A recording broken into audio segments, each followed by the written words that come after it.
time now for another visit with the Story Lady. Hello, boys and girls. Today we're going to hear the story I call Achilles' Heel. Many years ago, a small boy named Achilles was plunged into the river Styx by his mother, and from that day forth was invulnerable except for his heel, which was not dipped into the river Styx, for that was where his mother had held him when she put him into those mysterious waters. When Achilles grew up, he became a mighty and feared warrior, for it appeared that nothing could hurt him. And then one day, in the heat of a fierce battle, a soldier shot an arrow, and it headed straight for the foot of Achilles and struck him squarely in his heel, his one vulnerable spot. And from that day on, Achilles had to wear orthopedic shoes. Thank you, Story Lady. Be with us next time, boys and girls, when the Story Lady tells us how she developed the power to cloud men's minds.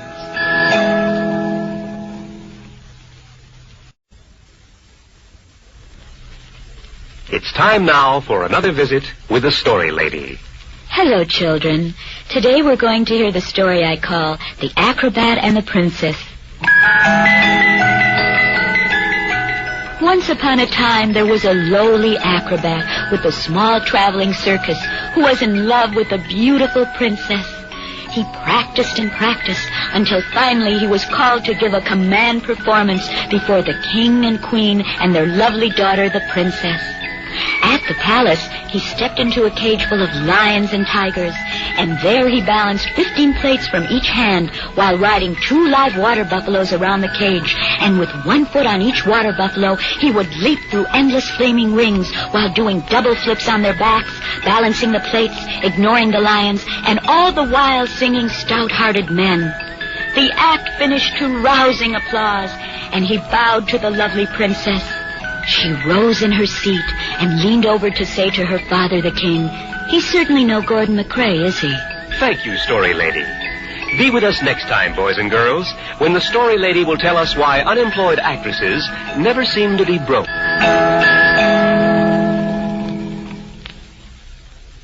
And now, once again, it's time for the Story Lady. Hello, boys and girls. Today I'd like to tell you a story I call The Adventures of Tom Thumb. Once upon a time, there was a little tiny boy named Tom Thumb, who was so tiny that even the smallest people looked down on him. Well, Tom didn't like this one little bit, so he decided to run away. He took a job for a while, punching holes in lifesavers, but he was fired when they found out he was getting high on the peppermint. This didn't stop Tom, though. He went right back to work dressing Barbie dolls. By this time, he was ready to give up work and become a hippie. So he grew a mustache, but someone mistook him for a toothbrush, and he died from an overdose of fluoride. Thank you, Story Lady. Be with us next time, boys and girls, when the Story Lady tells us of the little Dutch girl who tried to tiptoe through the tulips with her wooden shoes on. Time once again for a visit from the Story Lady. Today, boys and girls, I will tell you a story I call Alice in Wonderland. Once upon a time, there lived a pretty English girl named Alice, who, while playing in a typical English countryside, saw a little rabbit run into a hole in the ground. Being curiouser than most girls, Alice followed him and found herself in a tiny room with a tiny table in it. On the table was a mushroom which said, "Eat me." Alice ate the mushroom, and marvelous things happened to her. She began to see funny things like a Cheshire cat with no body, a caterpillar smoking stuff, and a tea party. Suddenly, the rabbit reappeared, grabbed Alice by the arm, and informed her that he was an undercover agent with the narcotics squad. Alice is now serving 2 to 5 on a possession charge. Thank you, Story Lady. Be listening next time, boys and girls, when the Story Lady tells you how Alice went through the looking glass and took 40 stitches. And now, boys and girls, it's time once again for the Story Lady. Hello, children. Today we're going to hear the story I call The Ambitious Pussycat. Once upon a time, there was a very small pussycat. Since he had been a kitten, he admired his jungle relatives, the lions. Oh, he thought, how wonderful to be the king of the jungle. And then one day, as he was roaming the neighborhood, he came into the home of a great magician. And while he was there, he discovered that the magician was troubled with many mice and rats. Well, if there is one thing that pussycats do well, it is to get rid of mice and rats. And so he did. And the magician said, "Pussycat, I will grant you one wish. You have but to tell me, and you can become anything you wish in the entire world." And the pussycat wished to become the king of the jungle. So the magician instantly turned him into Johnny Weissmuller. Thank you, Story Lady. Be listening next time, boys and girls, when the Story Lady will tell the wonderful story of the fairy princess who got a piece of popcorn stuck in her throat.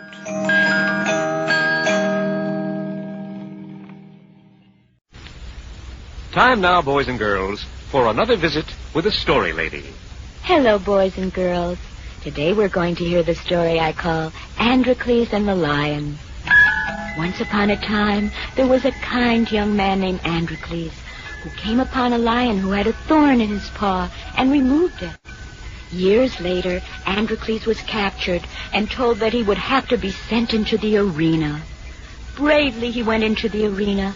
A cage opened, and a great hungry lion came out. As the lion came closer to Androcles, Androcles recognized that quite by accident, Androcles had a thorn in his paw, which the lion removed. And now that they were even, the lion ate him. Thank you, Story Lady. Be listening next time, boys and girls, when the Story Lady tells us what Peter and the Wolf were really up to. Time now for another visit with the Story Lady. Hello, boys and girls. I call today's story The Avaricious King. Once upon a time, there lived a king who every time he won a war would take the throne of the enemy king and bring it back to his castle. He was very proud of the conquered thrones and wanted to show them off, so he had the royal carpenters build a great glass room above the ballroom. The floor of the room, which was the ceiling of the ballroom, was made of glass, too, so that when there was a ball, all the people could look up and admire the thrones. One evening, the king threw a great ball, and all the important people in the kingdom came. At one point during the ball, all the people were dancing, and the noise of their feet broke the glass ceiling, and all the thrones fell into the ballroom and killed all the people. The moral of the story is that people who live in glass houses shouldn't stow thrones. That's not a very pretty story, is it, Story Lady? Well, I'm not a very pretty person, am I, Byron? I like you, Story Lady. Hold me, Byron. Oh, Story Lady, Story Lady. Once more, boys and girls, it's time for the Story Lady. Today's story is one I call Beauty and the Beast. Once upon a time, there was a lovely young girl named Beauty who was forced to live in a castle owned by a terrible-looking man who was known as Beast. It took many, many months before Beauty got used to the sight of Beast. But day by day, as she came to know him better, she not only became used to the appearance of Beast, but she learned to like him as well. One day, Beauty realized that she was in love with the Beast. When the Beast saw what was happening, he told Beauty that if only she were willing to marry him, a magic transformation would take place. So Beauty agreed to marry the Beast. And guess what, boys and girls? Marriage did cause a transformation to take place. Beauty turned into a beast and spent the next 40 years nagging and playing cards every Tuesday afternoon. Thank you, Story Lady. Next time, boys and girls, the Story Lady will tell us how a famous ape man got flattened by a herd of elephants when they found out what Umgawa means. Now, once again, it's time for the Story Lady. Hello, children. Today I'd like to tell you the story of the lady whose sign fell down, but it's dirty, so I'll tell you the story of Beauty and the Beast instead. Once Once upon a time, in a kingdom far away, there lived a young princess who was so pretty that everybody called her Beauty instead of her name, which was Rosalie. One day, Beauty was walking along a path near her father's castle when all of a sudden she saw an ugly little beast sitting and sobbing beside a gnarled tree stump. "Oh, what a poor, forlorn creature," said the compassionate princess. And with that, she picked the beast up and cradled it in her arms and gave it a tender kiss. Instantly, the beast was transformed and said to Beauty, "Put me down, you idiot. What kind of a girl do you think I am?" Thank you, Story Lady. Be listening next time, boys and girls, when the Story Lady tells us where to write for copies of Story Lady stories which don't pass the censors.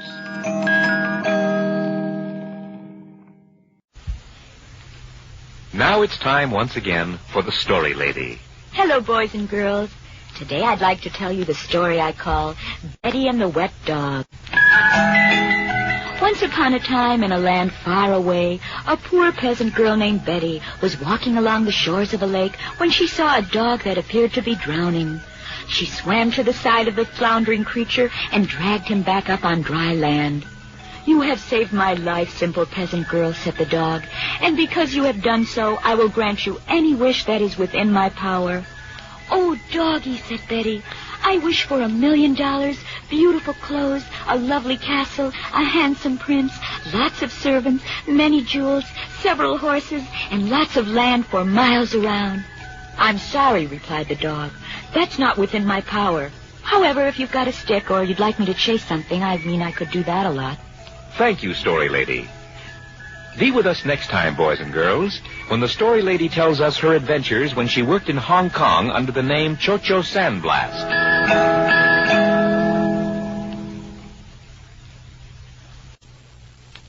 Once again, it's time for the Story Lady. Hello, children. Today I'll tell you about Billy the Kid. Billy the Kid was a cowboy who didn't like settlers and sheepmen because they kept putting up barbed wire fences and spoiling the range for cattle. So Billy was hired to kill those people using a rifle that fired a slug the size of a gherkin. Of course, he was bound to get into trouble breaking the law that way. And sure enough, the sheriff pulled out his subpoena and arrested Billy.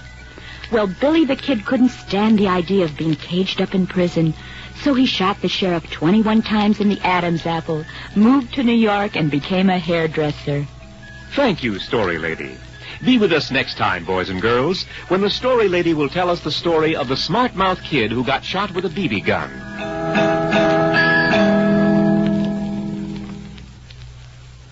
Now, once again, boys and girls, it's time for today's visit with the Story Lady. Today, boys and girls, I'll tell you a story I call Blackbird Pie.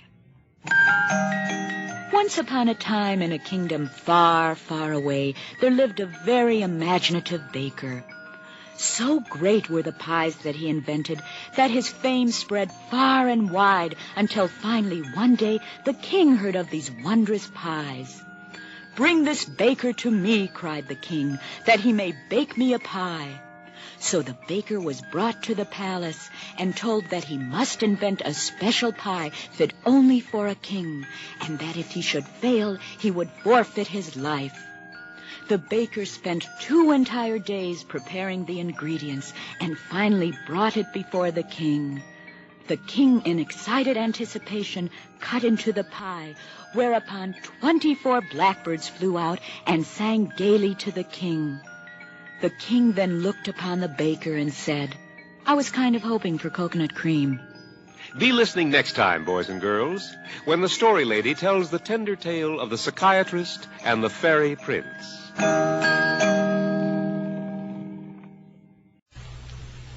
And now, another friendly visit with the Story Lady. Hello, children. Today I'll tell you the story of Bonnie and Clyde. Bonnie and Clyde were happy-go-lucky boys and girls who liked cars and music and bright clothes and banks. But like many high-spirited young people, once in a while they would get involved in a shame. They wore funny costumes so that people wouldn't recognize them. But after a while, grown-ups got jealous of all the good times they were having.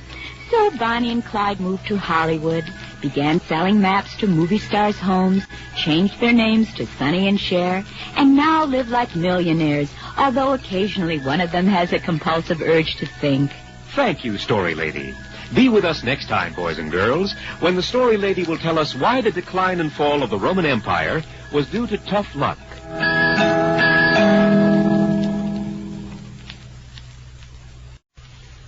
Now it's time once again for a visit with our Story Lady. Today's story is one that I'd like to call The Bottle Story.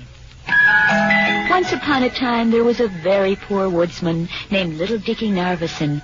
One day, he saw an ad about a wizard who granted free wishes, and so he set out to see him. The wizard lived a great distance away, and so it took poor Little Dickie many years to reach him. When at last he did, he asked the wizard for a free wish. The wizard gave him a magic bottle and told him to go home and open it. Several more years passed, and finally the woodcutter returned back home. He took out the bottle and opened it. Out of it steamed a huge genie. "Make me rich," said the woodcutter. "Hang it on your ear, buddy," replied the genie, and went back into the bottle. The woodcutter took the bottle and returned it to the wizard.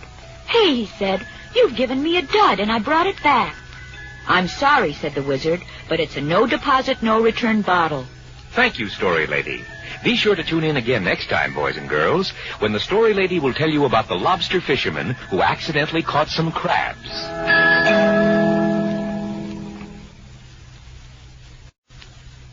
And now it's time for the Story Lady. Hello, everyone. Today I want to tell you the story of The Boy and the Strange Bottle. Once upon a time, in a land far away, a poor fisherman's son was walking along the seashore when he saw a beautiful green bottle that had apparently been washed up on the beach. "What a strange bottle!" exclaimed the boy, and he began rubbing it.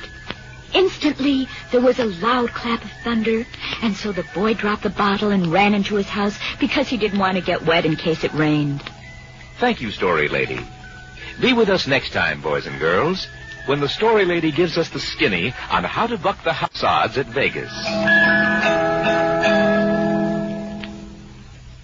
Time now for another visit with the Story Lady. Hello, boys and girls. Today we're going to hear the story I call The Boy Who Cried Wolf. Once upon a time, there was a little boy who thought it would be great fun to cry wolf and watch the people run to his aid. And he did, and all his friends ran to help him, but of course there was no wolf. Days later, the little boy decided that this was such fun that he would cry wolf again. And when he did, once again all his friends came running to help, but of course there was no wolf. Then one day, out of the woods, there came a great, big, bristly-haired, snarling, sharp-toothed, red-eyed wolf. A real wolf! And he was hungry. The little boy saw him and shouted aloud, "Wolf! Wolf!" But now all the people said, "It is only that bad little boy shouting wolf again. We will not be fooled this time." And so they did not go to the little boy's aid. And so he beat the heck out of the wolf with a golf club. Thank you, Story Lady. Be listening next time, boys and girls, when the Story Lady breaks her own world's deep knee bend record. And now, boys and girls, it's time once again for the Story Lady. Hello, children. Today's story is one I call The Boy Who Stuck His Finger in the Dike, and it goes something like this. Once upon a time, a little Dutch boy was walking home from school, and he stopped for a minute to rest by one of the many dikes that they have in Holland to keep the high water from flooding the towns. All of a sudden, he looked up and saw little droplets of water falling from the dike onto the street. It certainly looked harmless, but then the little boy thought to himself, "Well, it's only a little tiny hole now, but eventually it will get bigger and bigger, and soon the dike will burst, flooding the entire town." So the little boy put down his school books and stuck one of his little fingers into the hole, certain to become a hero for stopping the flood. And just a few moments after he stuck his finger in, a nearby volcano erupted and leveled the entire town. Thank you, Story Lady. Be listening next time, boys and girls, when the story lady tells us the tale of the little boy who rubbed the magic lamp and got shocked by 100 volts. Once again, it's time for another visit with the story lady. Hello, boys and girls. Today we're going to hear the story I call The Brave Little Tailor. Once upon a time, there was a little tailor. And one day while he was working in his shop, there were some flies buzzing around him. And so he picked up a fly swatter and killed 7 of the flies with one blow. When he told someone that he had killed 7 with one blow, the story spread. But as rumors will grow, people forgot that the little tailor had only killed 7 flies. And so he gained a reputation as a brave giant killer. Then one day, a real giant came to the little village, and the people of the village sent the little tailor to face the giant. Though he was very, very frightened, the little tailor did not let the giant see this, but shouted, "You had better go away, giant, for I am the great giant killer who killed 7 with one blow." And the giant turned around and went away, and the town had a big celebration for the tailor until later that night when the giant came back with 8 of his buddies. Thank you, story lady. Be listening next time, boys and girls, when the story lady tells us the story of the fairy princess and her magic bunny. Time now for another visit with the story lady. Hello, boys and girls. Today we're going to hear the story I call The Brave Polish Soldier.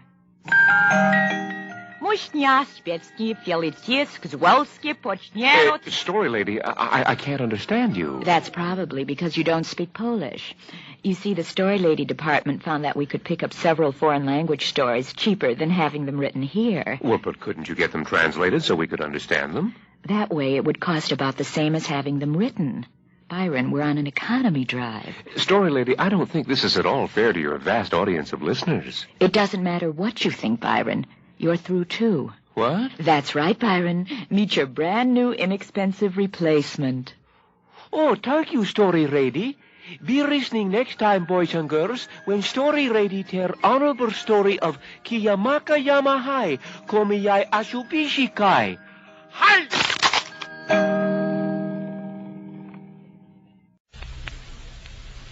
And now, boys and girls, it's time once again for the story lady.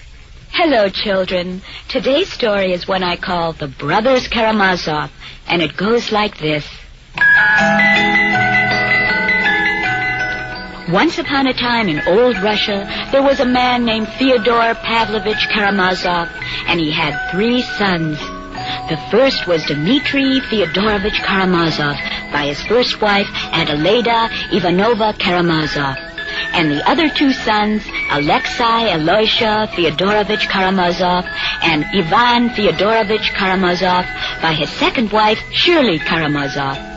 And these boys turned out to be the brothers Karamazov, not to be confused with the Karamazov brothers, who own a kosher butcher shop in Philadelphia.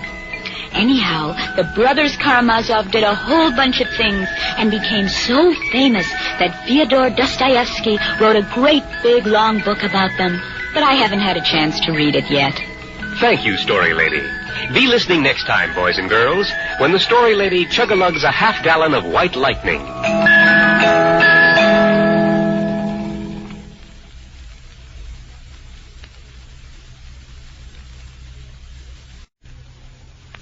Time now for another visit with the story lady. Hello, boys and girls. Today we're going to hear the story I call Cadmus and the Dragon's Teeth. Once upon a time, there was a man named Cadmus who asked the great magician where he should settle. The magician told him to follow a certain cow and to settle wherever the cow should lie down. Cadmus followed the cow, and when the cow finally lay down, Cadmus said that he would settle on this spot. But there was also on that spot a terrible dragon. Cadmus fought the dragon long and hard and finally destroyed the fierce beast. "I will cut out the dragon's teeth," he said, "and sow them like seeds, and men will spring from the ground and will form an army to protect me from my enemies." And so he sowed the dragon's teeth in the earth, and immediately men sprung from the ground. But before Cadmus could fit them for uniforms, they had all burned their draft cards. Thank you, Story Lady. Be listening next time, boys and girls, when the Story Lady will tell us about 3 motels where they don't ask a lot of stupid questions.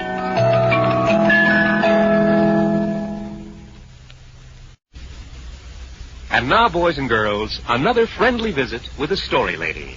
Hello, children. Today's story I call Calamity Jane. Our story takes place in the Old West, where Calamity Jane held up stagecoaches and cheated at cards.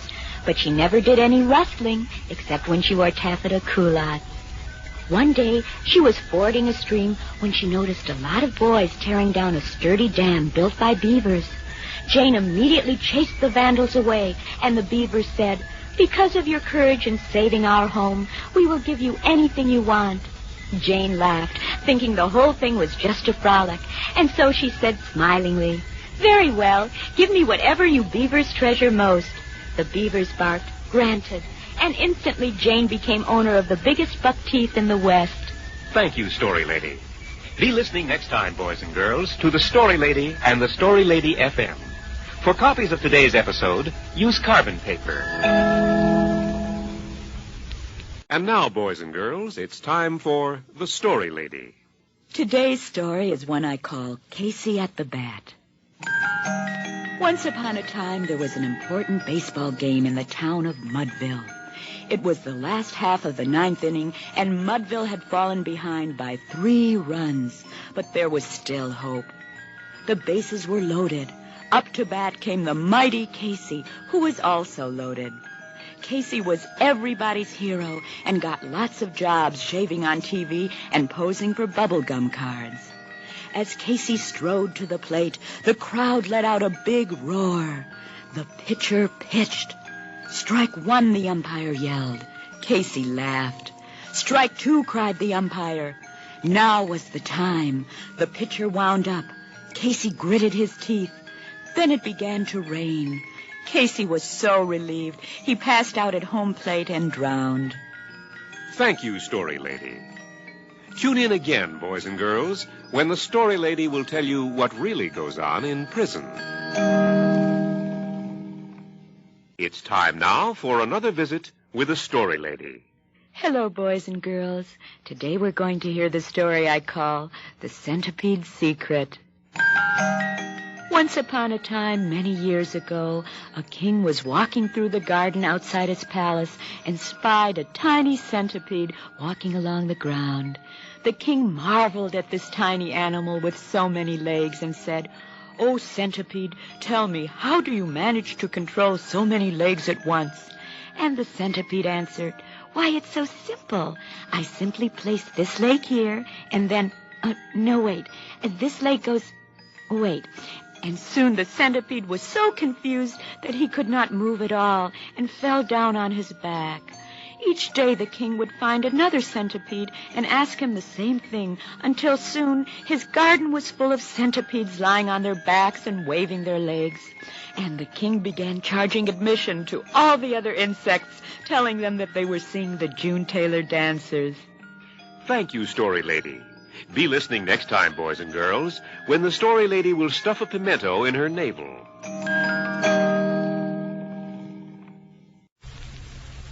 Once again now, it's time for our very own Story Lady.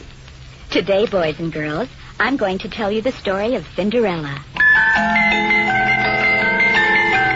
Once upon a time, there was a girl named Cinderella, whose wicked stepmother and stepsisters made her do all the housework. One night, Cinderella's fairy godmother fixed it up so Cinderella could go to a party given by a prince, which she did. But when she ran away as the clock struck 12, she dropped her glass slipper. The prince went everywhere in the kingdom to find the foot that fit the glass slipper, and finally came to Cinderella's house. He tried the shoe on the wicked stepmother and the wicked stepsisters, and all their feet fit the shoe. So he married the 3 of them. But Cinderella was happy anyway, because everyone who tried on her shoe got athlete's foot. Thank you, Story Lady. Be listening next time, boys and girls, when the Story Lady will tell you about cannibalism in upstate New York.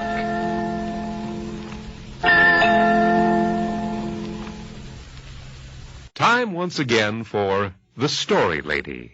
Hello, boys and girls. Today I'd like to tell you the story of The Count and the Gypsy Girl. Once upon a time there was a count who lived all by himself in a huge dark castle. One day the count saw a beautiful gypsy girl frolicking in the fields that surrounded his castle. She looked so carefree and happy that the count found himself developing a tremendous longing for the girl. He wanted to ask her father for her hand, but he was on bad speaking terms with the gypsies, since he had once run them out of town. However, the day came when he went to the father and asked for the gypsy girl's hand. To his delight, the old man assented. Chuckling with glee, the count ran back to his castle, where he mounted the gypsy girl's hand right next to his collection of Swedish feet. Thank you, Story Lady. Be with us next time, boys and girls, when the Story Lady tells us the foreign version of Snow White and the Seven Dwarfs. It's time again for another visit with our very own Story Lady. Hello, children. Today I'm going to tell you the story I call The Count of Monte Cristo. There once was a young man named Edmond Dantes who had been thrown into jail unjustly. But during those 14 years, an old convict taught him how to pick locks by filing his finger into the shape of a key. Unlocking his cell door, Edmund plunged into the ocean and swam with all his might, with only one thought in mind: to wreak vengeance on his enemies. He was getting very tired and nearly gave up and drowned when suddenly he found himself on the beach at the island of Elba. Dragging himself through the sand and choking with his lungs half full of water, he stumbled into the courtyard of a seaside villa. This palatial residence was occupied by the exiled Emperor Napoleon Bonaparte, who dipped Edmund in an egg batter, stuffed cheese and ham in his ears, and thereby invented the Monte Cristo sandwich. Thank you, Story Lady. Be with us next time, boys and girls, when the Story Lady will beat me 2 out of 3 falls at Indian leg wrestling.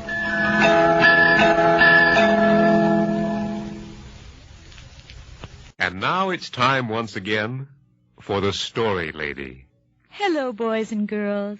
Today I'd like to tell you a story I call The Crooked Man.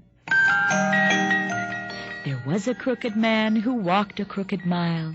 He carried a crooked cane, and he smiled a crooked smile. He lived in a crooked house surrounded by a crooked fence. He married a crooked wife, and he danced a crooked dance. He smoked a crooked cigar, which he lit with a crooked match, and when he wanted to know the time, he looked at a crooked watch. One day he was subpoenaed by a crooked judge, but he bribed a crooked cop, and he bought off a crooked jury. He hired a crooked lawyer, and today he is a semi-lousy poet and a millionaire. Thank you, Story Lady. Be with us next time, boys and girls, when the Story Lady tells the heartwarming tale of the Fairy and the Vice Squad. Time now for another visit with the Story Lady. Hello, children. I call today's story The Crow and the Pitcher. It was told to me by a nice older man named Aesop. It seems as though there was this crow who was really thirsty, and he came across a pitcher which had once been full of water. However, when the crow put his beak into the mouth of the pitcher, he found that only very little water was left, and he could not reach down far enough to get at it. He tried and tried, but at last had to give it up in despair. Then a wonderful thought came to him, and he took a pebble and dropped it into the pitcher. Then he took another pebble and dropped it into the pitcher, and then another pebble. Well, at last he saw the water mount up near him, and after casting in a few more pebbles, the pitcher was full. Just as the crow was about to quench his thirst, the pitcher, who was a left-handed reliever for the Minnesota Twins, got very irked at all this and punched the crow in the beak. Thank you, Story Lady. Be listening next time, boys and girls, when the Story Lady tells us the tender story of towel snapping in the Chicago Bears locker room.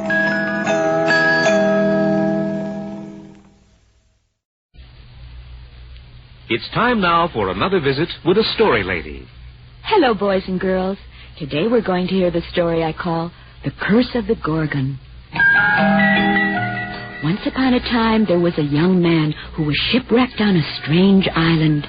And on this island, there lived a beautiful gorgon. In that time, a Gorgon was a very strange kind of witch who had snakes instead of hair on her head. And if one looked directly into the eyes of the Gorgon, he would be turned immediately to stone. The young man, however, was very smart and very brave. He took his sword and his shield and polished it until it shone like a mirror, and then he went to seek the Gorgon. He did not look at the Gorgon, but held his shield so that he could see her reflection. And as he pursued her this way, the Gorgon caught a glance of her own reflection, and horrified at the way she looked, ran away quickly to comb her snakes. Thank you, Story Lady. Be listening next time, boys and girls, when the Story Lady will recite the Burma shave signs between Fort Lauderdale, Florida, and Mobile, Alabama.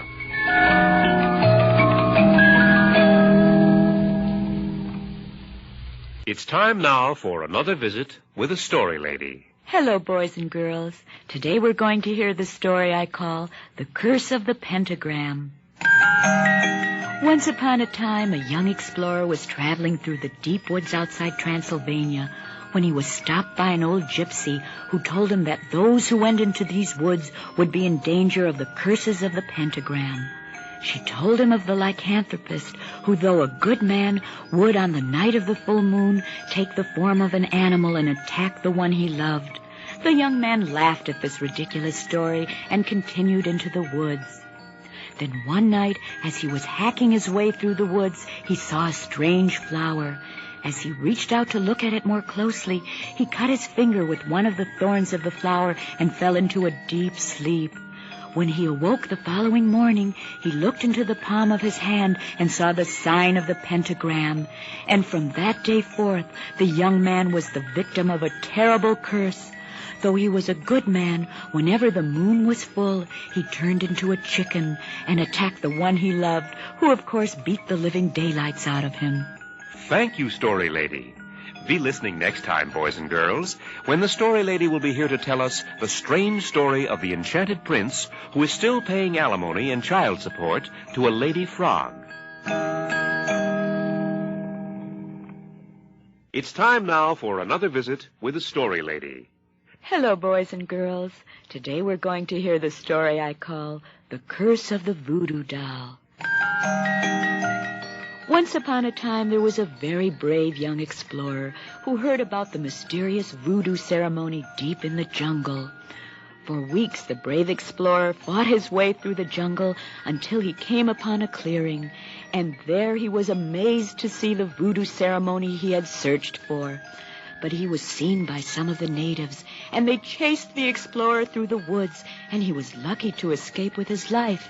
Then one day, many years later, a mysterious native came to visit him and told him, "You have seen the mysterious voodoo ceremony and escaped, but we shall have our revenge. For we have fashioned a doll that looks exactly like you. It is a magic voodoo doll, and whatever happens to the doll will also happen to you." And from that day since, when you lie the explorer on his back, he gurgles and closes his eyes, and if you pull the string in his side, he says, "I want to go potty." Thank you, Story Lady. Be listening next time, boys and girls, when the Story Lady will sing the Ballad of Bugsy Siegel. Time once again for the Story Lady. Hello, boys and girls. Today I'd like to tell you a story I call Davy Crockett. Once upon a time there was a man named Davy Crockett who had quite a reputation as a frontier hero. He went around for some reason with a dead raccoon on his head, and for this reason friends of his were always anxious to see him leave. As a result, he spent a lot of time alone in the woods. Here he met up with a would-be rock and roll singer who was even more weird than Davy. Davy would be quietly sneaking past a reservation when his sidekick would burst into song about how many Indians Davy had killed. One day, Davy went to Washington to become a congressman. Caught up in the spirit of politics, he decided to steal Mexico. He gathered some local losers, including a clown whose big accomplishment in life was the invention of a fish scaler called the Bowie knife. Together they succeeded in occupying a mission called the Alamo. Here Davy Crockett died in an argument with the Mexicans over who would get the royalties from the screen rights. Thank you, Story Lady. Be with us next time, boys and girls, when the Story Lady tells the tender tale of the princess who grew a mustache. And now it's time for the Story Lady. Hello, children. Today I want to tell you the story I call Diogenes and His Lamp. Once upon a time, a man named Diogenes took his lamp and went out into the night in search of an honest man. His quest eventually took him all over the world, but not once did he come upon a person he considered honest. One night, though, he stumbled upon an old peasant with stacks of coins in front of him, arranged in neat little piles. Diogenes asked, "What are those coins arranged in neat little piles?" To which the peasant replied, "Years ago I was a robber, and I stole money from many families in the area. These piles of coins represent the various amounts I stole, and I am counting them out so I can return everything I took to its rightful owners." Diogenes was elated. "Good sir," he exclaimed, "after all this time, I've finally found an honest man." "Great," said the peasant, as he hit Diogenes in the mouth, grabbed his lamp, and ran up the trail. Thank you, Story Lady. Be with us next time, boys and girls, when the Story Lady tells us how the Grinch ate the Easter Bunny.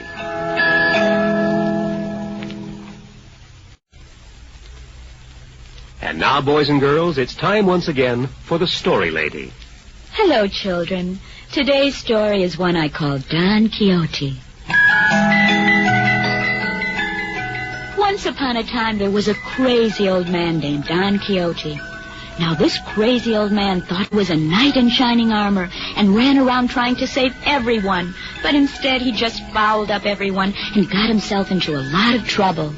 So the whole country immediately elected him as their president, and they lived happily ever after, except for one incident with a hydrogen bomb. Thank you, Story Lady. Be listening next time, boys and girls, when the Story Lady reveals the informative history of fungo batting from 1894 to 1957.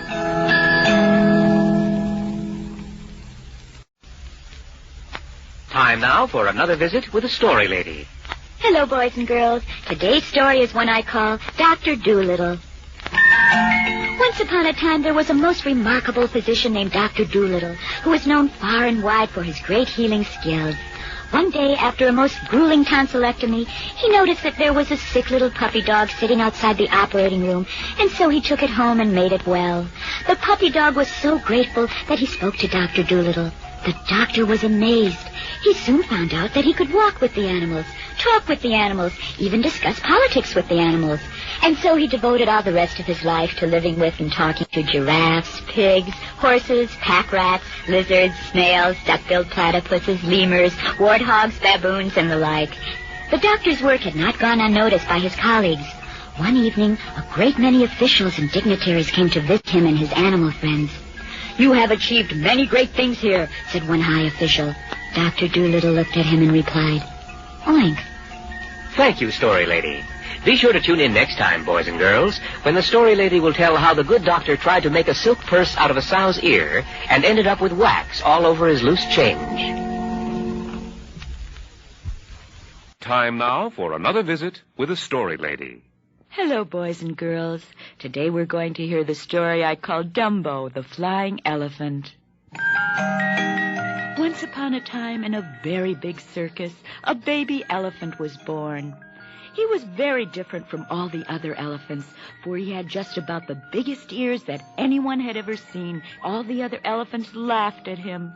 Dumbo, which was the little elephant's name, was very hurt by their laughter. He decided to end it all. He climbed to the top of the tallest pole in the circus and jumped. And then he discovered a wonderful thing. He could fly by flapping his giant ears. Dumbo flew up to the top of the tent, over the 3 big rings, over the seats, swooped low, and flew out of the tent and up into the air, where he had a terrible collision with Sally Field and Julie Andrews and was grounded by the FAA for not filing a flight plan. Thank you, Story Lady. Be listening next time, boys and girls, when the Story Lady will be here to chug-a-lug a quart of muscatel.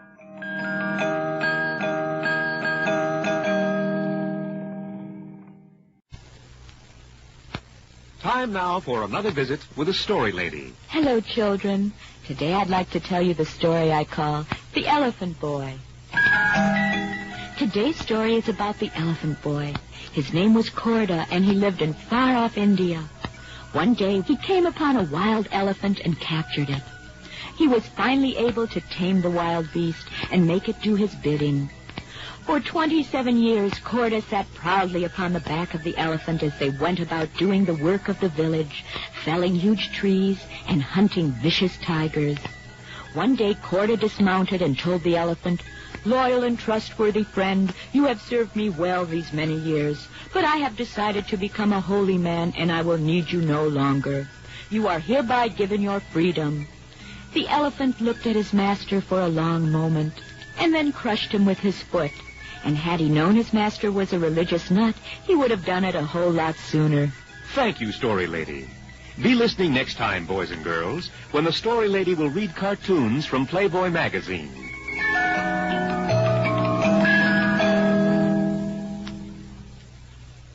Time now for another visit with the Story Lady. Hello, boys and girls. Today we're going to hear the story I call The Elephant's Graveyard. Once upon a time, there was an ivory hunter who searched for the legendary elephant's graveyard, where all the elephants go to die. There, of course, he would find all of the ivory that he could possibly carry back on his ship, and he would have enough money to last him for the rest of his life. But for hundreds of years, no man had ever found the elephant's graveyard. How was he to do it? Finally, he had an idea.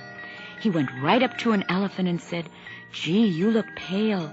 The elephant looked at him curiously, and the ivory hunter continued, "You've lost that nice gray flush in your cheeks. I don't think you're long for this world." The elephant thought a while, then turned and trudged off through the jungle. Overjoyed, the ivory hunter followed him until he came to a place where a whole bunch of elephants were just lying around. "This must be the elephant's graveyard," he exclaimed. But really, it was just the elephant's free medical clinic. Thank you, Story Lady. Be listening next time, boys and girls, when the Story Lady will be here to tell us the strange story of the lady who swallowed a helium-filled balloon and spent the rest of her life pinned to the ceiling of her bedroom. And now, boys and girls, it's time for another trip through make-believe land with the Story Lady. There once was an emperor who thought of nothing but new clothes. One day, a tailor told the emperor that he could make beautiful clothes for him that stupid people would not be able to see. The tailor then collected a bunch of money and only pretended to make clothes for the emperor. When the make-believe clothes were finished, the emperor put them on and paraded through the city. And everybody pretended that they could see the clothes, except for one person, Hugh Hefner, who asked the emperor to be the playmate of the month, which he agreed to and enjoyed very much, except for the staples in his tummy, which hurt a lot. Thank you, Story Lady. Next time, boys and girls, the Story Lady will tell us how to check and raise when playing stud poker. Time now for another visit with the Story Lady. Who are all these people? Well, from now on, we're doing the Story Lady with a live audience, Story Lady. But I've never been in front of a live audience in my life. Just relax, Story Lady. They all love you. Hello, boys and girls. Today we're going to hear the story I call the Enchanted Canary. Byron, I just can't go on. Oh, nonsense, Story Lady. Listen to that applause. They love you. They do? They do, don't they? Today we're going to hear the story of the Enchanted Canary. But first I'd like to do my impression of Georgie Jessel. One bright and shining light. Story Lady. Story Lady. Thank you, Story Lady. Be listening next time, boys and girls, when the Story Lady will try to sneak in a dirty word before the engineer can cut her off the air.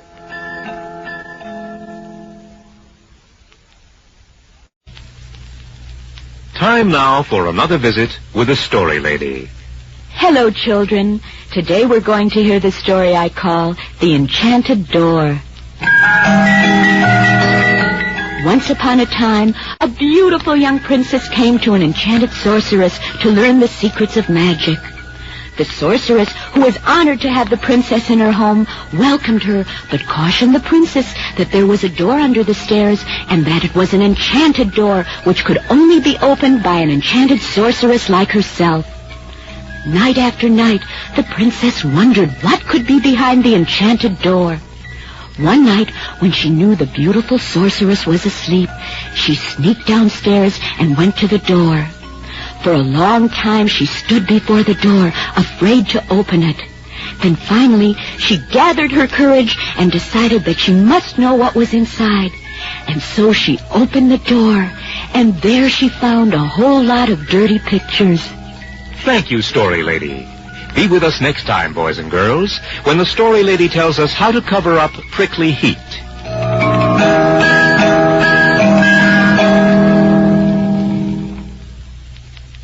Time now for another visit with the Story Lady. Hello, boys and girls. Today we're going to hear the story I call The Enchanted Pond. Once upon a time, long, long ago, a great explorer was traveling through a strange land when he heard legends about an enchanted pond.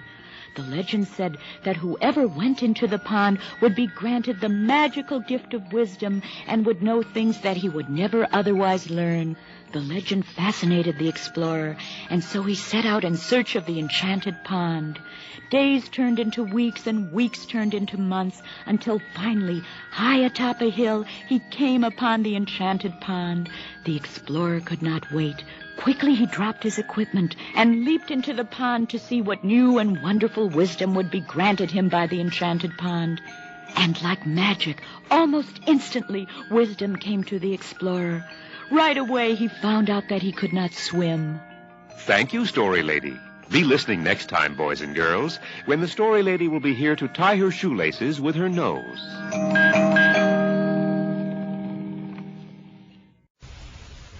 Time now for another visit with the Story Lady. Hello, children. Today we're going to hear the story I call The Enchanted Stone. Once upon a time, in a kingdom far away, a poor young fisherman was passing the time of day by tossing pebbles into the water. Then, as he picked up one beautiful stone, he was surprised to hear a voice which said, "Please, sir, do not throw me into the water. And if you leave me here with all the other stones on the beach, I will grant you any wish that you desire." The fisherman was amazed and delighted that this stone would grant a wish for him in return for his kindness, and he thought and thought about what his wish should be. But the fisherman was a simple man who knew little of wealth and palaces. He thought for a long time and finally wished for a vanilla malt to go. And later, when he told people what had happened, they locked him up, which was probably just as well. Thank you, Story Lady. Be listening next time, boys and girls, when the Story Lady will tell us a sure way to spot a vice cop. And now it's time for another visit with the Story Lady. Hello, children. Today we're going to hear the story I call The Enchanted Tree. Once upon a time, there was a young prince who took a ride through a magic forest. There he met a witch who changed him into a maple tree, and he would remain a tree until a beautiful girl agreed to marry him. The prince was heartbroken. How would any beautiful girl ever marry a tree? How could he speak to her? Then one day, years later, a beautiful young girl was walking through the magic forest, and the tree prince knew that he must speak to her. He tried and tried until the wind rustling through his branches made a sound like, "I love you, I love you." The young girl had not noticed the tree prince before, but now she turned around and walked up to it. She then, ever so gently, carved her initials in his chest. Thank you, Story Lady. Be sure and listen next time, boys and girls, when the Story Lady will read aloud from the Cincinnati Telephone Directory.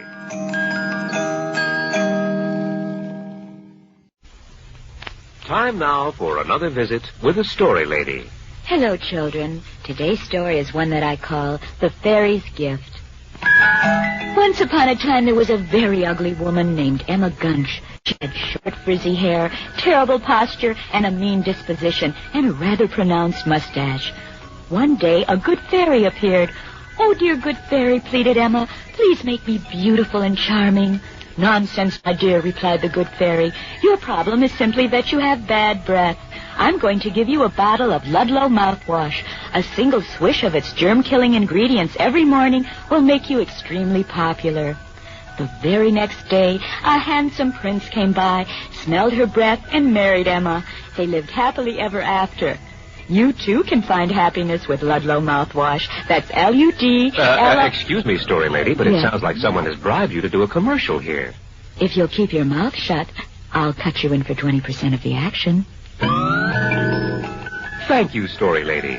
Be sure to tune in next time, boys and girls, when the story lady and myself will give you the names of all the places where you can buy Ludlow's mouthwash.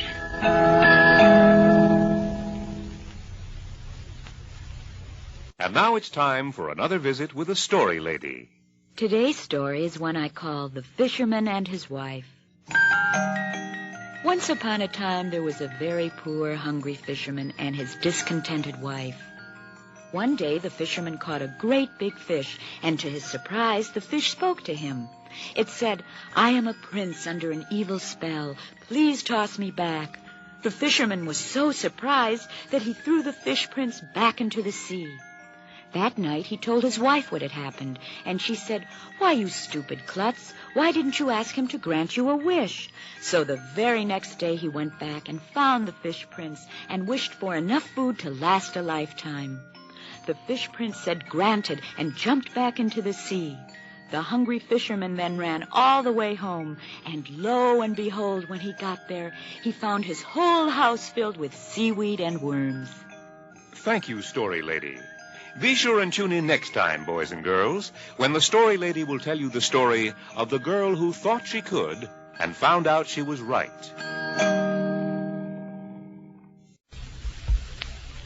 Once again, it's time for the story lady. Thank you. Today's story is titled The Flea and the Elephant. All right, story lady, the mic is yours. Well, the heck with the story. I can get $45 for this mic. No, story lady, that was just a figure of speech. I mean, go on with the story. Oh, all right. The Flea and the Elephant. Once upon a time, there was a flea and an elephant. The flea was kind of small, and the elephant was sort of big. One day, the flea said to the elephant, "Mr. Elephant, I think it's kind of unfair that I'm so small and you're so big." The wise old elephant chuckled knowingly and stepped on the flea, smashing him to bits. A little snake then crawled out of the brush and said to the elephant, "That wasn't very nice, Mr. Elephant. All the little flea was doing was just trying to be friendly." The elephant, after realizing his mistake, chuckled knowingly and stepped on the snake. The end. Well, isn't there a moral? Oh, yes. If you mind your own business, an elephant won't step on you. Thank you, story lady. Be listening next time, boys and girls, when we'll hear the story lady say... $35, $45. Thank you very much, sir, and here's your microphone.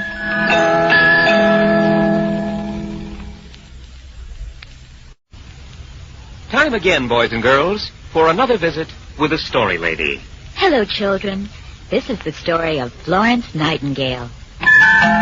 When Florence Nightingale was a little girl, she loved to play doctor with the other children. And she was so good at playing doctor that everyone thought she should become a nurse when she grew up. And that's exactly what she did.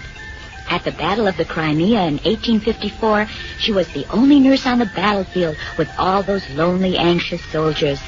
She took such good care of them that a group of kindly cavalrymen wanted Florence to look after their morale all the time and be in full charge of the Light Brigade. But their company doctor said she was far too young and pretty for such a grave responsibility. So instead, he painted her throat with some purple antiseptic stuff. Thank you, story lady. Be listening next time, boys and girls, when the story lady will tell us whether a macadamia nut is an inmate of a Greek asylum or not.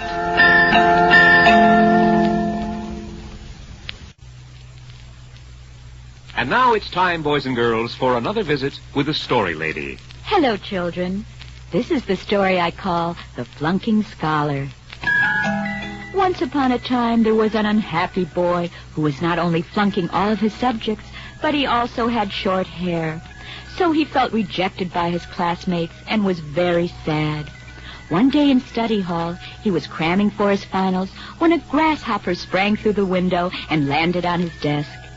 Instead of pinching its little head off the way the other boys would, he stroked its stomach in a friendly way. "For your kindness," said the grasshopper, "I'll stay with you and see that you get the best grades in class." And with that, the grasshopper hopped up on his shoulder. After final exams, the boy got his grades and was surprised to see that they were all F's. The grasshopper then admitted that he hated all little boys and proceeded to squirt grasshopper pyach on his entire person. Thank you, Story Lady. Next time, boys and girls, the Story Lady will tell us the story of Lester, the boy who smelled from smoked fish.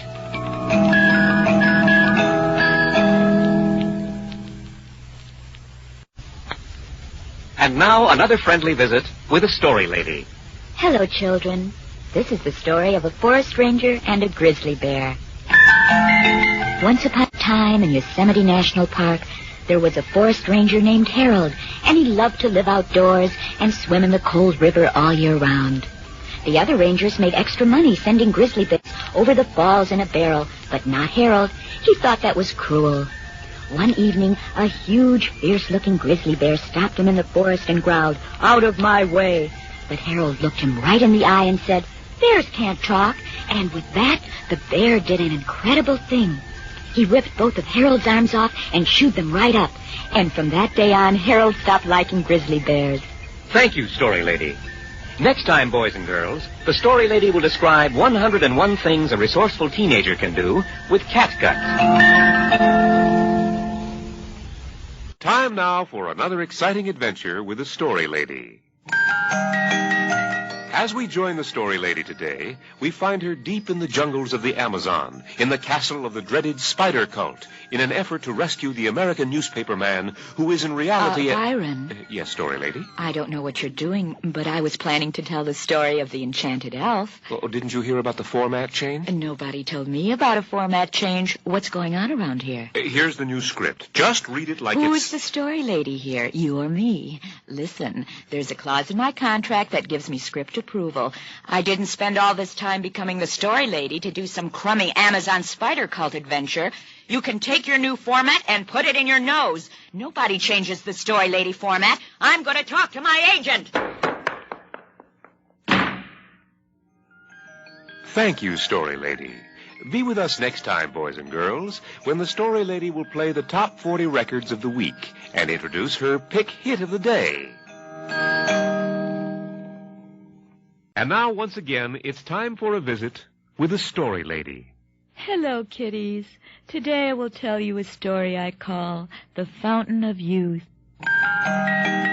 Once upon a time, there was a 45-year-old man who wanted to find the Fountain of Youth.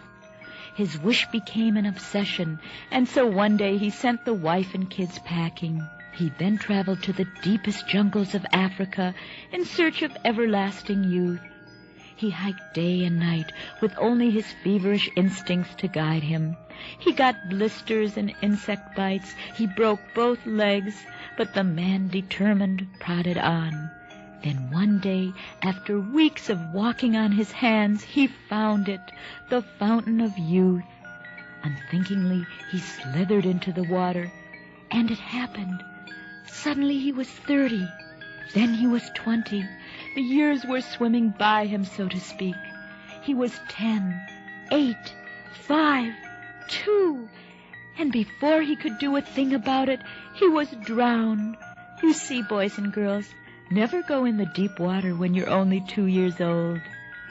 Thank you, Story Lady.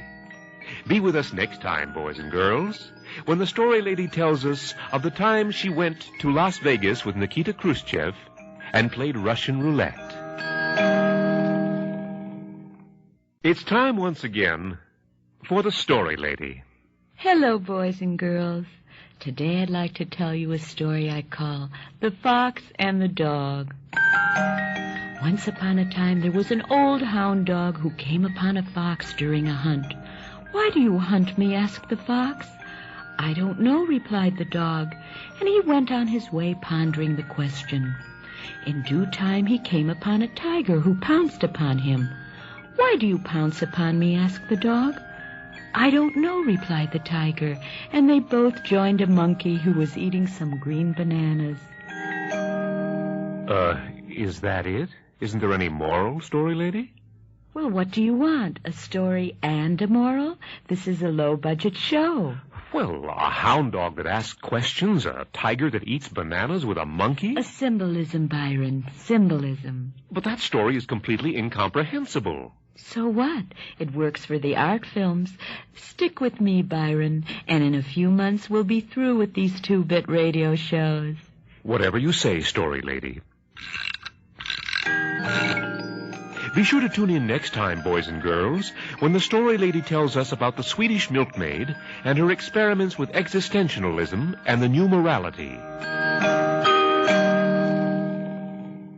And now it's time once again for the story lady. Hello, boys and girls. Today I'd like to tell you a story I call The Fox and the Grapes. Once upon a time there was a fox who was walking through the woods when he came upon a crow. "Friend Crow," said the fox, "I sure wish I could find some tasty grapes." "Why, Friend Fox," said the crow, who didn't know he'd be rolling in birdseed if Ed Sullivan ever found out he could talk, "I saw some succulent grapes just across this field." Well, the fox followed the directions, but when he came upon the grapes, he found that what had been easy pickings for the crow was out of reach for him. No matter what he tried, he couldn't reach the grapes. "Oh, well," said the fox, "so much for do-it-yourself." And with that, he bought 7 cases of Mogan David, sat down under a tree, and became a wino. Thank you, story lady. Be with us next time, boys and girls, when the story lady tells the inspiring tale of the village idiot who grew up to be a disc jockey. Well, how about that? Here he is now. Time now for another visit with the story lady. Hello, boys and girls. Hello. Who's that funny-looking little old lady? That's my mother. She came to the studio with me today. Today we're going to hear the story I call The Frog and the Elf. Oh! Don't be afraid, Mother. It's only a music box. Once upon a time, there was an unhappy little froggy, and... Oh, what's this? Don't touch that, Mother. Anyway, the frog and the elf were... I just asked what it was. You get your hands off that switch, old lady, or I'll hit you in the mouth. Don't talk to my mother like that, Byron. Never had to take that kind of guff off talking elves years ago when I was the story lady. All right, Mother. It didn't have no radios then either. Went door to door. I'm warning you, old lady. Now get your hands off that switch before you cut us off the... This is the janitor saying thank you, story lady, and Byron the talking elf. Be listening next time, boys and girls, when the story lady will play strip poker with Lex Barker. And now, boys and girls, it's time for another visit with the story lady. Today's story is one I call the frog and the grilled cheese sandwich, and it goes something like this.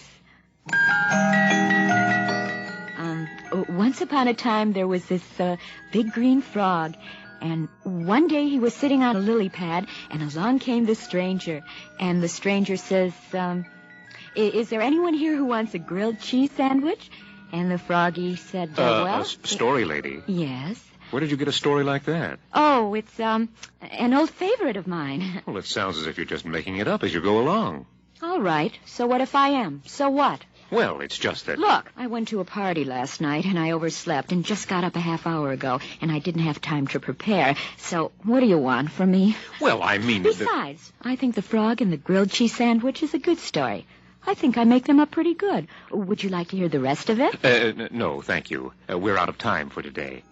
But be sure to tune in tomorrow, boys and girls, when the story lady will tell the heartwarming story of... The spider and the blueberry blintz. Now it's time for today's visit with the story lady. Today's story is one that I call The Frog Prince, and it goes something like this. Once upon a time, in a kingdom far away, an evil witch put a curse on a handsome young prince and turned him into a frog. telling him that he would remain a frog until a beautiful princess came along and gave him a kiss. Many years passed, and then one day a lovely princess was skipping gaily along in the garden of her castle near a pond. All of a sudden, she spied a frog on a lily pad. "Oh, what a cute little froggy," she exclaimed. And with that, she picked up the frog and gave it a kiss. Instantly, she got a whole bunch of warts on her lips. Thank you, Story Lady. Be listening next time, boys and girls, when the Story Lady tells the heartwarming story of the St. Valentine's Day Massacre.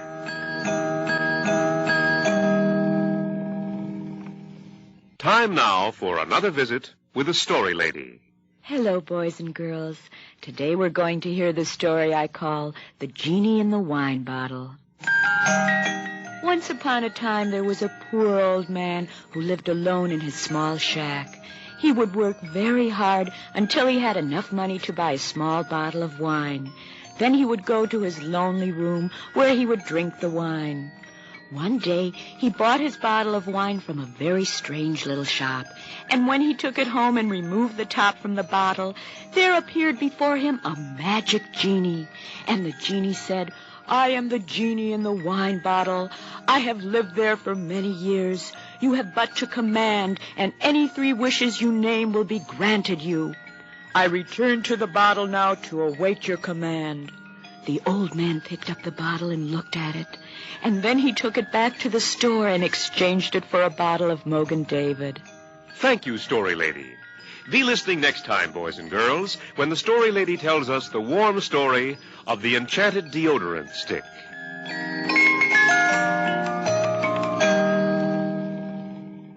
Time now for another visit with the Story Lady. Hello, children. Today we're going to hear the story of The Giant and the Tadpole. Once upon a time, a tadpole was swimming with all his sisters and brothers when suddenly there came a great clump, clump, clump, and all the older frogs said, "The giant is coming, the giant is coming this way, and when he steps into our pond, which is hardly a puddle to his giant feet, he will kill us all." One little tadpole swam right up to the top of the pond and shouted, "Please, Mr. Giant, if you don't step on our pond, I will do something for you someday." The giant saw the little tadpole and laughed at the thought that something so tiny could do him a favor. But he did not step on the tiny pond. Years later, the tadpole had become a very well-to-do frog. And one day he saw the giant, who was now very old and very sick, lying on the ground. The old giant could hardly move. And the frog, remembering the promise he had made when he was a tadpole, went up to the giant and said, "Here, have a fly." Be sure to join us next time, boys and girls, when the Story Lady will tell the beautiful tale of the fairy queen who shot herself in the foot.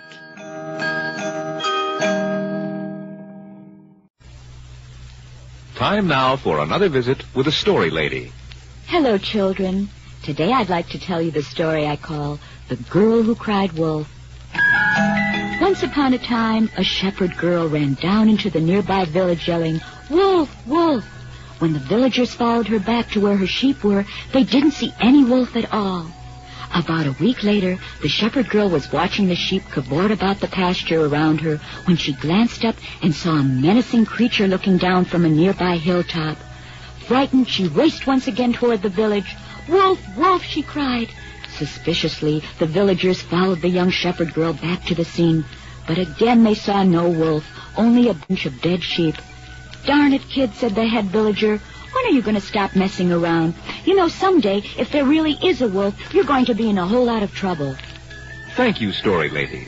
Be with us next time, boys and girls, when the Story Lady demonstrates against peace.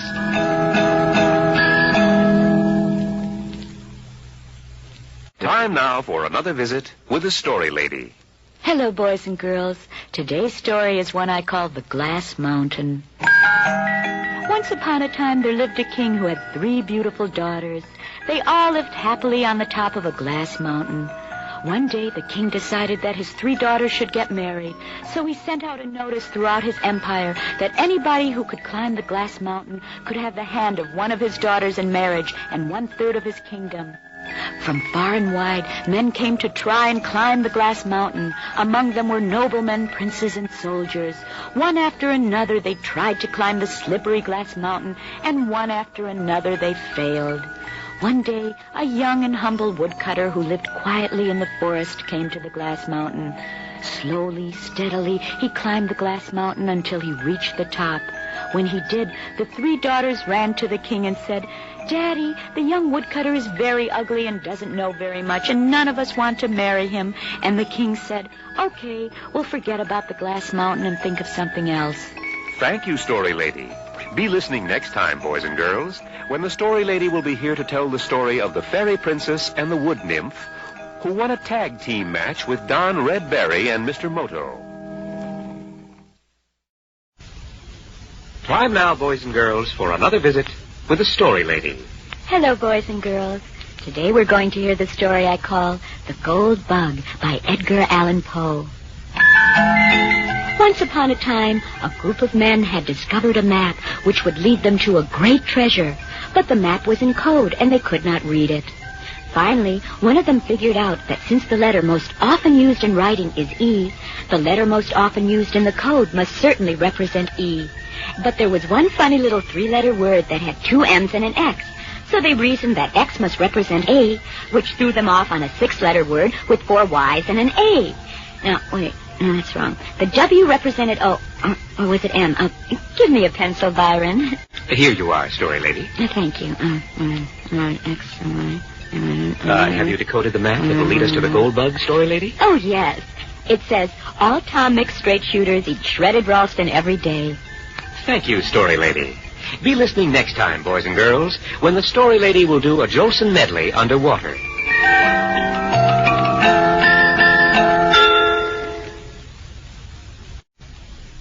And now, once again, it's time for today's visit with the Story Lady. Today, boys and girls, I'm going to tell you a story I call The Golden Braid. Once upon a time, a handsome young prince was riding through the forest when he came upon a tall stone tower. The tower had no doors and no stairs, but at the very top of the tower was a window, and hanging from the window were the most beautiful long golden braids he had ever seen. Now, having read many fairy tales as a boy, the prince wasted no time in dismounting and running up to the tower. He immediately began to climb up the braids to the window high above. When he reached the top, he was amazed to find that the golden hair belonged not to the princess, but to a member of the Hell's Angels who beat him with a tire chain. Thank you, Story Lady. Be listening next time, boys and girls, when the Story Lady tells you the story of the fairy godmother and the plumber's friend.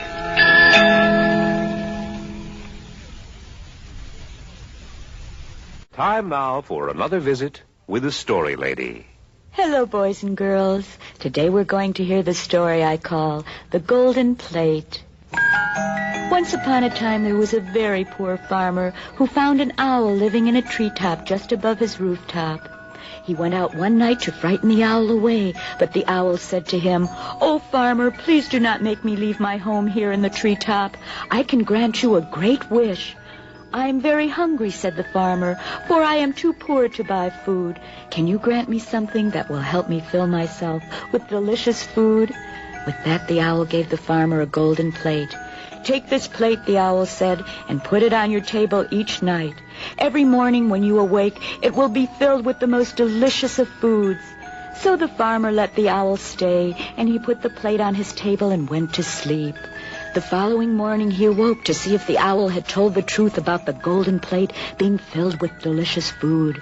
He went to the table, and sure enough, the golden plate was full of a whole bunch of field mice. Thank you, Story Lady. Be listening next time, boys and girls, when the Story Lady will try to explain her 1964 income tax return. It's time once again for the Story Lady. Hello, boys and girls. Today I'd like to tell you a story I call Goldilocks and the Three Bears. Once upon a time, there was a little girl named Goldilocks who came upon a bear's house while walking in the woods. She had laid down to rest, and by that time the bears came home and discovered that she had also eaten their porridge. "Somebody's been eating my porridge," said the baby bear, always a clever one with words. "Someone's been eating my porridge," said the mama bear, who had enough trouble getting by on food stamps as it was. The papa bear didn't say anything. Well, Goldilocks and the three bears took... Excuse me, story lady. I'd just like to say that I've often seen Goldilocks, but I've never seen her bear. I said I've often seen Goldilocks, but I've... Byron, how long have you been my announcer? Oh, about 4 or 5 years. And how long would you like to stay my announcer? Oh, about... Why don't you tell us what happened to Goldilocks and the three bears, story lady? Thank you, Byron. Goldilocks and the three bears took their disappearing porridge trick to the Ed Sullivan Show. The act, however, was a complete bomb, whereupon they were immediately signed to 13 more appearances on the Sullivan Show. Thank you, story lady. Be with us next time, boys and girls, when the story lady tells the inspiring tale of the ogre who became the National Enquirer's Mutant of the Month.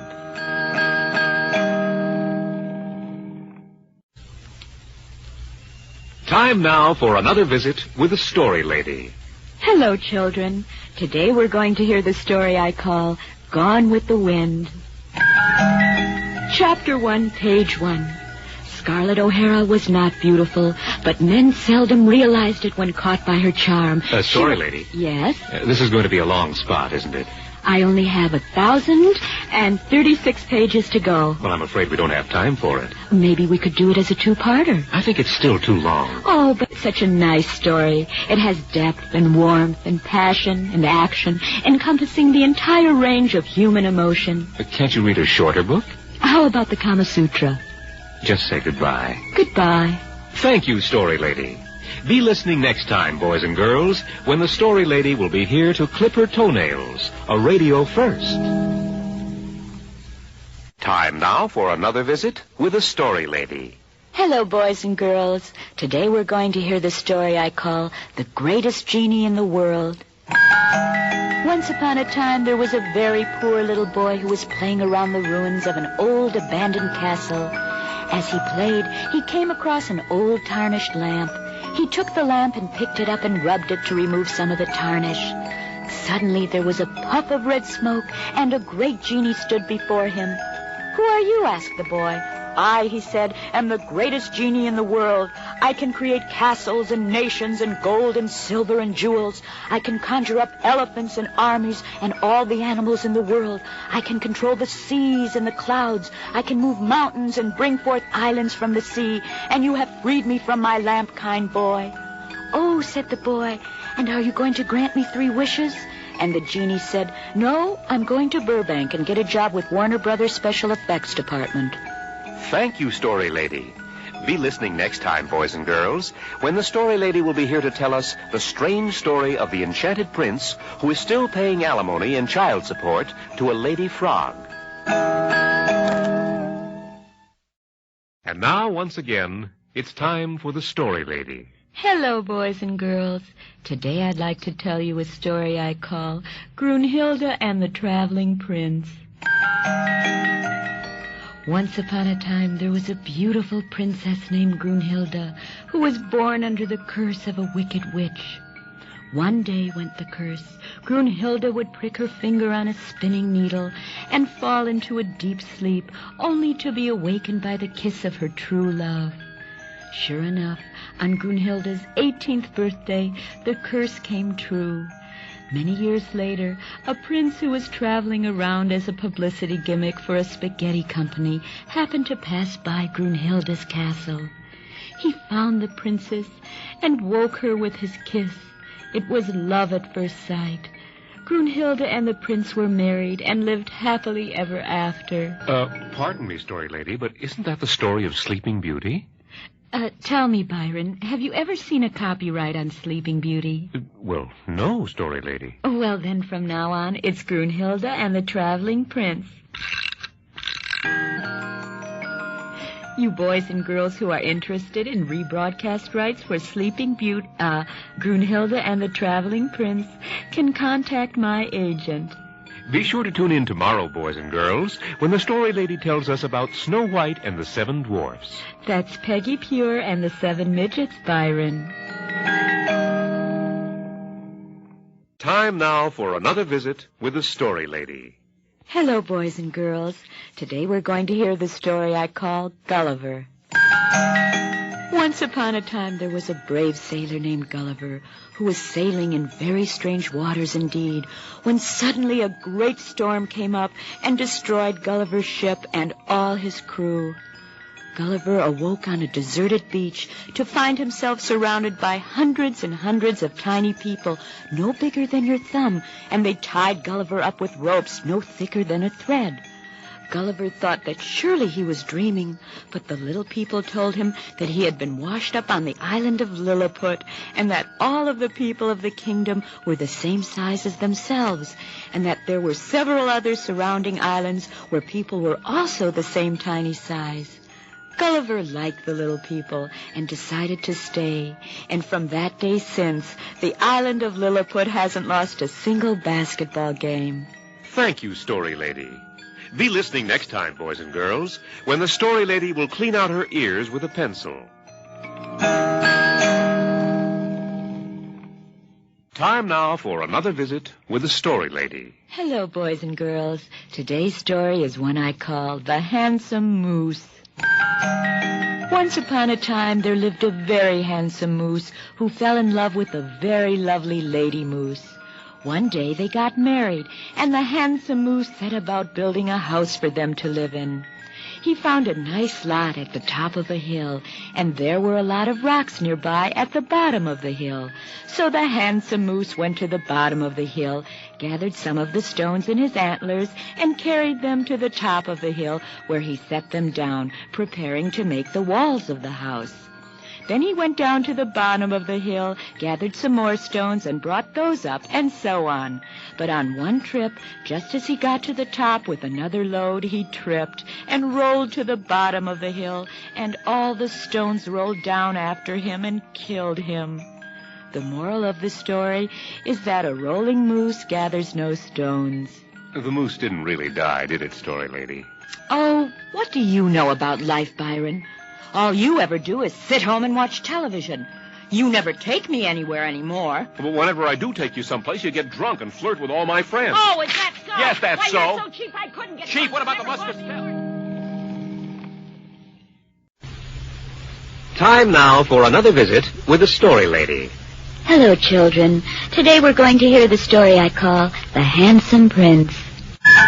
Once upon a time, there was a young prince who was so handsome that all the princesses from kingdoms far and near wanted to marry him. But the prince only wanted a princess who would love him for himself, not just because he was so handsome. And so he had a magician change him into an ugly troll. Each day the prince would seek out a lovely princess and ask for her hand, and each refused him. Then one day, as he was sitting alone in the woods, a lovely princess came by. At first he turned away, but she said, "Do not turn away, for though your face is ugly, your eyes tell me that you are kind and gentle." And since a kiss would break the magician's spell, he asked the princess if he could kiss her. "Yes," she replied, "and then we will be married and live happily ever after." And so they kissed, and the ugly troll became a handsome prince once again, and the princess became a frog. Thank you, story lady. Be listening next time, boys and girls, when the story lady tells us the lovely story of the fairy princess who tried to bribe a policeman.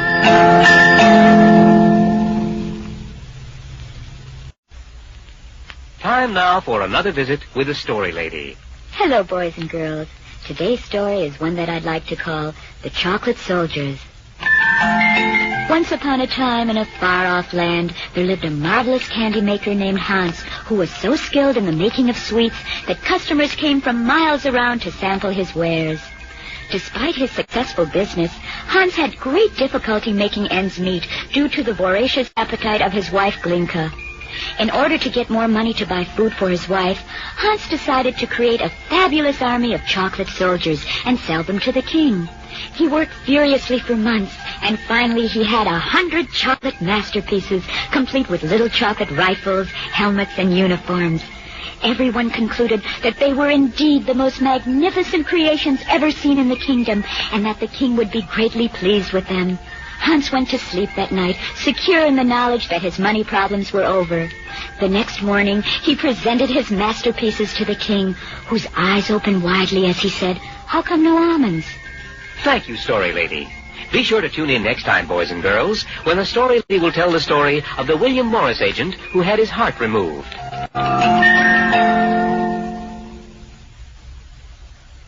And now it's time once again for the Story Lady.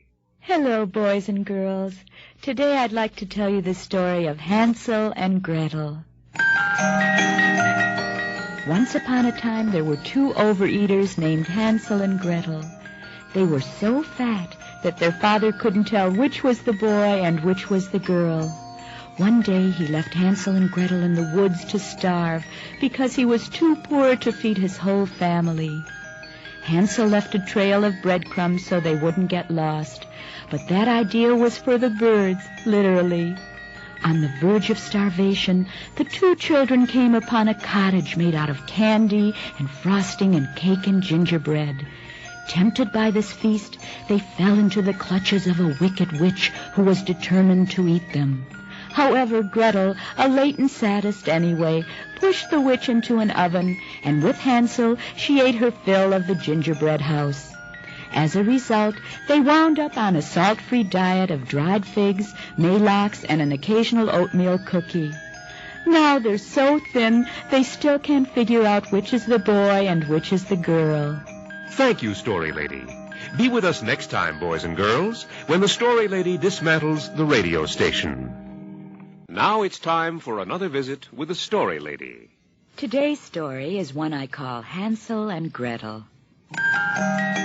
Once upon a time, there were two little German children named Hansel and Gretel, which sounds silly over here, but in Germany, it's like Ralph and Harriet, which still sounds silly.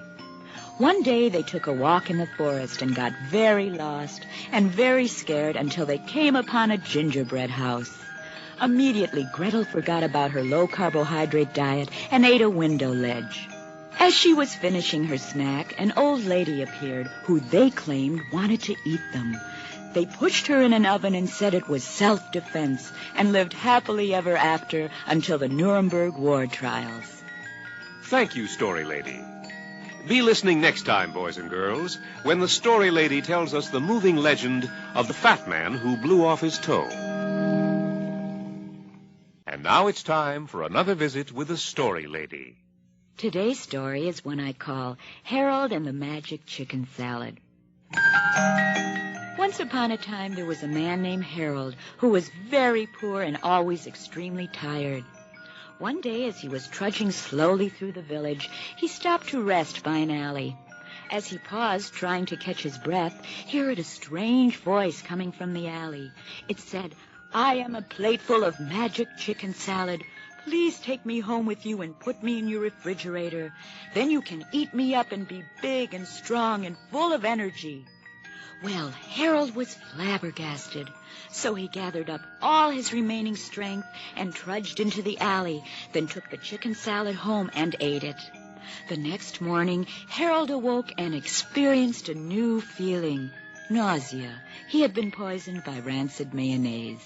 Thank you, Story Lady. Be with us next time, boys and girls, when the Story Lady tells us about the fat woman who went to the movies and sat in a seat full of chewing gum. Time now for another visit with the Story Lady. Hello, boys and girls. Today we're going to hear the story I call The Headless Horseman.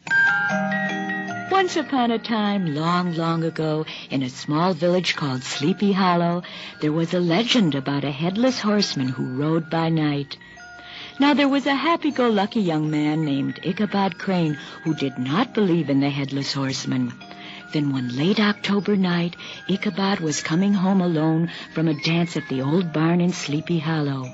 And as he walked and sang to himself, he thought that he heard the sound of distant hoofbeats. The shadows were dark that night, and Ichabod looked, but saw no one. Then echoing in the still blackness of the night, the hoofbeats, closer this time.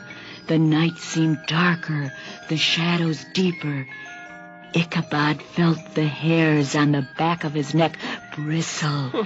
He strained to see. Now again came the mysterious hoofbeats of... Byron, what is the matter with you? I'm scared, story lady. Oh, for heaven's sakes, it's only a story. I can't help it. I'm scared, and the ghost and... Oh, there, Byron. It's going to be all right. Here, have a balloon, and here's your security blanket. Thank you, story lady. Be listening again next time, boys and girls, when the story lady... Wait, story lady, don't leave me. I don't want to walk home alone. Wait. Please wait. Time now for another visit with the story lady. Hello, boys and girls. Today we're going to hear the story I call Herbie Franklin the Rat. Once upon a time, there was a lovely, nice story lady who used to go out with a rat named Herbie Franklin. And one night, when Herbie Franklin came by to pick the story lady up for a date, she found lipstick on the dirty creep's collar and told him that... Story lady, I think you should leave your personal problems at home, don't you? Listen, I just want everybody to know about this lousy creep, and I'll be very happy if I never see Story lady, I really don't think the boys and girls are interested in Herbie Franklin. Oh, well, they couldn't be less interested than I am. Why don't you just tell us about the Frog Prince? All right. Once upon a time, there was a... Phone call for the story lady. It's Herbie. Finish up for me, Byron. Thank you, story lady. Be with us next time, boys and girls, when the story lady will tell us how to clean a chicken.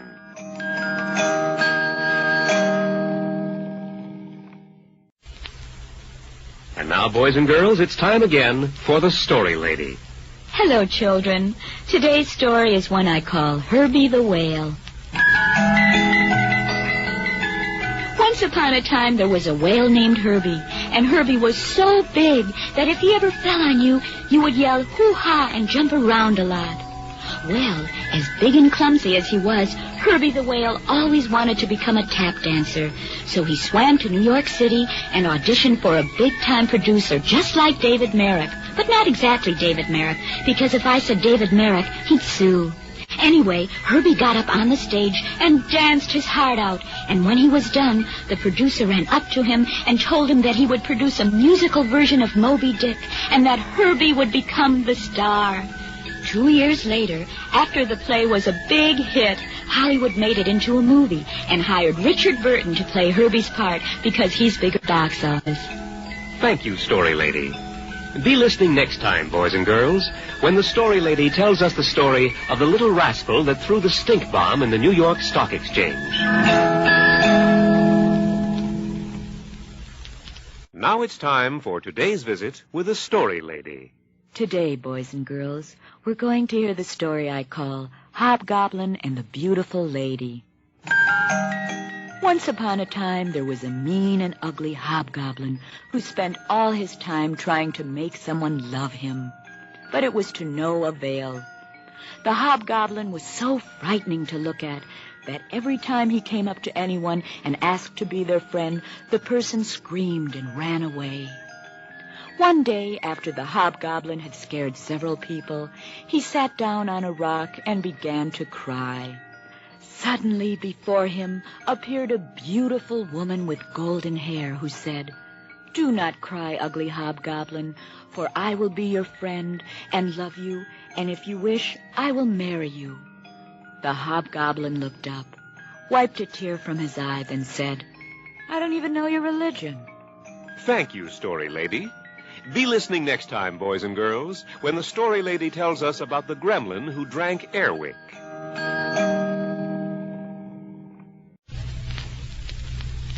Time now for another visit with the story lady. Today's story is one I call Horatio Horatio Alger, and it goes something like this. Once upon a time, there was a very poor boy named Horatio Alger. Every day he sold newspapers on a corner in New York City. One extremely cold day, a very well-dressed, obviously wealthy gentleman bought a paper from Horatio. But it was so cold, the man hurried off, forgetting his change. Horatio ran after him through the cold and searched all over New York to try and give the man his change. Finally, after nearly freezing to death, Horatio found the man's plush office and ran in to give him his change. That was the beginning of Horatio's success, because he found the man fooling around with his secretary and blackmailed him for the next 35 years. Thank you, Story Lady. Be listening next time, boys and girls, when the Story Lady tells you the funny fable called Baby Jeffrey and the Magic Fungus.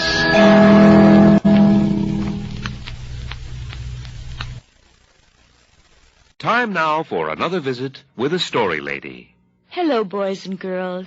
Today we're going to hear the story I call How I Became a Story Lady. Once upon a time, I was a beautiful young princess. One day, as I traveled through the woods, I spied a little froggy. It was such a friendly-looking froggy that I picked it up in my delicate princess hands and lifted it to my lips and kissed the frog. Instantly, the froggy suddenly turned into a handsome prince, to whom I immediately lost my hasty heart and wed. Unfortunately, not all handsome princes have an awful lot of money, especially if they've blown the past few years sitting around on lily pads eating flies. So I had to get a job as a story lady to keep the bum and cheese and muscatel. And he still sits around on lily pads eating flies. Thank you, Story Lady. Be listening next time, boys and girls, when the Story Lady will be here to tell us how to beat the dealer at blackjack with her new system called Beat the Dealer with a Blackjack.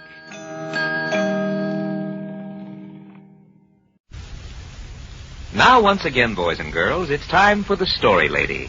Hi, kiddies. Today I'm going to tell you the story of how the zebra got its stripes. Once upon a time, in a kingdom far away, there lived the world's very first zebra. Not too much was happening, so one day the zebra joined the army, and in no time at all he worked his way up to corporal. Is that all, Story Lady? No. Actually, he eventually became a master sergeant, but I just wanted to tell the important part. What?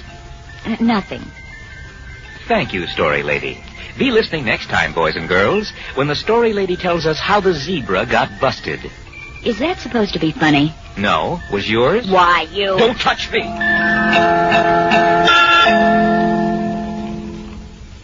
Once again, boys and girls, it's time for the Story Lady. Hello, boys and girls.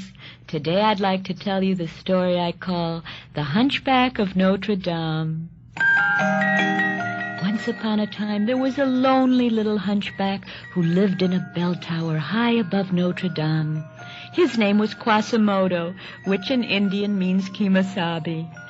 All day long, the little man would pull the heavy ropes that would set the giant bells lamenting. Quasimodo's music was as beautiful as the little hunchback was ugly. Every day the bells would ring, ding-dong, ding-dong, but Quasimodo was very sad. He really wanted to play bells for a rock group. Then one day, a rock group came to Notre Dame. They were the famous Rolling Stones. When they heard the bells, they went up to the tower to meet the man who played so beautifully. Hearing their praise, Quasimodo wept. A Rolling Stone asked the little man why he was so sad. Poor Quasimodo raised his head and said, "Why was I not made a stone like thee?" The singers looked at him blankly. One of them said, "Can't you guess?" "I've got a hunch," said Quasimodo. And the singers said, "Exactly." Thank you, Story Lady. Be with us next time, boys and girls, when the Story Lady gets arrested for fabricating on the air. It's time now for another visit with the Story Lady. Hello, boys and girls. Today we're going to hear the story I call The Indian Chief and the Scout. Once upon a time, many Indian tribes were at war with the white man. Finally, a great peace treaty was drawn up in Washington. But who could take the treaty to the great Indian chief? Finally, a brave wagon scout who had much knowledge of the Indian tribes said that he would speak for the treaty with the Indians. He took the treaty and rode bravely to the Indian village. The Indians saw him coming, but as he carried no guns, they let him pass. And finally, he received permission to speak to the great chief. He told the chief, "The great white father in Washington wants peace with his red brother. We are willing to do anything that the Indian wants." The chief thought a moment and said, "White man speak with forked tongue." That was all right with the scout, but Forked Tongue was busy making beads, so he had to talk to Jumping Bear instead. Thank you, Story Lady. Be with us next time, boys and girls, when the Story Lady tells us how she kicked the oatmeal habit.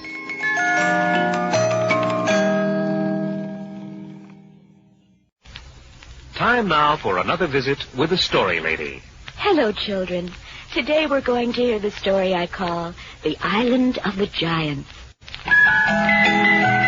Once upon a time, there were two brothers who were lost during a storm at sea.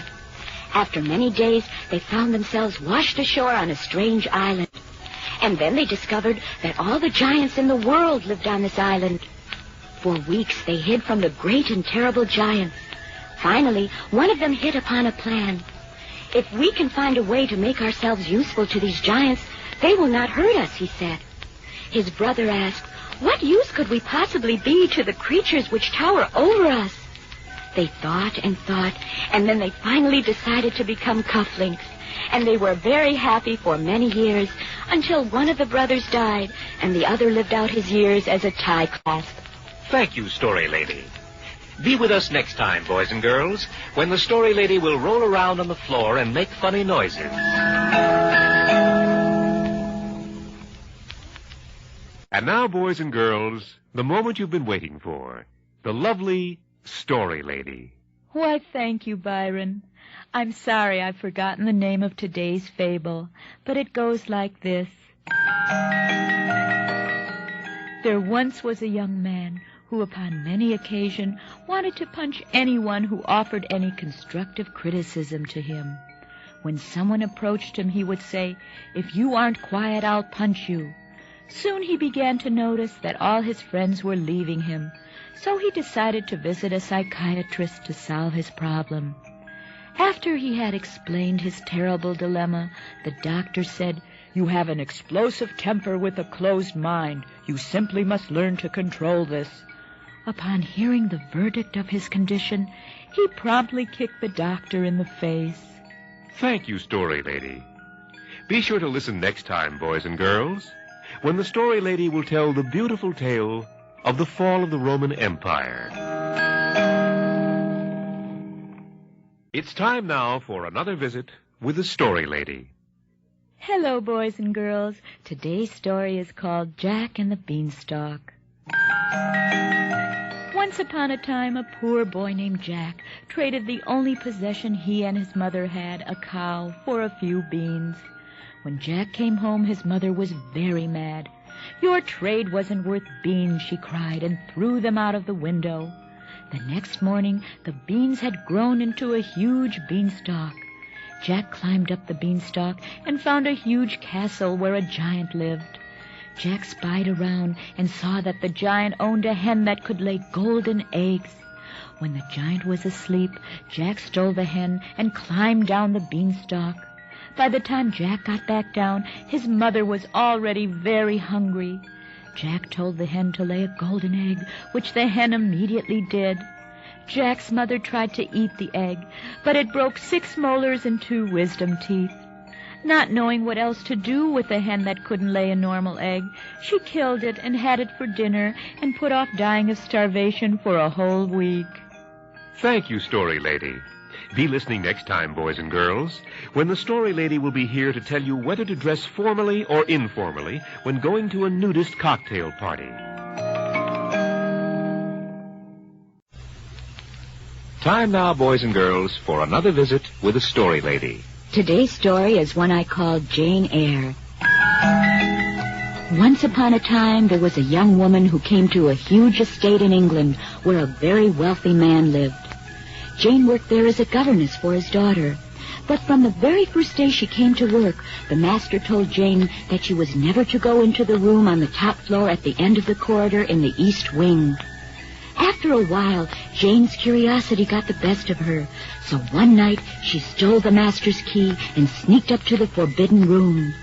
Nervously, she opened the lock and pushed open the great big door. Just then, the master showed up, but it was too late, for there in the room, Jane saw a glassy-eyed, tousled woman chained to the wall.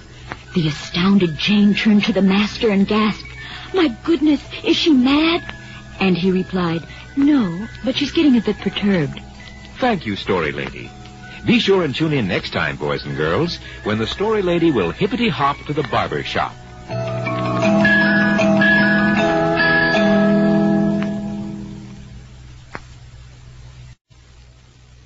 And now, boys and girls, it's time once again for the Story Lady. Hello, children. Today's story is about Joan of Arc. Joanie was a peasant girl long, long ago in France, which had been at war with England for 100 years. When she was 13, she went out hoeing in a field when suddenly she heard a voice. It was a tiny gopher crying, "You have torn up my burrow with your hoe. Please don't hurt me, too." Joan immediately apologized and shared her lunch with him. The gopher said, "You have been so good to me. I'm going to give you a horse and a suit of armor, and you can save France." Instantly, out of a puff of smoke, there appeared a beautiful white stallion and a shining suit of armor made from the finest steel. Joan opened the visor of the helmet and discovered a naked man inside. Thank you, Story Lady. Next time, boys and girls, the Story Lady will tell us the warm, friendly, and rewarding life of Al Capone. It's time once again, boys and girls, for the Story Lady. Hello, boys and girls. Today I'd like to tell you the story of Johnny Appleseed. Once upon a time, there was a boy named Johnny Appleseed who liked apples so much that he decided to travel all across the country planting apple seeds. He started in New York, but the AMA threw him out because they heard an ugly rumor about what an apple a day would do to the medical profession. Illinois didn't want him either. They decided he was a hippie, passed an anti-loitering ordinance, and called in the National Guard to escort him out of town. He tried California, but the agricultural inspection station took one look at his seeds, and he never got past the border.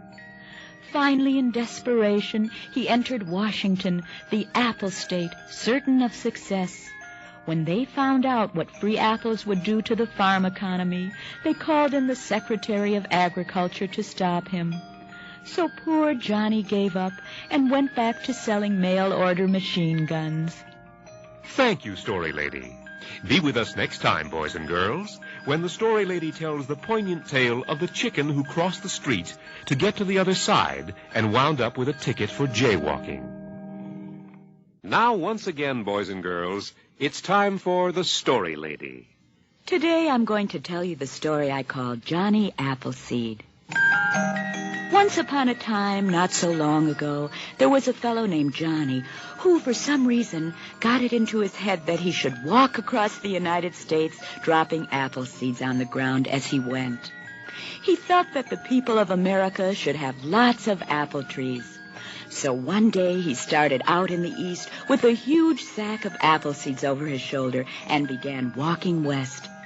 As he walked, he dropped the seeds. All along the way, people would say, "Hi, Johnny Appleseed," and he felt very good. Then just as he was getting to Pennsylvania, he was picked up by the Jersey State Police, who nailed Johnny with an $11,000 littering fine, plus 2 months in the Newark City jail. Thank you, Story Lady. And be sure to tune in next time, boys and girls, when the Story Lady will read the story synopsis from 3 Swedish movies.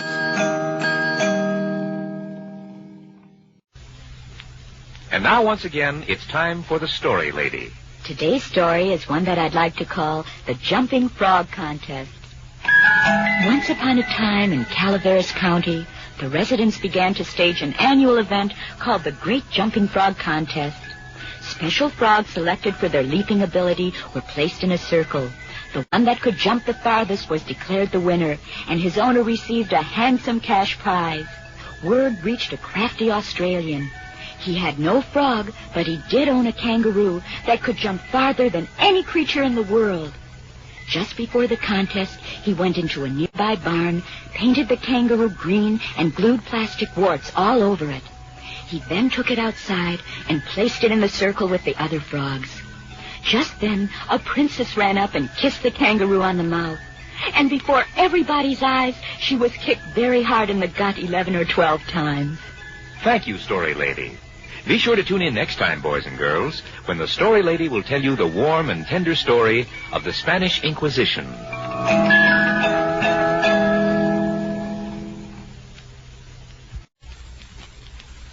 It's time once again, boys and girls, for the Story Lady. Hello, children. Today's story is one I call The King and the Pauper. Once upon a time, there was a young king who, unknown to him, had a perfect double in his very own kingdom. The double was a ragged pauper.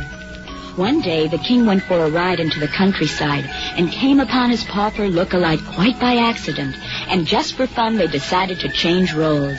The king put on some rags, and the pauper put on the royal robes and crown. Then the disguised king went out into the town square among his subjects, and what he learned shocked him. The people hated the young king because the harsh taxes he levied on them kept everyone starving and very, very poor. The very next day, the king went back to his castle and once more changed clothes with the pauper, then called all his subjects to him. And when the subjects kneeled before the young king, he and his guards punched them all in the mouth for talking too much. Thank you, Story Lady. Be listening next time, boys and girls, when the Story Lady will tell us the warm and tender story of Typhoid Mary.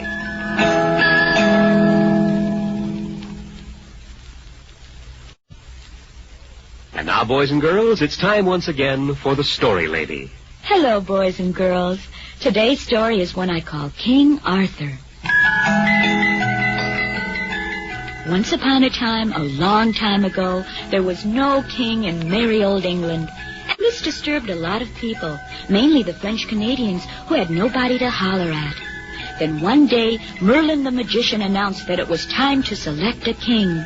All the people asked how it would be done, and Merlin said there was a rock with a sword stuck in it somewhere near London, and whoever could pull the sword out would become the king. Well, hundreds tried and failed, until one young man named Arthur calmly walked up to the sword and began pulling at it.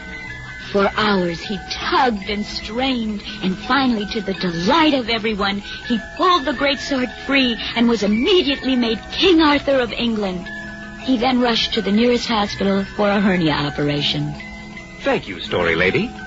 Be listening next time, boys and girls, when the Story Lady tells the romantic fable of the tortoise and the ingrown hair. And now it's time for today's visit with the Story Lady. Today, boys and girls, I'm going to tell you a story I call King Midas and the Golden Touch. One day, the greedy King Midas did a favor for a magician who told Midas he could have one wish, and whatever it was, it would be granted. Well, there were only two things that Midas loved in the whole world, his daughter and gold. So his wish was to turn everything he touched into gold. The magician, who was hard of hearing, gave King Midas the power to turn everything he touched into his daughter. Suddenly, the king felt his nose itch, and being normal, he scratched it, thereby turning his nose into his daughter. King Midas now is with Ringling Brothers Circus, right next to the lady with the 3 tummies. Thank you, Story Lady. Next time, boys and girls, the Story Lady will tell us about the Drosophila fly and its role in Tibetan vampire worship.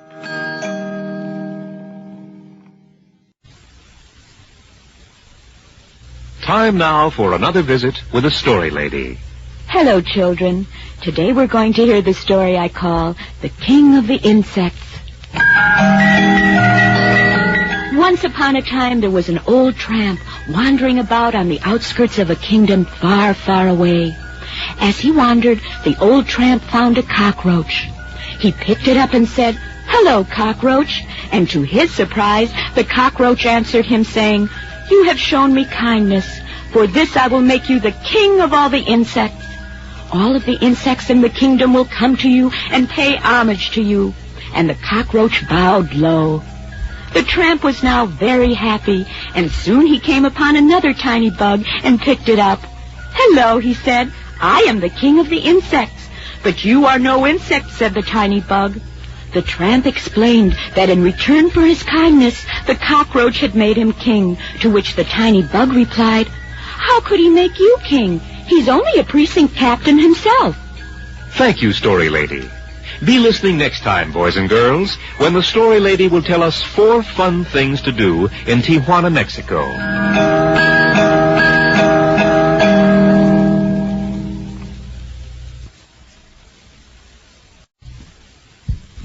Time now for another visit with the Story Lady. Hello, boys and girls. Today we're going to hear the story I call The King of the Jungle. Once upon a time, long, long ago, there was no king of the jungle, and all the animals of the jungle decided to get together and decide who would be the king. And so they gathered in a clearing, and one by one they each stepped forward. "I should be the king of the jungle," said the monkey, "for I can climb through the trees and see what is happening in all of the jungle." The elephant felt that he should be the king, for he was the biggest of all the animals in the jungle. "No," said the snake, "I should be the king of the jungle, for I can move quietly through the jungle and learn of all the things that are important." And then the old lion slowly walked to the center of all the animals and said, "You are all wrong. I am going to be the king of the jungle because I control the 15 key precincts." And he was right. Thank you, Story Lady. Be listening next time, boys and girls, when the Story Lady will give you the lowdown on why hairdressers and interior decorators become such good friends.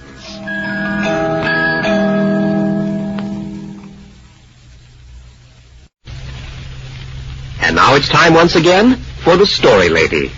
Today's story is one I call The King's Bunions. Once upon a time there was a happy kingdom ruled by a very happy king. But one day the king got a bunion on his foot.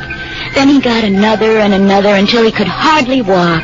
And as the king's bunions got worse, the king got meaner and meaner, and soon it was a very unhappy kingdom.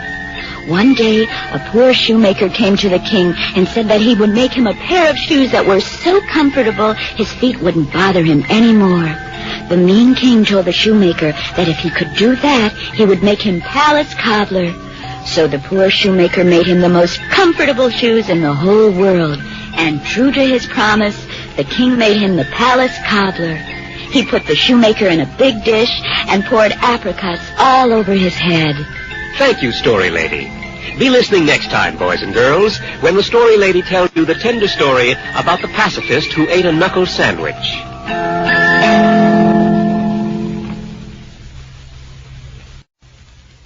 Time now for another visit with the Story Lady. Hello, little darlings. Today we're going to hear the story I call The King's Dilemma. Once upon a time there lived 3 princes, only one of whom could become ruler when their father, the king, died. "I love you all very much," the king told his 3 sons, "but only one of you can succeed me. Therefore, the one who can slay the terrible dragon will inherit all my lands, riches, and privileges that go with them." Weeks passed, then months, then years, and one day, still not knowing if any of his sons had killed the evil dragon, the old king passed away.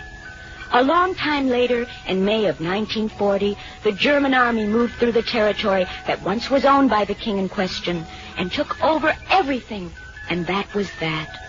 I mean, if one of the king's sons did manage to slay the dragon, he sure never let anyone know about it. Probably what happened is that all 3 boys were killed.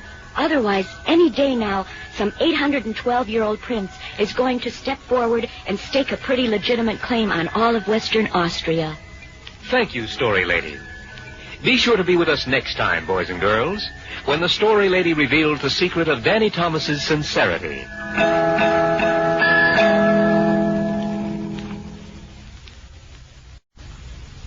time now, boys and girls, for another visit with the Story Lady. Today's story is one I'd like to call The King's Ransom. Once upon a time in a far-off land, there lived a king whose hobby was woodcutting. As he was riding in the forest one day, he came upon a magnificent oak tree, and he took his royal axe and chopped it down. No sooner had the tree hit the ground when a wicked witch popped out of the upper branches. "Destroy my home, will you?" screamed the witch. "If you don't give me every cent you own, you'll be dead by sundown." "But I never carry more than 50 sovereigns in cash when traveling," answered the king. "You heard me," she retorted. "Go get the money or it's curtains." The king raced back to his castle and collapsed on his throne. "Quick," he said to his wife, "withdraw all the money from the royal treasury or I'll be dead by sundown." The queen rapidly exited, withdrew the money, and put it in a short-term double indemnity life insurance policy on her husband. Thank you, Story Lady. Be listening next time, boys and girls, when the Story Lady milks a pet viper. Time now for another visit with the Story Lady. Hello, boys and girls. Today we're going to hear the story I call Kissinger the Great. Once upon a time, there was a great magician named Rudolph Kissinger who had the ability to change his face and even his shape and size at will. And as this great magician wandered the countryside, he would never be the same person twice. Once he would be a peasant farmer, the next time a great king, then an elf, sometimes even a cow or a horse or a pig. All the other magicians admired and respected the magnificent Kissinger. Day after day, they would sit around after their day's work of making magic was done and talk about the marvel of this man who could become anyone else at will. And they would say, "I wonder who's Kissinger now?" Thank you, Story Lady. Be listening next time, boys and girls, when the Story Lady tells us the warm and heart-tugging story of the fairy princess who joined the Teamsters Union. It's time now for another visit with the Story Lady. Hello, children. Today's story is one that I'd like to call The Knight and the Glass Mountain. There was a proud and handsome knight who was in love with a beautiful maiden, so much so that they planned to be married. On the day of the ceremony, however, a wicked witch appeared, stole the maiden, and placed her in a castle atop a gigantic glass mountain. The knight set out on his magnificent steed to climb the mountain, but alas, it was too slippery, and he tumbled back down. Suddenly he saw a walnut on the ground, and he picked it up and opened it. Inside was a tiny magic dwarf. "You may have one wish," said the little creature. "I want to be able to fly," said the knight. "Granted," said the dwarf, and instantly the knight was transformed into a Boeing 707 jetliner, which wasn't bad, except he served lousy food in the coach section. Thank you, Story Lady. Be listening next time, boys and girls, when the Story Lady tells us the warm and tender history of the wood pulp industry. Now it's time for today's visit with the Story Lady. Thank you, and hello, everybody. Today's story is called Lady, Your Sign Fell Down, and it goes like this. Wait a minute, Story Lady. Yes? This story you're going to tell, it's not the one about the drunk who... That's right, yes. The one where he's walking down the street and he goes past this big, tall building and he sees two... Yes. I know the story, Story Lady. You can't tell that on the air. Oh, are we on the air already? I thought this was just the rehearsal. No, this is the actual show. People are listening in. Oh, well, maybe I'd better do something else then. Yes. All right. There was a young lady from Kent who was... Never mind, Story Lady. What's the matter? Just forget it. Boys and girls, listen again next time when another Story Lady will tell you another story. Time now, boys and girls, for another visit with the Story Lady. Hello, kiddies. Today we're going to hear the story I call The Laughing King. Once upon a time, in a kingdom far away, there lived a king who started laughing one day and couldn't stop. In desperation, the king offered his beautiful daughter, the princess, to the first person who could make him stop laughing. People with sad stories to tell came from all over the kingdom to try their luck. but nothing happened, and each one of them was beheaded. One day, a filthy slob peasant boy with pimples arrived at the castle and whispered something in the king's ear. Instantly, the king's laughter ceased. One of the royal guards leaned toward the peasant boy and asked, "How did you do it?" "Easy," replied the boy. "I told him the one about the king who gave his beautiful daughter, the princess, to some filthy slob peasant boy with pimples who made him stop laughing." Thank you, Story Lady. Boys and girls, be with us next time when the Story Lady will eat a gasoline-soaked cabbage.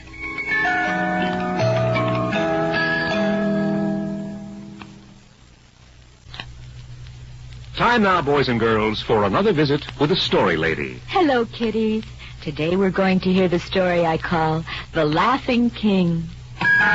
Once upon a time, in a kingdom far away, there lived a king who started laughing one day and couldn't stop.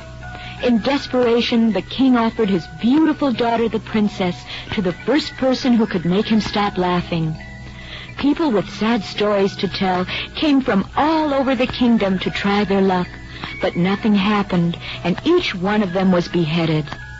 One day, a filthy slob peasant boy with pimples arrived at the castle and whispered something in the king's ear.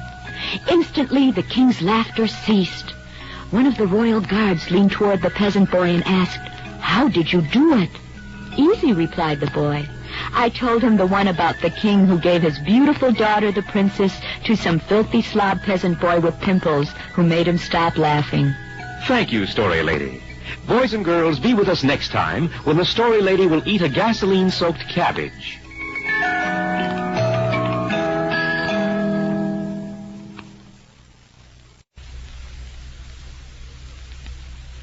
And now, once again, boys and girls, it's time for the Story Lady. Hello, kiddies. Today's story is one I call The Legend of Paul Bunyan, and it goes something like this. Once upon a time in the forest of the northern United States, there was a huge man named Paul Bunyan, and he was the best woodsman in the whole territory. Wherever he went, he took his big blue ox Babe. If you've ever been in the North Woods in the middle of winter without nothing on, you'd know why Babe was blue. Anyway, Paul went all through the forests of Minnesota, chopping down great big trees wherever he went. He was fantastically big and strong and had cut down a bunch of trees in the forest. And he probably would have cut them all down, except that one day Smokey the Bear caught up with Paul and set his whole body on fire. Thank you, Story Lady. Be listening next time, boys and girls, when the Story Lady will fake it, because she's running out of stories.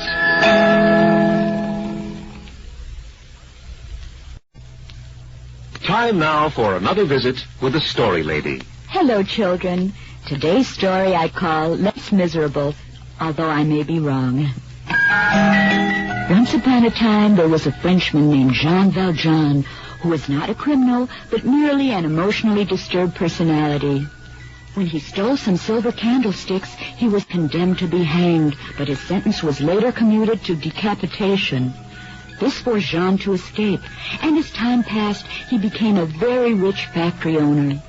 One of his employees was a girl named Cosette, and she was so beautiful that he adopted her right away, and they moved to Paris. It was there that Jean Valjean discovered that Cosette was not exactly the brightest girl around. She was 18 years old and was still blowing soap bubbles in the shape of Marie Antoinette. So, being a loyal Frenchman, what else could he do? He let her eat cake. Get it? Soap, cake? Oh, well. Thank you, Story Lady. Be with us next time, boys and girls, when the Story Lady will tell us the tender story of the hippie who ate his hair.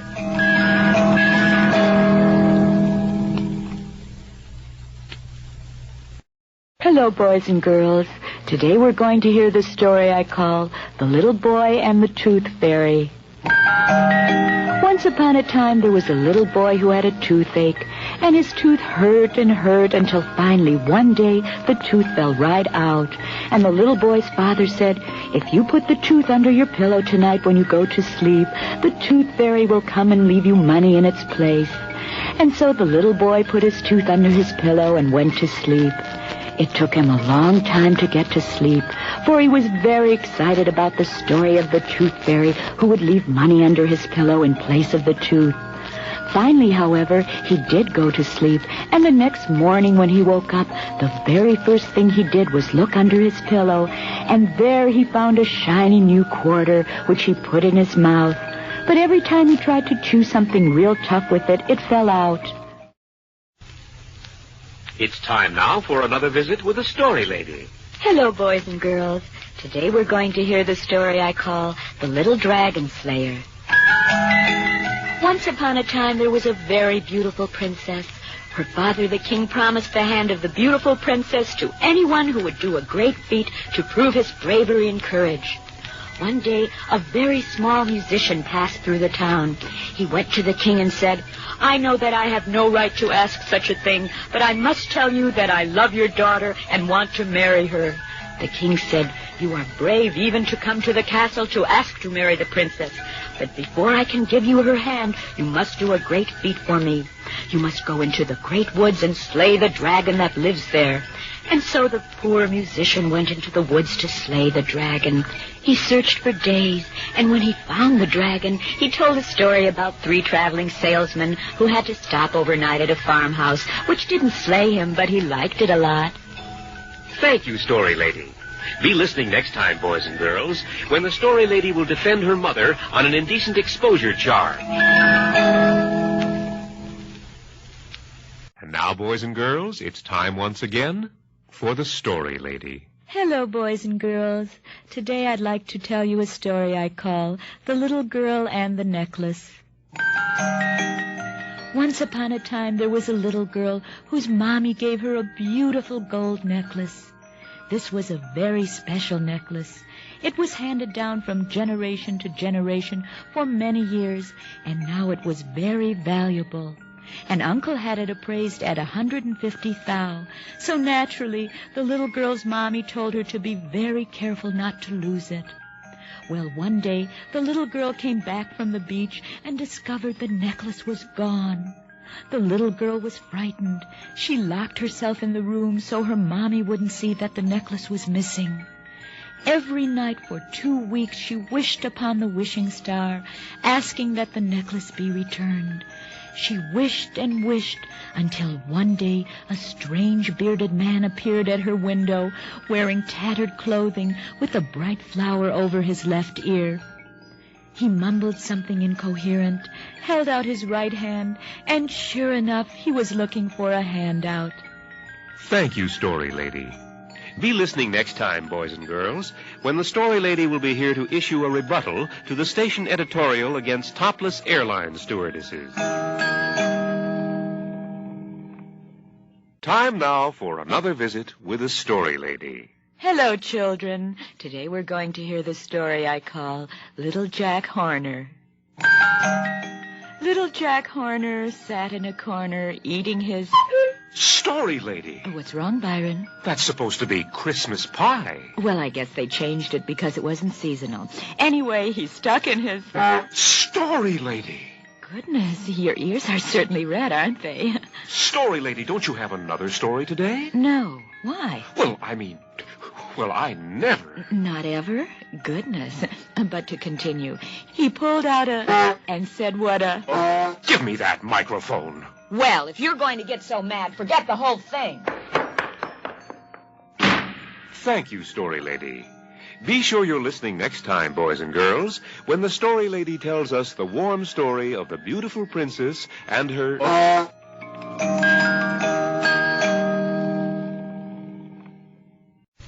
Time once again for a visit with the Story Lady.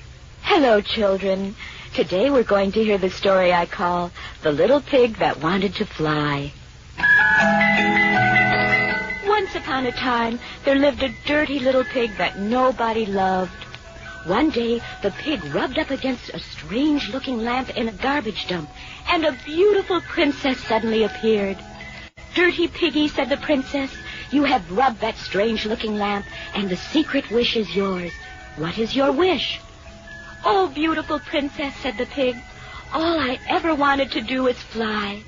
Please let me do that, and I'll be the happiest dirty pig in the entire kingdom." Upon hearing this, the princess spun twice on her heels, gestured toward the heavens, and was gone. The pig leaped upward in order to make himself airborne. When nothing happened, the pig tried it again, then again, and yet again, each time unsuccessfully. Finally, in desperation, the pig rubbed the lamp, thus causing the princess to reappear. "Oh, princess," said the pig, "I tried to fly, but nothing happened. Help me." Raising herself to her full height and looking directly into the pig's eye, the princess replied, "I'm sorry, but you only get one wish." Thank you, Story Lady. Be sure to be with us again next time, boys and girls, when the Story Lady reveals who's really behind the YMCA.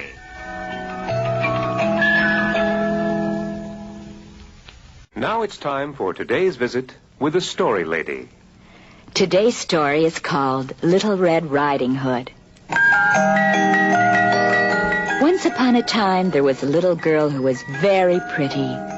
Her mother had made a little red hood for her, which she always wore, so people called her Little Red Riding Hood because they couldn't think of her name anyway. One day, her mother gave her some cookies to bring to her grandmother, who lived on the other side of the woods. As she was walking through the woods, a wolf stepped out from behind a tree and said, "Where are you going, little girl?" Little Red Riding Hood, in superstitious fear at the sight of a talking wolf, pulled out a .38 caliber police revolver and emptied it into the wolf. A few moments later, she realized that she had killed the only talking wolf in the world and had thrown away a fortune she could have made by appearing on the Ed Sullivan Show. In desperation, she quietly threw herself in front of a glacier and was crushed several centuries later. Thank you, Story Lady. Time now for another visit with the Story Lady. Hello, boys and girls. Today's story is one I call The Little Steam Engine. Once upon a time, there was a little steam engine who had a long train of cars to pull. She went very well until she came to a steep hill, and no matter how hard she tried, she couldn't pull the cars up the hill. She pulled and she pulled and she puffed and puffed, but she couldn't get the cars over the hill. So she left the cars and went up the hill looking for someone to help her. But when she came back, she discovered that all the cars were gone. Because of the advent of airplanes, the railroad company had gone out of business and had sold all the cars. So the poor little steam engine sat down and cried, "Boo-hoo, choo-choo." Finally, one day, she sold herself to a big, hairy man who took her to Fort Wayne and made a diner out of her. Thank you, Story Lady. Tune in again next time, boys and girls, when the Story Lady tells the heartwarming story of her second divorce. And now, boys and girls, it's time once again for the Story Lady. Today I'm going to tell you the story I call The Little Tailor. Once upon a time, there was a timid little tailor. One day he was working in his shop and was being bothered by a whole bunch of flies who were buzzing all around him. Finally, in anger, he smashed his hand onto the table where 7 of the flies had landed, and lo and behold, he killed them all. It was very icky, but he was proud. He went running outside proclaiming, "I killed 7 with one blow." Immediately, he was brought before the king, who sternly looked at the little tailor and asked, "Now, just what was it you did?" The meek little tailor looked up. "Your Majesty, I killed 7 with one blow." The king smiled and said, "Did you at least wash your hands afterwards?" Thank you, Story Lady. Be listening next time, boys and girls, when the Story Lady tells the warm and moving fable of the princess with facial hair. And now, once again, it's time for a visit with the Story Lady. Thank you, Byron. Today's tale is called The Little Thief. In a faraway kingdom, there lived a little thief who would cleverly steal gold alms from everyone.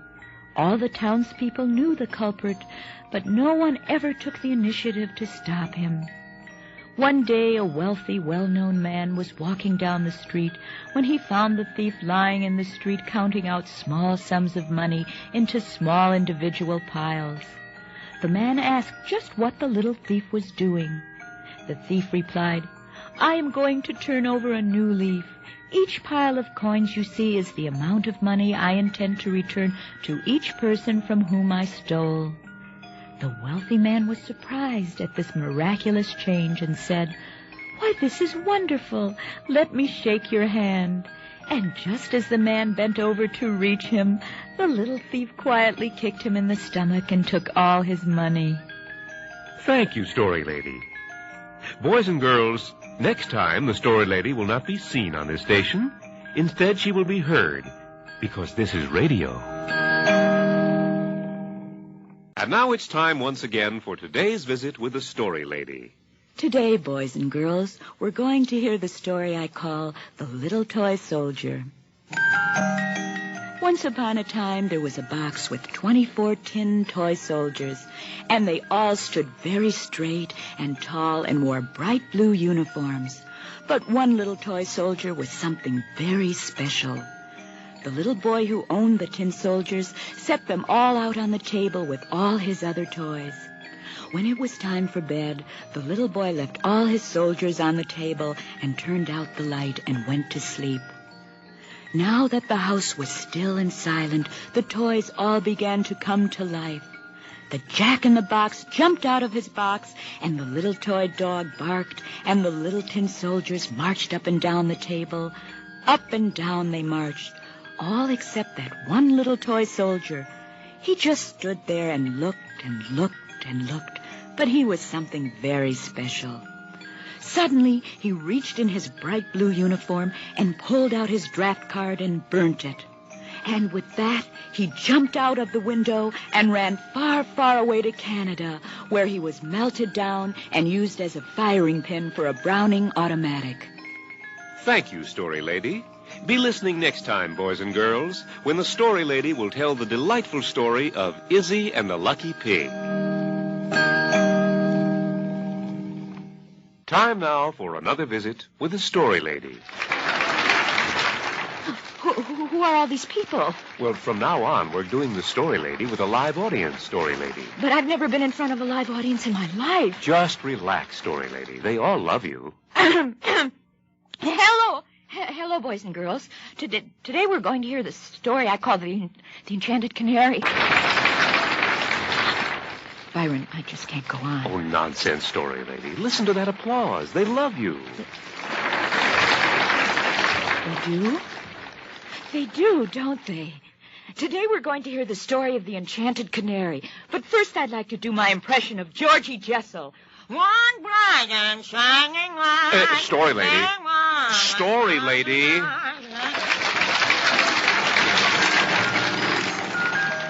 Thank you, Story Lady. Be listening next time, boys and girls, when the Story Lady will try to sneak in a dirty word before the engineer can cut her off the air.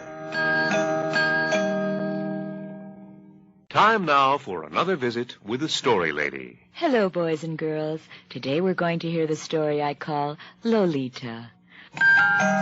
Once upon a time, there was a very pretty little girl named Lolita. Story Lady. Yes, Byron? Story Lady, we've had trouble about this before.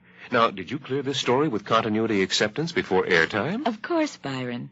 Anyway, Lolita lived with her mother and a kind man who was considerably older than her. Story Lady, I don't mean to nag about this, but are you sure? If you don't believe me, just call continuity acceptance yourself and ask for the new executive in charge of the show, Mr. Humbert Humbert. Mr. Humbert Humbert? Oh, yes, you should meet him. He's a very nice man. He gave me a lollipop. Thank you, Story Lady. Be with us next time, boys and girls, when the Story Lady will wade barefoot through a tub of melted marshmallow. Time now for another visit with the Story Lady. Hello, boys and girls. Today we're going to hear the story I call The Lonely Elf. Once upon a time, very long ago, there was a little elf who... Story Lady. And this elf... What? You're not wearing your glasses. No, I've got contact lenses. But the little elf lived all alone, and Story lady, you're beautiful. Thank you. Anyway, the little elf was very lonely, and more than anything else, he... Stop that. I can't help it. I love you, story lady. Stop that. Get away from me. I love you. I love you. I love you. Oh, stop hitting me with your storybook. You keep your grabby hands to yourself, you animal. But I love you. I love you. I love... All right, I warned you. Oh. Thank you, story lady. Be listening next time, boys and girls, when the story lady tells us what to do about a nasty shoulder wound. And now it's time, once again, for the story lady. Hello, boys and girls. Today I'd like to tell a story I call The Lonely Musician. Once upon a time there was a lonely musician. He had no money and he had no friends, just the guitar on his back and the song in his heart, which made him draft exempt. The musician was very much in love with a beautiful milkmaid, but alas, she had many suitors. They offered her jewels and furs and gold, while the poor musician could only offer his sweet song. Small wonder that she only laughed at him. Undaunted, the poor musician made up his mind to write his lady love a song that would win her heart. That very next night, he stood outside her window singing. Unfortunately, she was out on a date, but his song instantly became #1 in 37 countries, and he was an overnight millionaire with 50,000 groupies following him wherever he went. The milkmaid married an insurance salesman from Boise. Thank you, story lady. Be with us next time, boys and girls, when the story lady tells us about the time Tarzan and Cheetah went bananas. It's time now for another visit with the story lady. Hello, children. Today we're going to hear the story I call The Lost Continent of Atlantis. Once upon a time, a very long, long time ago, somewhere in the Atlantic Ocean west of Gibraltar, there was a mighty kingdom known as Atlantis. Atlantis was very rich and very powerful and was blessed with every beauty that any land could ever have. But the citizens of Atlantis were very, very wicked. Each day they spent more and more of their time cheating and stealing from their fellow man. Soon Atlantis was known far and wide as the most evil and immoral of all lands, and was such a disgrace that all the gods on Mount Olympus decided that Atlantis could no longer be a blot on the face of the earth. And so they sent a great disaster, and the entire kingdom of Atlantis sank to the bottom of the sea, severely injuring Richard Basehart, Lloyd Bridges, and a couple of herring. Thank you, story lady. Be listening next time, boys and girls, when the story lady will tell you how to get into a pay toilet without a dime. It's time once again for another visit with the story lady. Hello, boys and girls. Today we're going to hear the story I call The Magic Chicken. Once upon a time there was a very poor boy who lived with his father on their small farm. But no matter how hard times became, the boy always saw that all of the farm animals were well taken care of. All the big fat pigs and all the moo cows and all the chicks were fed every day. And one day while the boy was feeding the animals, a chicken spoke to him.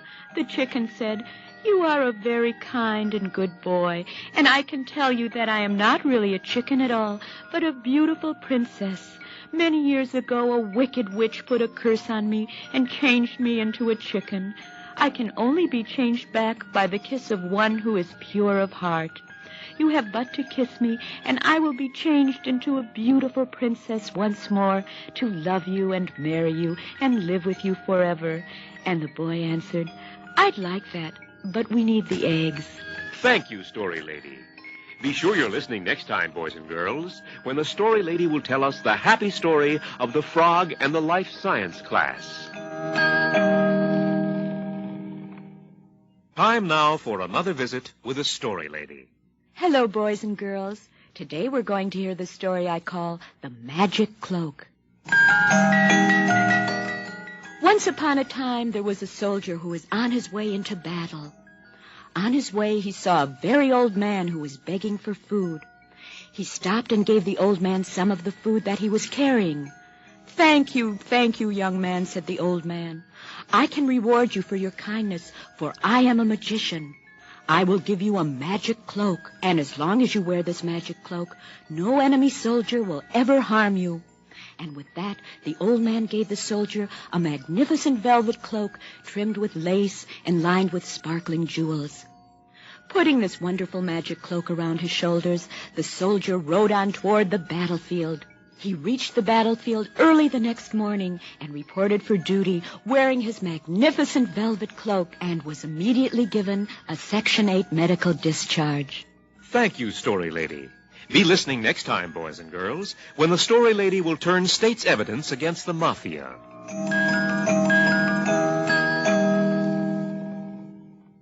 Now it's time for another visit with the Story Lady. Hello, children. Today we're going to hear the story I call The Magic Needle. Once upon a time, there was a very poor young seamstress. And one day, an emissary from the royal palace came to the seamstress and told her that she had been selected to make the queen's gown for the royal ball. Of course, the young girl was overjoyed, but then she was told that the gown must be ready for the queen the very next day. She knew that she could not finish it, and she began to cry. Suddenly, there appeared in a puff of smoke a kindly godmother who said, "Do not cry, for I bring to you this magic needle." And in a puff of smoke, the fairy godmother was gone. But in her place, there was a shiny gold needle. The young seamstress set to work, and the needle began to sing. Sew, sew, stitch, stitch, stitch. And by the next morning, she had made the most elegant ball gown ever. When the queen came to see the gown, she took it from the young seamstress and looked around her shabby shop and said, "I'll take the blue one in the window." Thank you, Story Lady. Be with us next time, boys and girls, when the Story Lady tells us the lovely tale of the hobgoblin who fell in the chocolate pudding.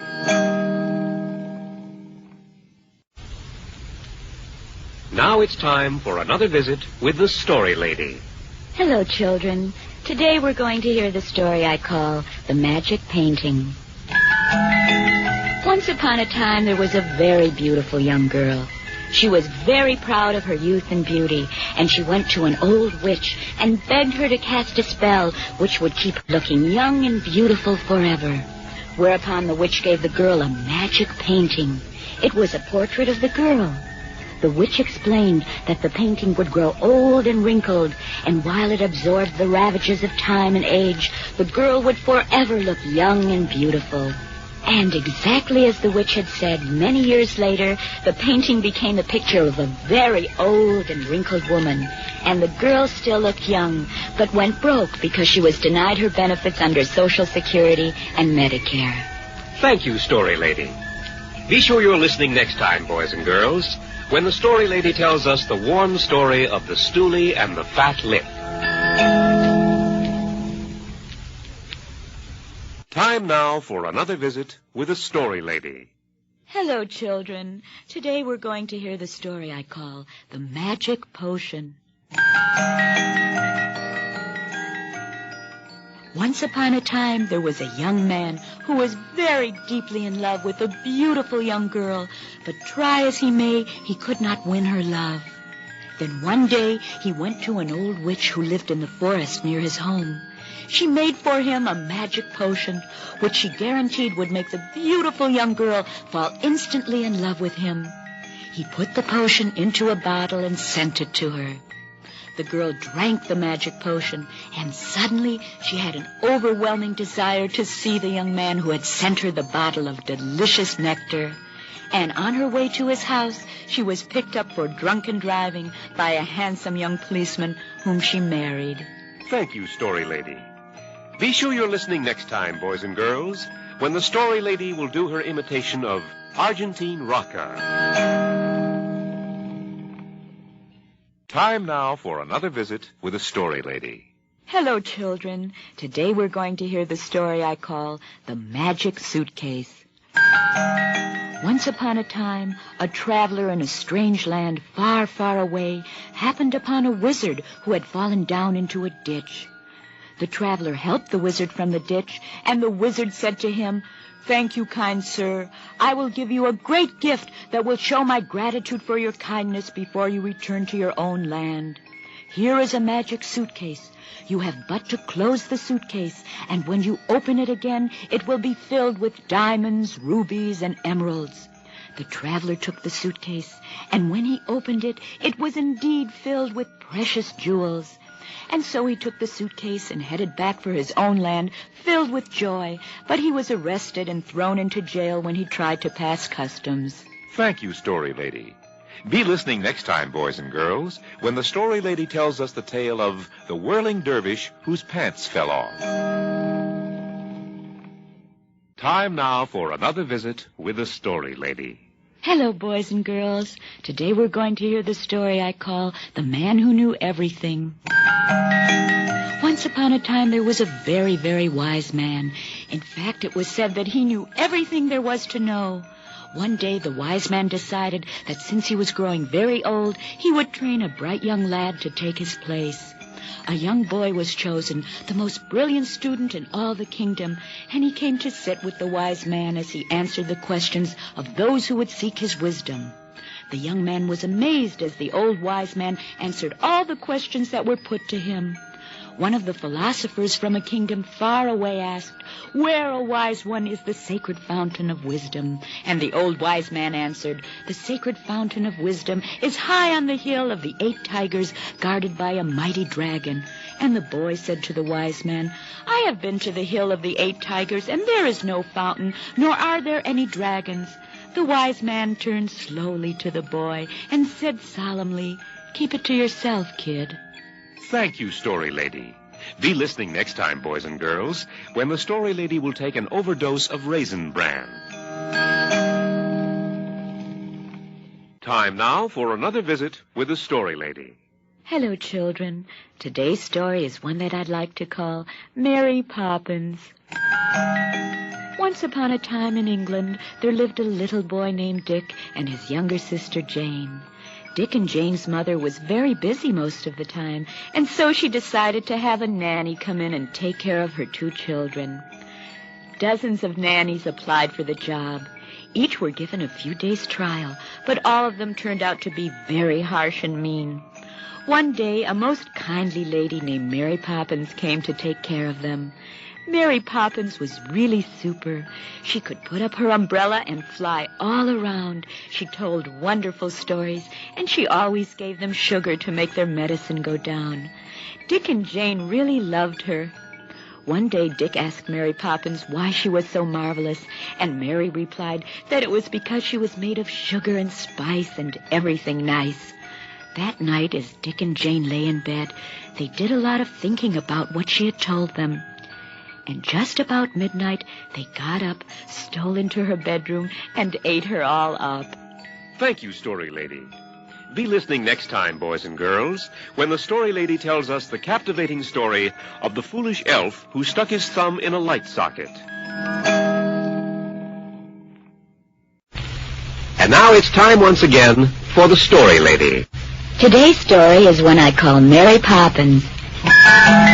Once upon a time in jolly old England, before all the tumult about the common market, there was a family that had a mommy, a daddy, a cute little girl, and a cute little boy. But the 2 cute little kids were spoiled rotten and drove away one nanny after another. Then one day, from out of the sky came Mary Poppins.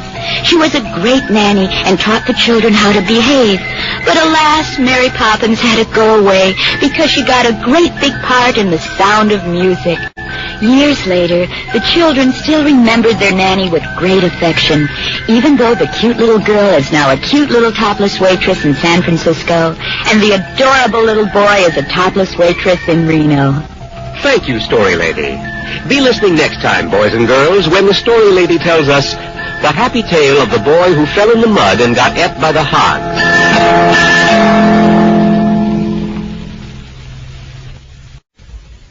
Time now, boys and girls, for another visit with the Story Lady.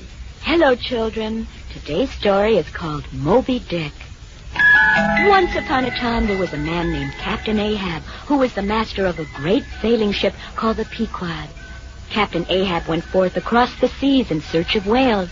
He had a great hatred for a certain white one known as Moby Dick, and so he took a large gold piece and nailed it to the mainmast of the ship, and then called his crew together. "Whomsoever first sights the great white whale Moby Dick shall have this gold piece," he announced. No sooner had he spoken when every man on the boat yelled, "Thar she blows!" "Whoever said that first, take one step forward," said Captain Ahab.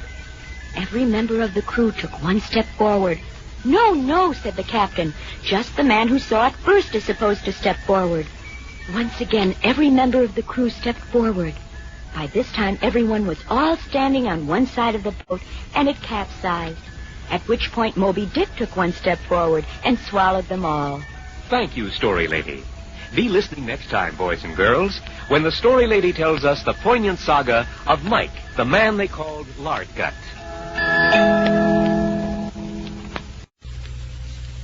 And now, once again, it's time for another visit with the Story Lady.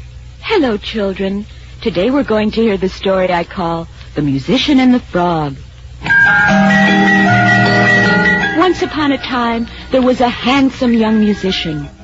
One day, as he wandered the streets of the city, he came upon a witch who was imprisoned by a tree which had fallen on her.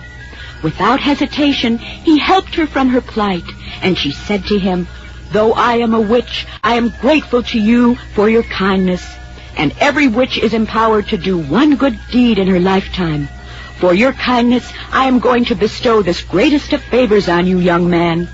And then she gave the young musician a frog and told him that at all times, no matter what happened, he must always wear the frog on top of his head. "And if I wear the frog on my head always, will I become rich and famous?" he asked.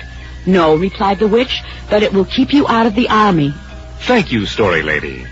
Be sure you're listening next time, boys and girls, when the Story Lady will tell us the story of the monkey who picked salt out of his head.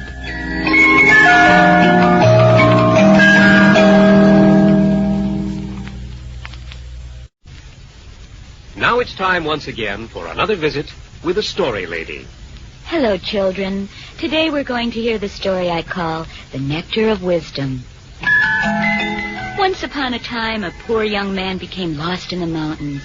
There, some very old men took him to their village, where they served him a strange nectar. He asked what it was. "It is the nectar of wisdom," they said.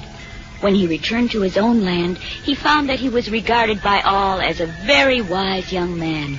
And because of his great wisdom, he became the king of the entire domain.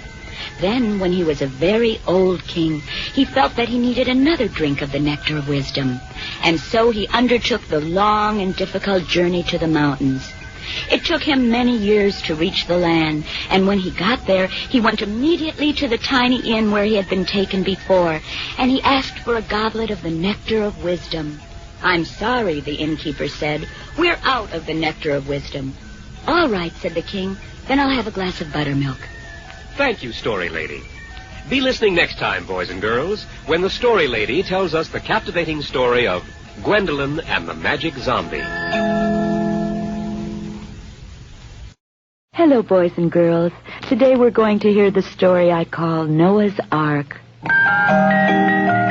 Once upon a time, long ago, a very good and wise man named Noah was building a great wooden ark. All of his neighbors laughed at Noah, but he did not care and only continued his work on the ark. Finally, one day, a neighbor who was overcome with curiosity asked Noah why he was building this great ship. Noah answered, "Because there is going to be a great flood. It will last for 40 days and 40 nights. In order to preserve all the animals on the earth, I will take 2 of each kind of animal, 1 male and 1 female, and put them on the ark. In that way they will survive the flood." The neighbor was puzzled and asked, "But Noah, surely that is an impossible task. What do you know of animals? If you need a male and female of each animal, then you must know a great deal. For example, how can you tell the difference between a male frog and a female frog?" Noah smiled and said, "Nothing could be simpler. I simply take the frogs and put them on a motorcycle. The female is the one that sits on the back." And now it's time once again for the Story Lady. Hello, boys and girls. Today I'd like to tell you a story I call Oedipus and the Creamed Spinach. Once upon a time there was a young boy named Oedipus, which was Greek for athlete's foot. This was a result of his father's forcing him to play Little League Baseball before Decinex was invented. One day he paid a visit to the Delphic Oracle, a Greek newspaper that reported the news several years ahead of its competitors. "What would you like to know, Ed?" asked the Oracle. "What about my life in 20 years?" replied Oedipus. "Sorry, your subscription only covers 15 years," said the Oracle, "by which time you will have killed your father and married your mother." What a disgusting revelation, thought Oedipus. After all, 13 years of his mother's creamed spinach was already too much. So he did the only thing he could to prevent it from happening. He killed his mother and married his father. Thank you, Story Lady. Be with us next time, boys and girls, when the Story Lady tells the shocking tale of the fairy godmother who short-circuited her magic wand and turned into a flashing Budweiser sign.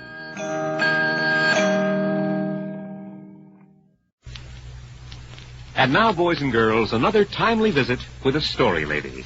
Hello, children. This is the story I call Of Human Bondage. Early in the century, a medical student named Philip was hopelessly in love with Mildred, a girl who sold sandwiches just outside the dissection lab. She had a terrible disposition, and her face looked like something that had been dropped on the floor of a biology class. And there was one other reason why Philip loved her. She enjoyed pretending that he was an intern and that she was his first patient. This worked out fine until one day, while he was taking her temperature, suddenly she bit off the end of his thermometer and died of mercury poisoning. Thank you, Story Lady. Be with us next time, boys and girls, when the Story Lady will tell us about the time Herb Alpert blew a cold sore off his lip.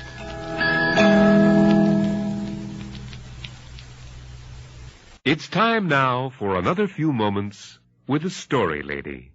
Hello, boys and girls. Today's story is called The Old Lady Who Lived in a Shoe.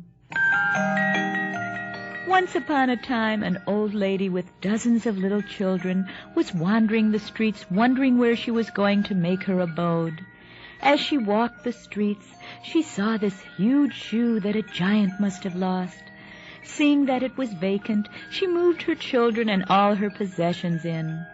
After giving it a tryout, the old lady decided that the shoe is a perfect place to live, and there was no need to search further. The old lady liked the shoe. It was big and comfortable, and there was enough room for the kids to play in. As a matter of fact, the old lady liked everything about the shoe, except that all her kids caught athlete's foot and body. Thank you, Story Lady. Be listening next time, boys and girls, when the Story Lady will be here to tell you how to put new get up and go in your life by becoming a practicing polygamist. And now it's time for the Story Lady. Hello, boys and girls. Today I'm going to tell you the story of The Old Lady. There was an old lady who lived in a shoe. She had so many children, she didn't know what to do. So the children started stealing hubcaps, cars, hijacking trucks, holding up neighborhood gas stations, and robbing our friends at the banks. They collected quite a bit of money until the dumb old lady caught on and turned them into the police. Now the children are serving 1 to 10, and the old lady is starving because without the children, her relief check was cut off. Be listening next time, boys and girls, when the Story Lady will tell us how to cheat at beanbag.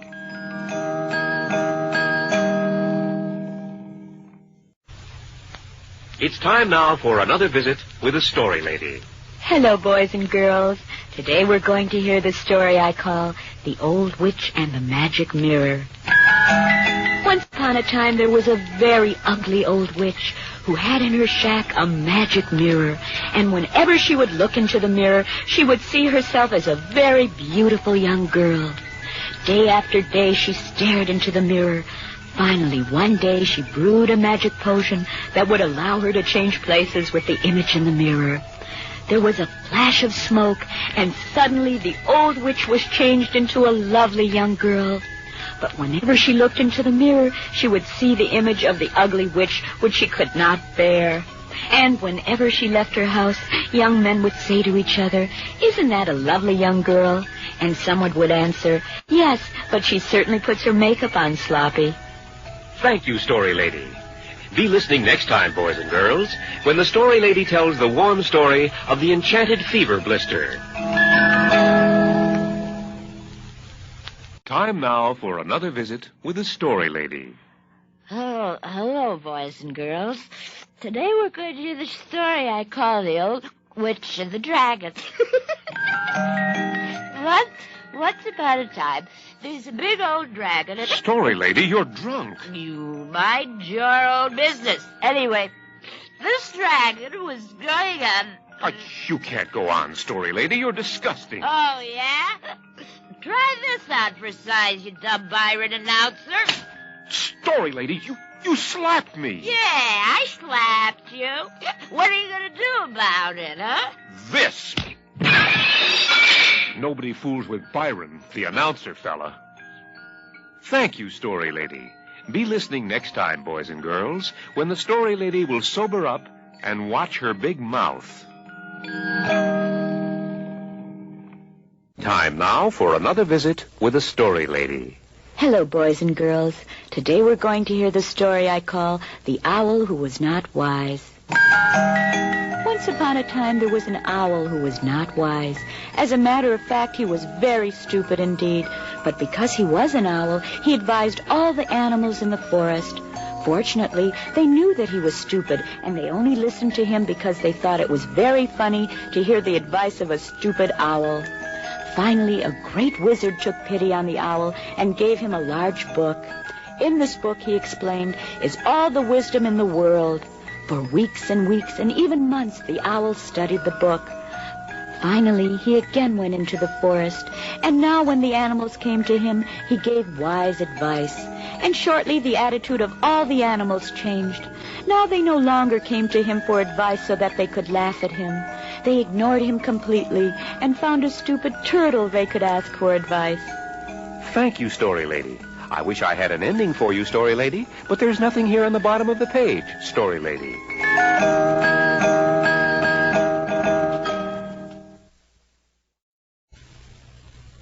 And now, another friendly visit with the Story Lady. Hello, children.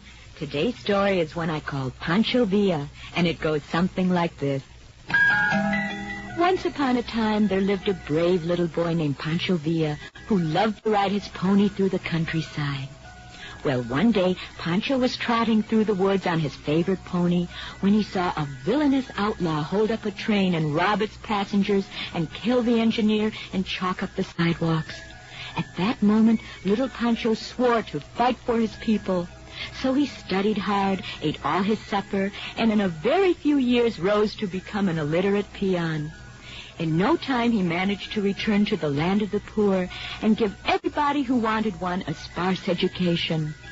When news of his successful reforms reached President Diaz in the National Palace, he was so impressed that he had Pancho executed. Thank you, Story Lady. Next time, boys and girls, the Story Lady will describe the National Championship Gila Monster races.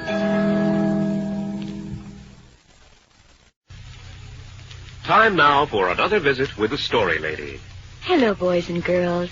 Today we're going to hear the story I call Pandora's Box.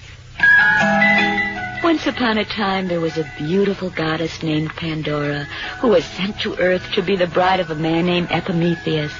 She was given a beautiful jeweled box which she was to take with her to present to her new husband. But she was cautioned that under no circumstances was she ever to open the wonderful jeweled box. Pandora's curiosity tortured her for days and days. What could be the gift from the gods that she was to take to her new husband that was never to be opened? Finally, one day, Pandora could stand it no longer. While her husband slept, she got up very quietly and crept to the jeweled box. Very quietly, very carefully, she opened it, and inside she found a whole lot of funny-looking cigarettes with no brand name on them. Thank you, Story Lady. Be listening next time, boys and girls, when the Story Lady tells you the thrilling story of the elderly couple who took a Trailways bus to Sioux City. And now, once again, it's time for the Story Lady. Hello, boys and girls. Today I'd like to tell you the story of Paul Bunyan Gets the Axe. Once upon a time, there was a giant woodsman named Paul Bunyan. Paul was well on the way to a nice career as a tree chopper when he was caught fooling around with his ox, calling her babe, and other things I can't go into on the air. He was too dumb to get a job, so he decided to be a college football player. Because of his size, Notre Dame offered him free books and tuition, plus $5,000 a semester laundry money. Paul accepted the Notre Dame offer, but was soon kicked out for telling Polish jokes.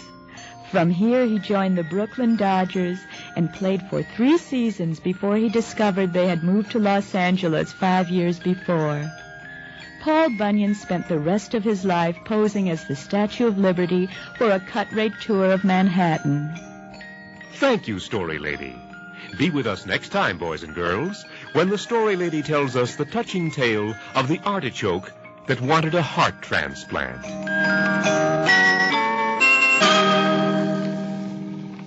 Time now for another visit with the Story Lady. Hello, boys and girls. Today we're going to hear the story I call Pegasus, the Winged Horse.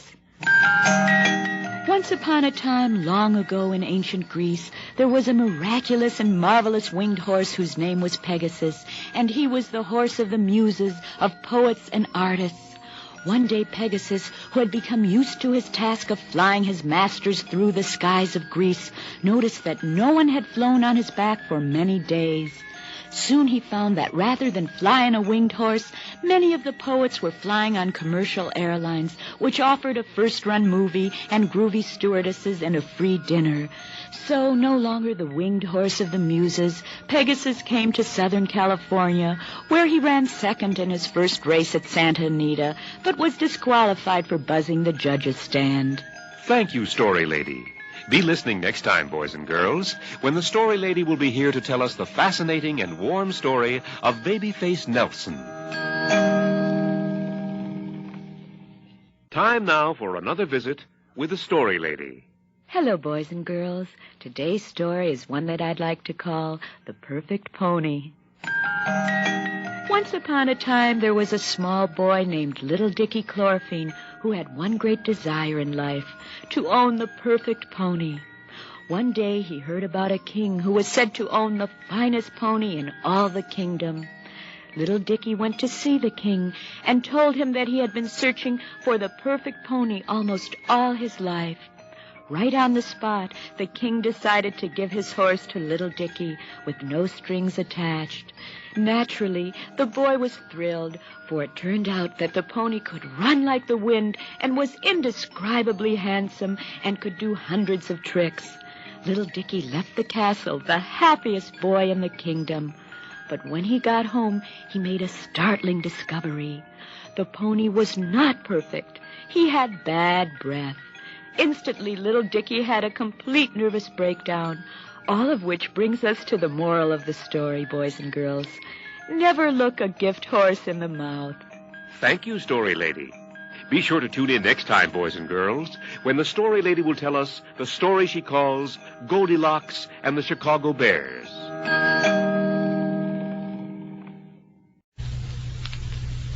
And now another friendly visit with the Story Lady. Hello, children. Today I shall tell you about the picture of Dorian Gray. Dorian Gray was a wealthy young man with a lot of vanity who decided to have his portrait painted by an artist who was already famous because of his discovery that Rembrandt used Chemtone. While Dorian Gray was posing for his picture, a housefly kept buzzing around until finally Dorian caught it in his hand. He was about to crush it when the fly squealed, "Spare my life and you'll be forever young. Only your picture will grow old." So Dorian freed the fly and kept his youthful looks. And sure enough, the more he caroused around town, the more hideous his portrait became. 80 years went by, and Dorian Gray still looked young no matter how he carried on. And he made a lot of money when he sold his secret aging process to Zsa Zsa Gabor. Thank you, Story Lady. Be with us next time, boys and girls, when the Story Lady will describe the thrill she gets when chickens peck at the toes of her bare feet.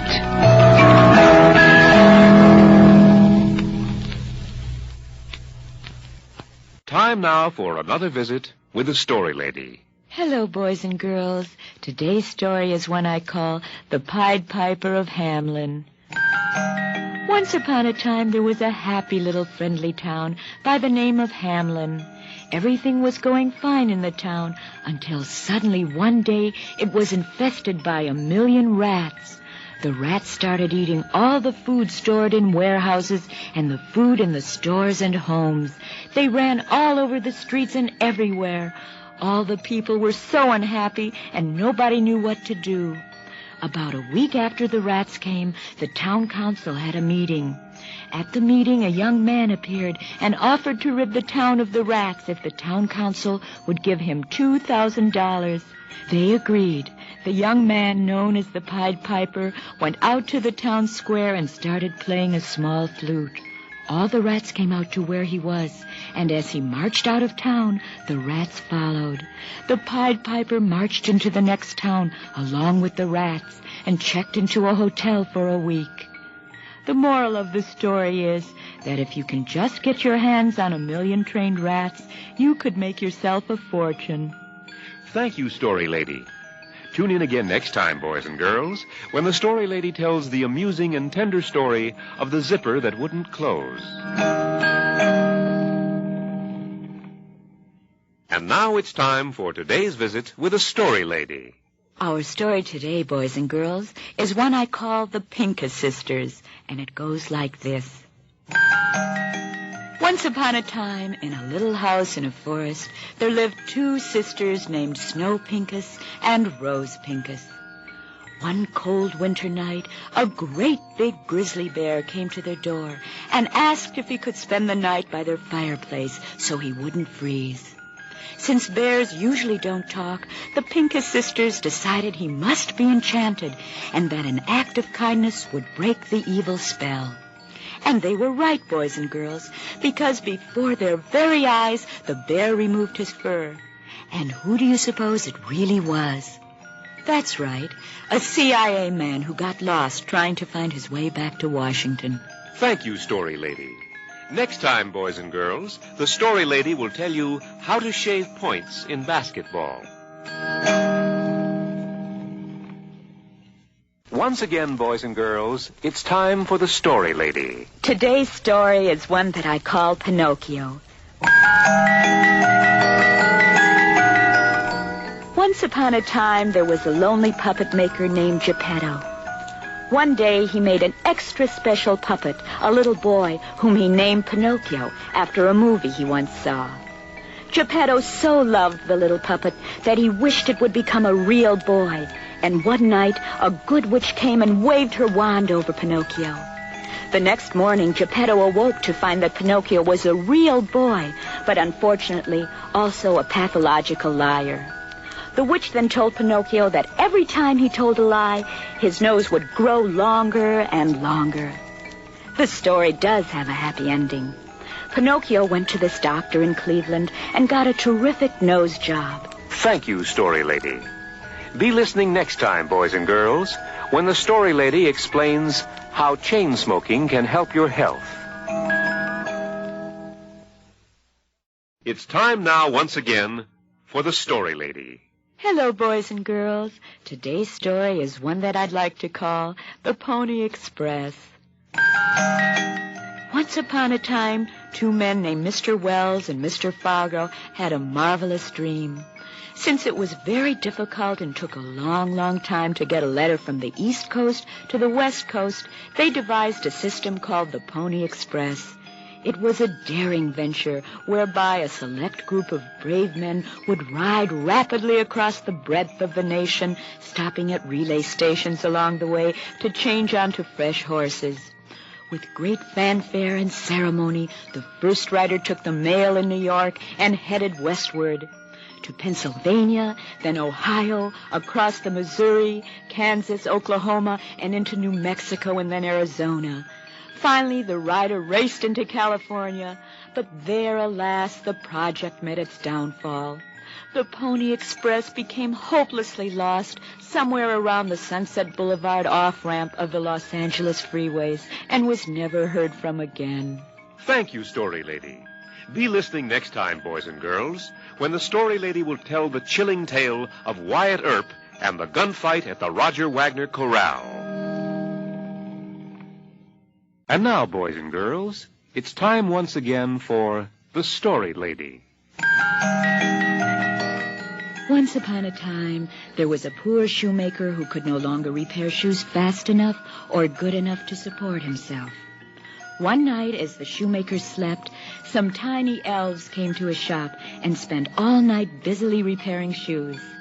When the shoemaker awoke, to his amazement, he found all his work done, and every night for the next 2 months, the same thing happened.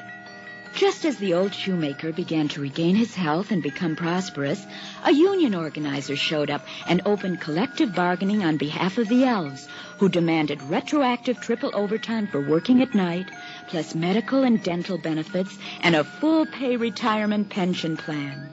There was only one thing the shoemaker could do.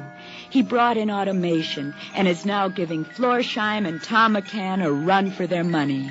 Thank you, Story Lady.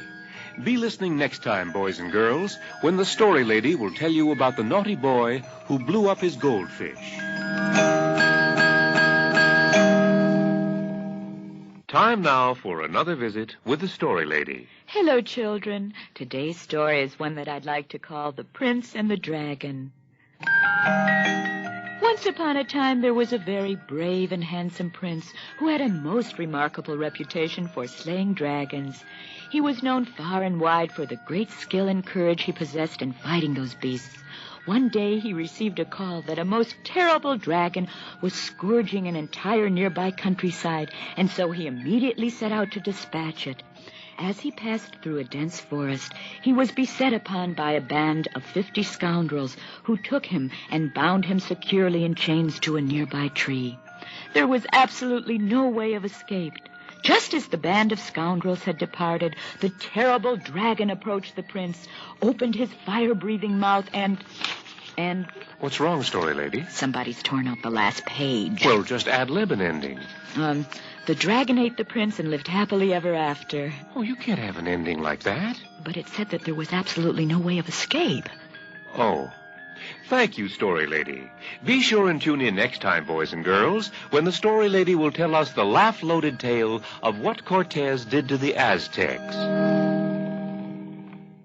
Now it's time again for another visit with the Story Lady. Hello, children. Today we're going to hear the story I call The Prince and the Enchanted Snail. Once upon a time, a wise king sent his son, the prince, out into the kingdom to seek a bride. After many weeks, tired from his search, the prince was seated in the woods when he heard a voice say, "I can help you." He looked around, and to his amazement, the voice was coming from a tiny snail. "I am an enchanted snail," he explained. "Then tell me," said the prince, "where can I find the most beautiful and wonderful princess in the world?" The snail smiled as if nothing could be simpler and said, "Come with me, for I will take you to a place where you will find the fairest of the fair, the loveliest of the lovely, and the purest of the pure." And soon they came to a clearing in the woods, and the prince looked around and said, "This is indeed a beautiful place. But where am I to find my beautiful princess, O enchanted snail? For you promised me the fairest of the fair." And the snail pointed and said, "Just look under that rock." Thank you, Story Lady. Be with us next time, boys and girls, when the Story Lady tells us the tender story of the ogre and the roller derby queen. And now, once again, it's time for another story from the Story Lady. What are you going to tell us today, Story Lady? Today I'll tell you the story of the Princess and the Pea. One stormy night, a young girl came to the door of a castle and insisted she was a princess. It so happened that the young prince was looking for a wife, but this girl was so wet and bedraggled that no one could tell if she was a real princess. So they gave her a stack of 20 mattresses to sleep on, and, without her knowing, they put a tiny pea under the bottom mattress. A true princess, they knew, could never sleep comfortably with that pea under those 20 mattresses. And the next morning, a wonderful thing happened. The princess awakened and sat up in bed, whereupon she cracked her head on the ceiling and went around for the rest of her life claiming she was Rory Calhoun. Thank you, Story Lady. Next time, boys and girls, the Story Lady will tell us all how to palm an ace and win at blackjack. Now, once again, it's time for a visit with the Story Lady. Hello, kiddies. Today I'd like to tell you the story I call The Princess and the Pig. Once upon a time, a beautiful princess was walking through the forest near the castle of her father, the king, when all of a sudden she saw a forlorn little pig sitting on a flat rock. She leaned over, picked up the sad piggy, and gave it a big kiss. Instantly, in place of the pig, there appeared a handsome young prince. Without a second thought, the princess grabbed the prince by the hand and rushed him to the castle, where she bade her father's prime minister to marry them. After the usual preliminaries, the prime minister quickly got to the end of the ceremony and asked, "Do you, beautiful princess, take this man to be your lawful wedded husband?" "I do," said the princess. "And do you," said the prime minister to the young man, "take this woman to be your lawful wedded wife?" "Oink," said the prince. Thank you, Story Lady. Be with us next time, boys and girls, when the Story Lady tells us about the time her ponytail got caught in a mop squeezer. Time now for another visit with the Story Lady. Hello, boys and girls. Today we're going to hear the story I call The Princess and the Warthog. Once upon a time, in a kingdom far, far away, there lived a beautiful young princess. One day, as she was wandering through the woods, she came upon a warthog. Frightened by this ugly creature, the princess gasped. "Wait," said the warthog. "Do not be afraid of me, for I am not really a warthog. You see, I have had many, many evil spells placed on me. Kiss me and you shall see." And so the princess kissed the warthog, and almost immediately he changed into a chicken. The chicken said, "That takes care of one spell. Now kiss me again." And so the princess kissed him again, and in a puff of smoke, the chicken changed into a frog. "Now we're down to basics," the frog said. "One more kiss ought to do it." And so the princess kissed the frog, and he was changed into a handsome young man. "Oh, thank you, princess," he said. "There must be some way that I can reward you for breaking these spells and returning me to normal." "There is," said the princess. "You can get me a whole lot of mouthwash fast." Thank you, Story Lady. Be listening next time, boys and girls, when the Story Lady will be here to crack knuckles with a nutcracker. Time once again for a visit from the Story Lady. Hello, children. Today we're going to hear the story of Princess Edna and the Knight. Once upon a time, there was a beautiful fair princess, the Princess Edna. And Princess Edna was captured and locked in a castle tower by a wicked witch. And she could only be released through the love of one who would love her enough to slay the dragon of the deep woods. And one day, after many months had passed, a knight rode by on a white horse, and he spied the lovely princess in the tower, and he rode to her window and said, "I have seen you from afar, but I know that I love you, and that my love for you knows no limits. I will do anything to make you my bride." And the Princess Edna said, "Oh, I will marry you, but I am the Princess Edna and can only marry you if you slay for me the vicious fire-breathing dragon who lives in the deep woods." And the knight drew himself up on his horse and said, "Could you direct me to the castle of Princess Shirley?" Be with us next time when the Story Lady returns with a beautiful story of the elf with the impacted wisdom tooth.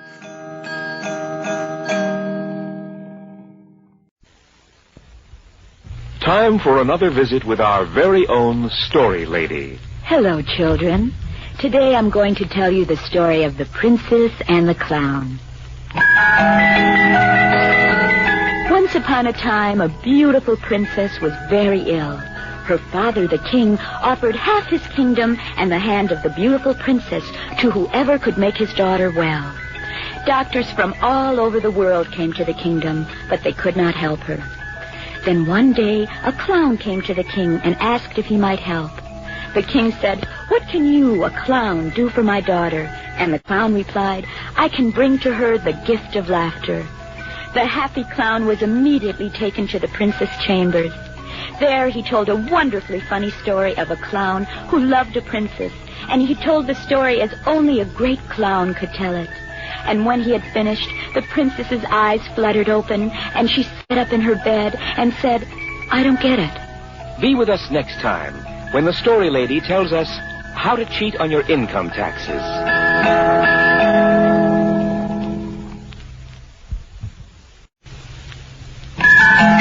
Hello, boys and girls. I'm the Story Lady, and I've come to you from inside of my magic pumpkin. As soon as I wash the seeds and all this pumpkin pure out of my hair, I'll tell you some beautiful stories. So be listening or I'll turn you all into lizards.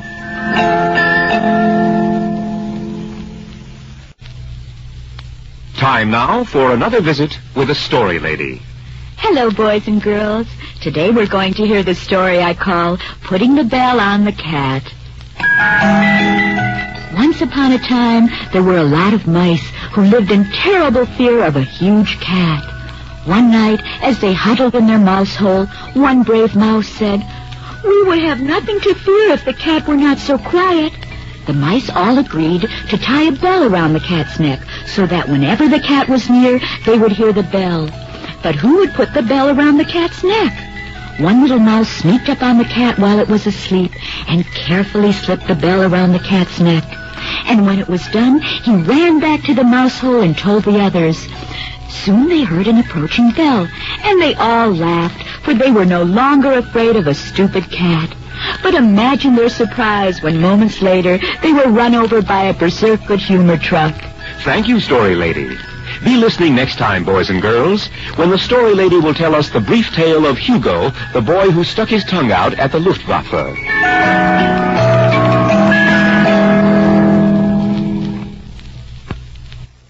Time now for another visit with the Story Lady. Hello, boys and girls. Today I'm going to tell you a story I call Rapunzel. Once upon a time, this wicked witch locked a beautiful maiden named Rapunzel into a high tower that had no doors. There was only one way to get into the tower, and that was through a little window way at the top. When the mean old witch wanted to come up, Rapunzel would throw down her hair and the witch would climb up. Rapunzel had tons and tons of hair, and while waiting for her Prince Charming to come and rescue her, she amused herself by jumping rope with it. One day, while jumping rope, Prince Charming came to the tower to rescue Rapunzel. The prince stood under the tower and asked Rapunzel to throw him something with which he could climb up the tower. Rapunzel responded by throwing down her tons of hair, which struck the prince right on the head, and he died instantly. Thank you, Story Lady, for that hair-raising tale. Be listening next time, boys and girls, when the Story Lady will be here to tell you how to beat the high cost of living by building your own mint. Time now, boys and girls, for another visit with the Story Lady. Hello, boys and girls. Today's story is one I call The Real King. Once upon a time, there was a boy named Jonathan. His father was a very poor blacksmith. When Jonathan was only 9 years old, his father took him aside and told him that he was not really a blacksmith, but a king who had been deposed by an evil baron, and that Jonathan was in reality a prince who would someday reclaim his throne for his father. For 10 long years, Jonathan's father taught him swordsmanship and horsemanship. Finally, Jonathan was ready. And so one bright autumn day, Jonathan began his gallop through the town. He rode proudly through the streets in full armor, proclaiming, "My father's the king, my father's the king, and I am the prince." Well, Jonathan went about 11 blocks before he was quietly seized and put away, since this whole story took place in Cleveland in 1957. Thank you, Story Lady. Be listening next time, boys and girls, when the Story Lady tells us the tale of the little boy who drank chicken gumbo from his mucklucks. And now it's time once again for the Story Lady. Hello, boys and girls. Today I'd like to tell you a story I call Rip Van Winkle. Once upon a time there was a man with the curious name of Rip Van Winkle.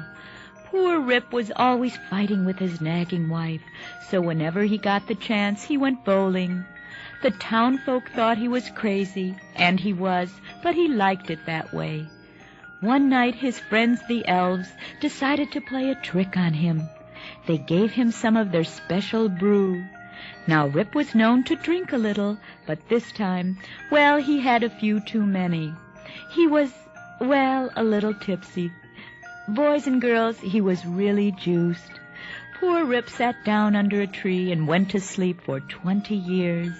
When Rip awoke, his wife and friends were gone, but he had enough Social Security money to build a 30-room mansion and surround himself with 7 French maids. He wasn't so crazy after all. Thank you, Story Lady. Be sure to tune in tomorrow, boys and girls, when the Story Lady tells us how Mary Poppins got so high. And now, boys and girls, it's time once again for the Story Lady. Hello, children. Today's story is one I call Robin Hood. Once upon a time in old England, there was a man who loved to steal from the rich and give to the poor. His name was Robin Hood, and he ran around with a band of outlaws in Sherwood Forest. His chief enemy, the Sheriff of Nottingham, one day decided to hold a big archery contest. So Robin Hood, wanting to win the prize money, entered the contest, cleverly disguised as Errol Flynn. In no time, all the archers but 2 were eliminated. The 2 were Robin Hood and the sheriff's man, Sir Dwayne. Sir Dwayne shot first and got a perfect bullseye. Then Robin Hood took careful aim and let fly his arrow, which split Sir Dwayne's arrow right in half. Not the one in the bullseye, but the one still in his quiver. So Sir Dwayne bled a lot and then expired quietly on the village green, leaving Robin Hood the undisputed winner. Thank you, Story Lady. Be listening next time, boys and girls, when the Story Lady tells us 3 interesting questions to ask a cab driver. And now it's time once again for the Story Lady. Hello, boys and girls. Today I'd like to tell you a story I call Robinson Crusoe. Once upon a time, there was a man named Robinson Crusoe who was stranded on a tiny island. He was a very resourceful man, though, and he soon built himself a house so large that he had to advertise for a servant. After interviewing many applicants, he was particularly interested in one. "I'll let you know by Saturday," he told the man. "Could you call me Friday?" the servant asked, and so he did. Then one day Friday found a strange footprint. Robinson was very excited. After all, it wasn't every day he found a footprint in his soup. In fact, he was so inspired by the footprint that he decided to try walking, whereupon he found that he wasn't stranded at all, but had been living for years on a safety island in the middle of the Hollywood freeway. Thank you, Story Lady. Be with us next time, boys and girls, when the Story Lady tells us the poignant tale of the little old shoemaker and automation. Hello, boys and girls. It's time for another visit with the Story Lady. Today's story is one I call Romeo and Juliet, and it goes something like this. Once upon a time, there were 2 young lovers named Romeo and Juliet. But alas, their families were bitter enemies and forbade them to see each other. So they had to plan secret meetings whenever and wherever they could. They loved each other very deeply and had planned to run away and start a new life together in a distant land.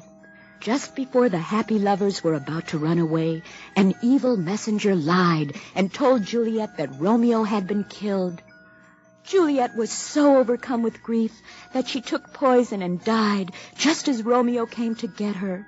Romeo then knew that he could not go on without her, and so he stabbed himself to death, and they all lived happily ever after. Thank you, Story Lady. Be sure and tune in again next time, boys and girls, when the Story Lady will attack a well-known religion. Time now for another visit with the Story Lady. Hello, boys and girls. Today we're going to hear the story I call The Royal Wedding Bells.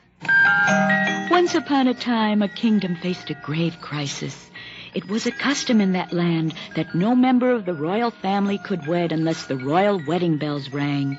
And a terrible thing had happened, for during a storm, lightning had struck the bell tower and fused the bell and the clapper into one piece of metal that could not ring. The king was very unhappy, for this meant that his son, the prince, could never marry. But he did not know the miracles that true love can work. One day in the village, the prince met a very beautiful girl. He told her that he loved her and that he wanted to marry her. They both knew, of course, that this was impossible. Finally, one day he said, "If only I could marry you. If only by some miracle the royal wedding bells could ring, I could marry you now and take you to the royal castle to be my princess." And suddenly, to his amazement, the royal wedding bells did ring. Delighted, the beautiful girl kissed her prince, who was speechless. "Why do you not speak, my prince, my love?" she asked. And the prince said, "I think I said too much already." Thank you, Story Lady. Be listening next time, boys and girls, when the Story Lady will be here to tell us the story of the two whacks who rolled Hugh Hefner. Once again, it's time for our very own spinner of tales, the Story Lady. Today, boys and girls, I'm going to tell you the story of Rumpelstiltskin. Once upon a time, there lived a little old man with a long beard, and his name was Rumpelstiltskin. One day, he promised the beautiful young daughter of a woodcutter that he would make the king want to marry her by teaching her to spin straw into gold. After a dozen or so spinning lessons, the woodcutter's daughter told Rumpelstiltskin that she wanted to marry him and not the king. You see, boys and girls, she had always felt that older men were more attentive and understanding. So the beautiful young woodcutter's daughter married little old Rumpelstiltskin, became the sole beneficiary of his enormous insurance policy, and they lived happily ever after for about a month. Thank you, Story Lady. And be listening next time, boys and girls, when the Story Lady tells you all about how no-talent girls get acting jobs in Hollywood. And now it's time once again for the Story Lady. Today's story is one I call Scheherazade, and it goes something like this. Once upon a time in the kingdom of Arabia, a beautiful slave girl named Scheherazade was sentenced to death by the Sultan. But every night Scheherazade would tell the Sultan a fantastic story about the adventures of Sinbad the sailor. And the Sultan would be so anxious to hear another story, he would let her live for one more day. Night after night went by, and Scheherazade's stories got better and better. Then, on the 1001st night, the Sultan of Arabia fell fast asleep, and Scheherazade, who in reality was an Israeli spy, sneaked out and beat up his entire army. Thank you, Story Lady. Be listening next time, boys and girls, when the Story Lady reads to you from the philosophy of Durward Kirby. And now, boys and girls, it's time for the Story Lady. Hello, children. Today we'll hear the story I call The Sea Wolf. One evening, just outside San Francisco Bay, Wolf Larsen, a sea captain, rescued a drowning swimmer named Vandola. After forcing Vandola to become cabin boy, he steered his ship to the fishing grounds off Alaska. One afternoon, while trolling for barracuda, Vandola accidentally caught a lovely mermaid who was all blue and wrinkled from the cold, and he reeled her in. But Wolf the captain tried to throw her back, and this angered Vandola so much that he hit Wolf Larsen over the head with a bilge rat and put him in irons. Vandola then used the little mermaid for bait while trolling, and together he caught the biggest barracuda of the season. Thank you, Story Lady. Next time, boys and girls, the Story Lady will tell us about a professional bell ringer who became all tangled up in his rope and got told off. Ooh. Time now for another visit with the Story Lady. Hello, boys and girls. Today we're going to hear the story I call The Secret Rhinoceros. Once upon a time, some hunters were chasing a big rhinoceros through the jungle. Quickly, he looked around for some place to hide and spied a chameleon. "Oh, lizard, you must help me," he said. "Chameleon," corrected the chameleon. "I will tell you my secret so that you can change colors to fit your surroundings, and the hunters will not see you." And so he told the rhinoceros his secret, and the rhinoceros said, "Thank you, lizard," and ran off, with the chameleon screaming, "Not lizard, chameleon." Still looking for a hiding place from the hunters, the rhinoceros spied a herd of zebras and joined them. Immediately he took on the black and white stripes of the zebras around him, and the hunters passed him by. However, one zebra said to another, "What is that thing?" The other zebra looked and said, "I'm not sure, but I think it's a big lizard with a horn on his nose." To which the rhinoceros said, "Not lizard, chameleon." And all the zebras became embarrassed at this mistake and turned red, which the rhinoceros forgot to do, and the hunters shot him. Thank you, Story Lady. Be listening next time, boys and girls, when the Story Lady will conduct a poll to select the world's most popular appendectomy scar.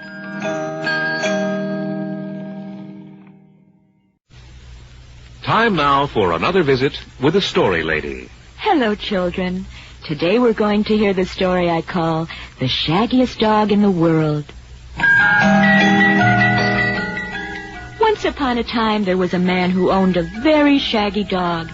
And one day he heard that a great prize was being offered to the owner of the shaggiest dog in the world. Story Lady. Yes? I beg your pardon, but there was a memo about shaggy dog stories. Story ladies don't read memos. What did it say? Don't tell them. Oh, well, I didn't bring any other stories with me, so I think rather than tell a story today, I'll do a magic trick and turn you into a frog. Story Lady, I wish you... Thank me, Story Lady. Be listening next time, boys and girls, when the Story Lady will be looking for a beautiful princess who doesn't care much who she kisses.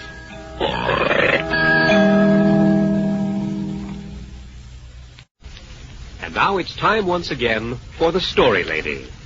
Today's story is one I call Scheherazade, and it goes something like this. Once upon a time in the kingdom of Arabia, a beautiful slave girl named Scheherazade was sentenced to death by the Sultan.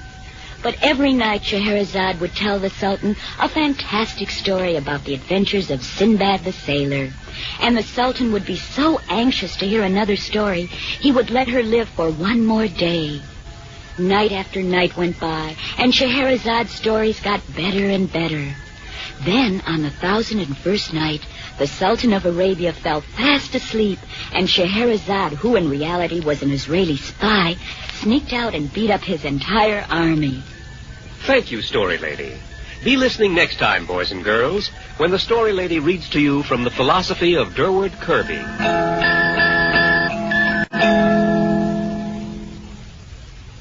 And now, once again, here is the Story Lady. Hello, boys and girls. Today I'm going to tell a story I call The Shoemaker and the Elves. Once upon a time, there was a little old shoemaker who worked very hard. Every night he put his half-finished shoes away and woke up to finish them the next day. But then a strange thing began to happen. Each day when he woke up, the shoes would be beautifully finished. Well, one night he decided to sit up with his wife and see what was happening, which was a good trick considering he wasn't married. That night, to his amazement, he saw a group of tiny elves tap-tapping away until shortly before dawn, when they went on their way, leaving behind a beautifully finished pair of shoes. The shoemaker was determined to reward them for their efforts. He rewarded them all right. The little elves served 3 years for breaking and entering. But they got even. 2 weeks after their release, they invented rubber thongs. Thank you, Story Lady. Be with us next time, boys and girls, when the Story Lady tells about the day Flipper disrupted his school. Time now for another visit with the Story Lady. Hello, boys and girls. Today we're going to hear the story I call The Siren Song. Once upon a time there was an island on which lived 3 lovely sirens, and whenever a ship passed the island, the sirens would sing an irresistible song, and the sailors would head for the island and dash their ship against the rocks and drown. It seemed that no ship could pass the island safely. Then one day, a brave young sailor took his crew to sea and set a course past the island of the sirens. So that the men could not hear the siren song, he filled their ears with wax. When the sirens saw the ship coming, they began their song. Then, when they saw that the sailors could not hear, the sirens sent copies of the sheet music to the ship, which shortly after dashed itself into the rocks. Thank you, Story Lady. Be with us next time, boys and girls, when the Story Lady runs through the lawn sprinklers and slips on her hee-haw. It's time once again for the Story Lady. Hello, boys and girls. Today I'd like to tell you a story I call Sleeping Beauty. Once upon a time there was a beautiful princess named Sleeping Beauty who was put to sleep for 100 years by a wicked witch. She lay in a castle surrounded by a hedge of thorns, and though many kings' sons longed to wake her, none could penetrate the dangerous hedge. Then when the 100 years had ended, a handsome prince heard of Sleeping Beauty. "Yonder shall I venture, and never shall I rest until I awaken this fair maiden," said he. Princes talked funny in those days. Of course, today it's the queens who talk funny. But nevertheless, the funny prince penetrated the hedge and awakened Sleeping Beauty with his kiss. "Come with me, fair maiden, and together we shall romp in the meadows and frolic in the woods," said the prince. "Are you kidding?" replied the princess. "This is the Victorian age. Come back in 100 years and we'll swing." And with that she went back to sleep. Thank you, Story Lady. Be sure to tune in next time, boys and girls, when the Story Lady tells us how to make a Molotov cocktail. Time now, boys and girls, for another visit with the Story Lady. Hello, boys and girls. Today we're going to hear the story I call The Snail and the Sea Serpent. Once upon a time, there was a snail and a sea serpent, and they were very close friends who went everywhere together. But the sea serpent was a monster and ate everyone that they met, so that it became hard for the snail to cultivate new friends when he was with the sea serpent. Finally, one day the snail said to the sea serpent, "You must stop this. We are close and old friends, but I cannot introduce you to anyone. Must you gobble up everyone?" "I'm sorry," said the sea serpent, "but I'm always very hungry. I have always eaten up everyone I met." "But," said the snail, "you never tried to eat me up."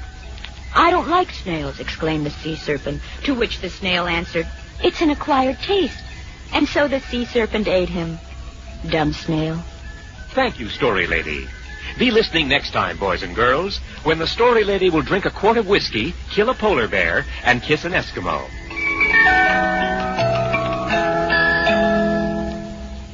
And now, once again, it's time... Oh, you're breaking up? Okay. Oh, Byron, if you weren't my elf. Okay, here we go. And now, once again, it's time for the Story Lady.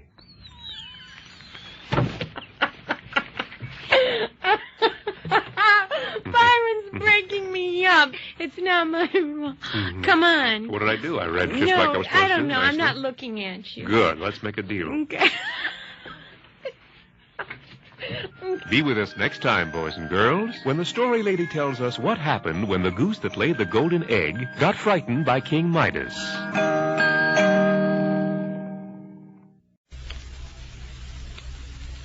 Time now for another visit with the story lady.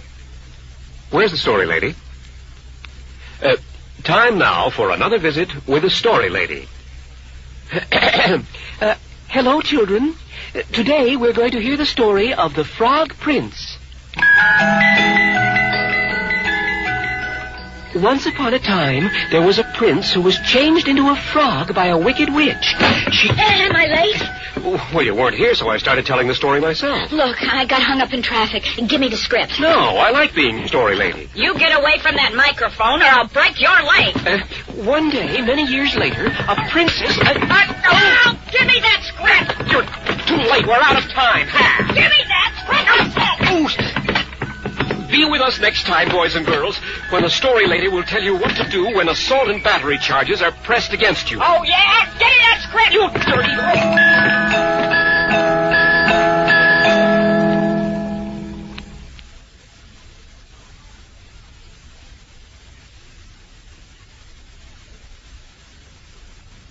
And now, once again, boys and girls, it's time for the story lady.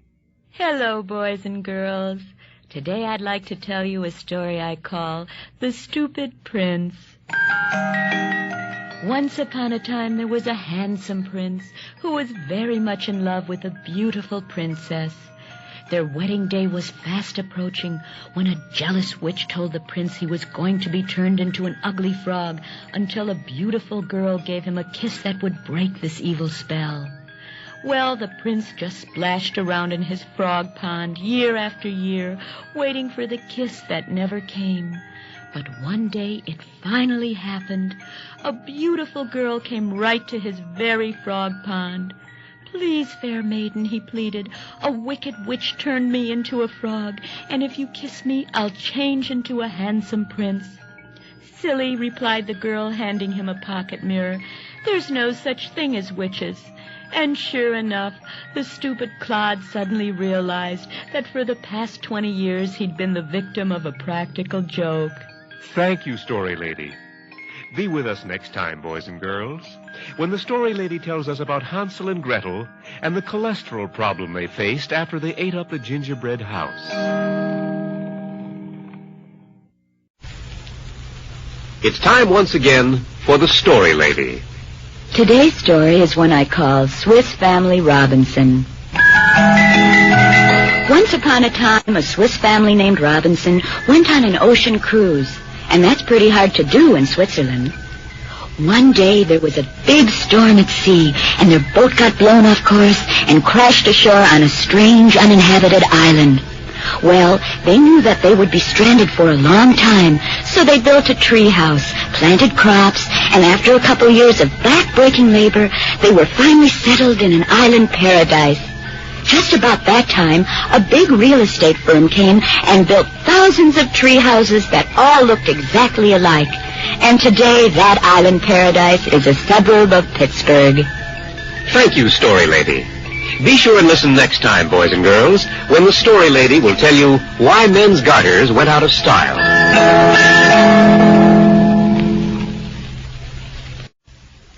Time now for another visit with the story lady. Hello, children.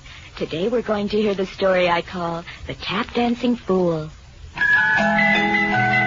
Once upon a time in the city we call Herbert, there lived a very large gnome who met a tap dancing fool. And the fool wanted more than anything else to tap dance for the king. The gnome told him that he was the king, and the tap dancing fool did his entire routine for him, which the gnome stole and later did on the Hollywood Palace. One day when the real king was sick, the tap dancing fool offered to tap dance for the king, but the king said no. So the fool had a sorceress he was dating at the time change the king into an anteater. Since an anteater cannot be king, he became a juggler and later worked on the Hollywood Palace with the gnome, who was becoming well known as a tap dancer. And since he didn't like tap dancers, he hit him in the mouth. But the gnome later had his revenge when he sent the king a box of poison and... Thank you, story lady. Be listening next time, boys and girls, when the story lady will explain what she said this time.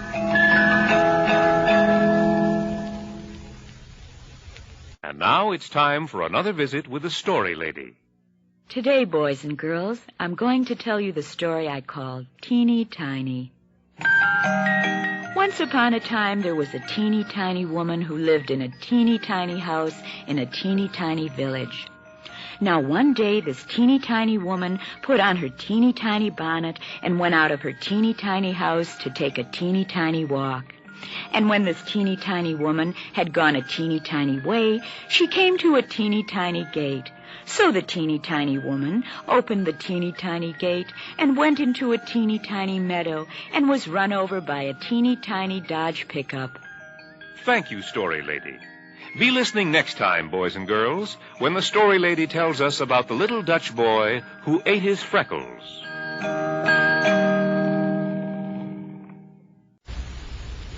Time now for another visit with the story lady. Hello, children. Today we're going to hear the story I call The Three Billy Goats and the Evil Troll. Once upon a time, 3 billy goats decided to cross over a bridge. As the first billy goat started over the bridge, an evil troll appeared and shouted, "Where do you think you're going?" "I'm crossing the bridge," said the first billy goat. "Oh, no, you're not," said the troll, and he ate the first billy goat all up. The second billy goat started over the bridge, and the troll appeared again. "Where do you think you're going?" yelled the troll. "I'm going to cross the bridge to get to the other pasture," said the second billy goat. "Oh, no, you're not," said the troll, and he ate the second billy goat all up. Then the third billy goat started over the bridge, and, you guessed it, the troll again. "Where do you think you're going?" said the troll. "I'm going to cross the bridge to get to the other pasture," said the third billy goat. "Well, okay," said the troll. "Go ahead, but it's a good thing for you I'm a vegetarian." Thank you, story lady. Boys and girls, be with us next time when the story lady breaks a 4-inch thick wooden board with her forehead. And now it's time for the story lady. Our story for today is entitled The 3 Little Pigs. Once upon a time, there were 3 little pigs. One lived in a straw house, one in a wooden house, and one in a brick house. One spring day, a wolf came up to the house made of straw and said, little pig, let me come in." To which the little piggy replied, "No, not by the hair of my chinny chin chin." The wolf then went next door to the wooden house where the second piggy lived. Knocking on his door, the wolf said, little pig, let me come in." To which the second piggy said, "No, not by the hair of my chinny chin chin." The wolf then headed for the third piggy's brick house. Knocking on that door, the wolf said, little pig, let me come in." "Okay," said the third piggy, opening the door. The wolf went in, sat down, and they discussed having the first 2 piggies committed, which they did.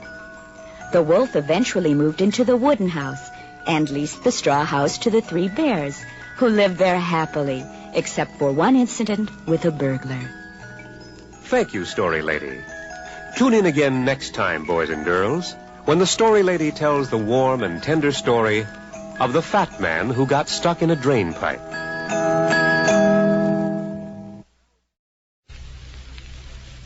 And now, once again, it's time for the story lady. Hello, boys and girls. Today's story is one I call The 3 Musketeers.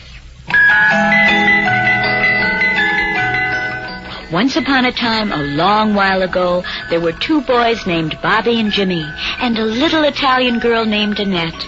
The 2 little boys grew up, and nobody ever heard about them again.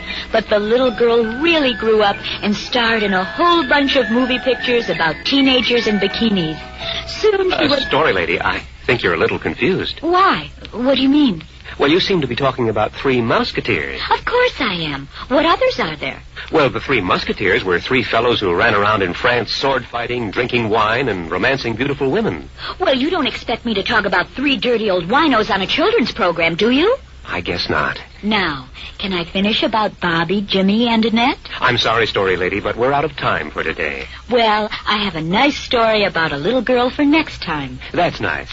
Be sure and tune in next time, boys and girls, when the story lady will tell a wonderful story about a little girl. I call it Lolita.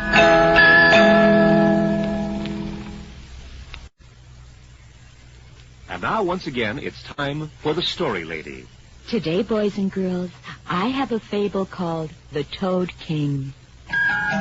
Once upon a time, in the land of Monkey Pod, all toads lived under a very calm and quiet king who never bothered them. And the reason he never bothered them was this. The king was a cucumber, and he just laid there. As time passed, the toads began to find their king a little dull, so they prayed to Hotep, monarch of the gods, to replace their king.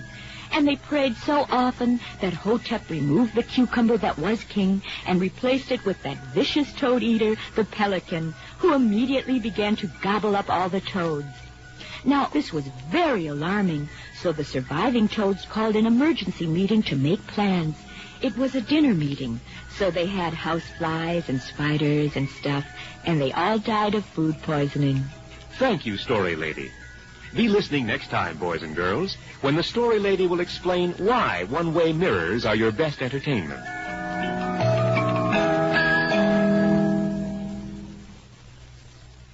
And now it's time for the story lady. What are we going to hear today, story lady? Today, boys and girls, we're going to hear the story of Tom Thumb.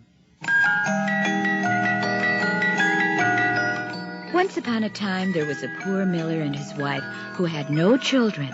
The miller's wife said, "If I only had a child, I wouldn't care if he was only as big as my thumb." And so very shortly, they had a little boy as big as a thumb, and they named him Tom Thumb. Tom Thumb was so small that he was always in the way when the miller's wife wanted to sweep, and they could never find him when it was time for dinner. In spite of the problems he caused, they wanted to keep Tom Thumb. So the miller and his wife had him chrome-plated and used him as a hood ornament on their 37 Packard. And it was the prettiest hood ornament in the neighborhood. Thank you, story lady. Tune in next time, boys and girls, when the story lady will tell you all about how Albert Anastasia got gunned down in the barber shop of a beautiful hotel. Time now for another visit with the story lady. Hello, children. Today we're going to hear the story I call The Tortoise and the Hare. Once upon a time, there was a race between a tortoise and a hare. But the hare went to sleep, and the tortoise won. That's all, story lady? Uh-huh. Well, that's an awfully short story. Yes.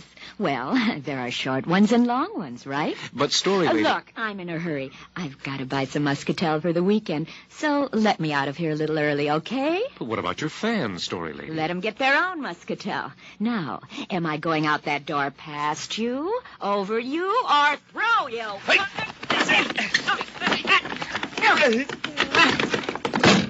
Thank you, story lady.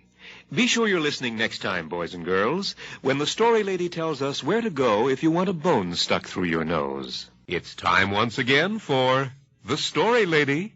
Hello, boys and girls. Today I'd like to tell you a story I call The Tortoise and the Hare. Once upon a time, there was a hare who was always boasting of his tremendous speed. A small tortoise heard so many of these boasts that one day in anger he challenged the hare to a race. Well, the hare laughed at such an obvious mismatch, but he couldn't resist the chance to display his skill, so a race was indeed arranged. By the time the starting gun had sounded, all the animals in the forest had gathered to view the outcome. The hare jumped off to such an enormous lead that he stopped to do a cover layout for Playboy. In the end, however, it was the tortoise who crossed the finish line first. When asked how he did it, the tortoise replied, "I always carry a rabbit's foot for good luck." The AAU disallowed his win, however, when the rabbit's foot in question turned out to be the hind leg of his opponent. Thank you, story lady. Be with us next time, boys and girls, when the story lady contemplates her navel. It's time once again for another visit with the story lady. Hello, children. Today we're going to hear the story I call The Tortoise and the Hare. Once upon a time, there was a hare who bragged to all the animals that he was the fastest runner in all the forest. Then one day, having heard enough of the hare's bragging, a lazy-looking tortoise poked his head from his shell and challenged the hare to a race. The hare laughed at the silly tortoise, and indeed the whole forest laughed, for they knew that to win against the hare was impossible. On the day of the race, the hare, of course, took the lead immediately. As a matter of fact, he was so far ahead that he stopped to take a rest. But as he slept, the slow-moving tortoise actually caught up and crept past the sleeping hare. And, to the amazement of all the creatures of the forest, the race was won by the slow-moving tortoise, who was then severely beaten by several prominent gamblers. Thank you, Story Lady. Be listening next time, boys and girls, when the Story Lady reads to us the suggested lyrics to White Christmas.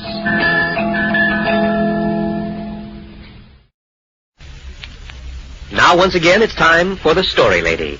Hi, children. This time I'd like to tell you the story of the two sisters. Once upon a time, in a kingdom far away, there lived two sisters, one of whom was very pretty and one of whom was very ugly. One day, the pretty sister decided to go out in the world in search of a handsome prince to marry.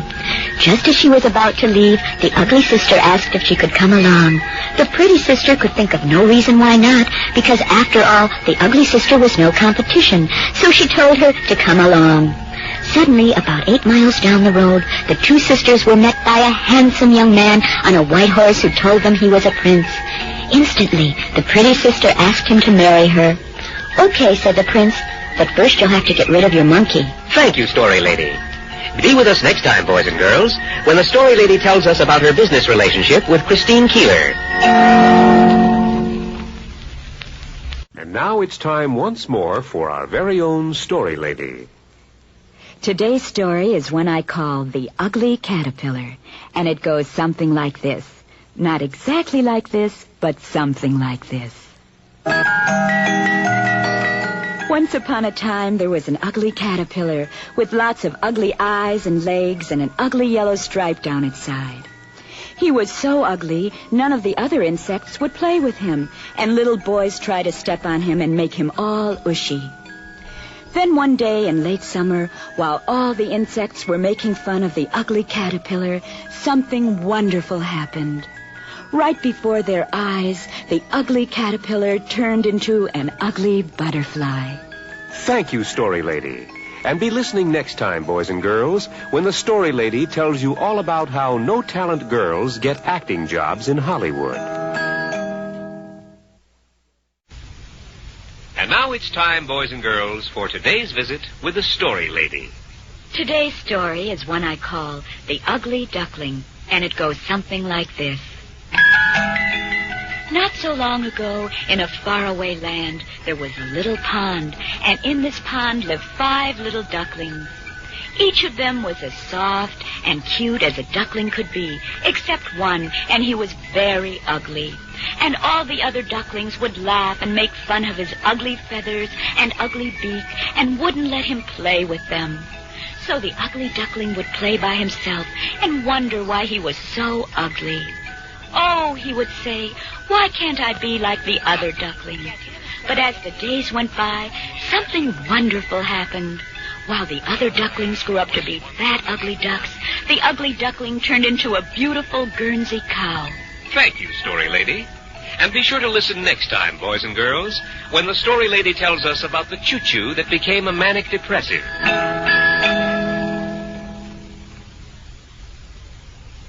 And now time once again for the Story Lady. Hello, boys and girls. Today I'd like to tell you a story I call The Unhappy Baboon. All right, get this. Once upon a time, in the deep, dark jungle, there lived an unhappy baboon who was always unhappy because he could never make friends and keep them. One day he decided to visit the king and asked, "Why can I not make friends and keep them, O wise king? Shortly after I meet someone, they become distant and leave me. What can I do, wise king?" After much deep thought, the king replied, I think you would keep your friends a lot longer if you take a shower once in a while and quit exposing yourself. Yes, thank you, Story Lady. Be here tomorrow, boys and girls, when the Story Lady will show you the difference between kissing on the silver screen and kissing in real life. And now, boys and girls, it's time for the Story Lady. Hello, children. Today we're going to hear the story I call The Violin and the Princess. Once upon a time, there lived a very poor young man who loved a beautiful princess from afar, but he could never hope to win her love. Then one day, as he was walking through the woods, he found an old and battered violin.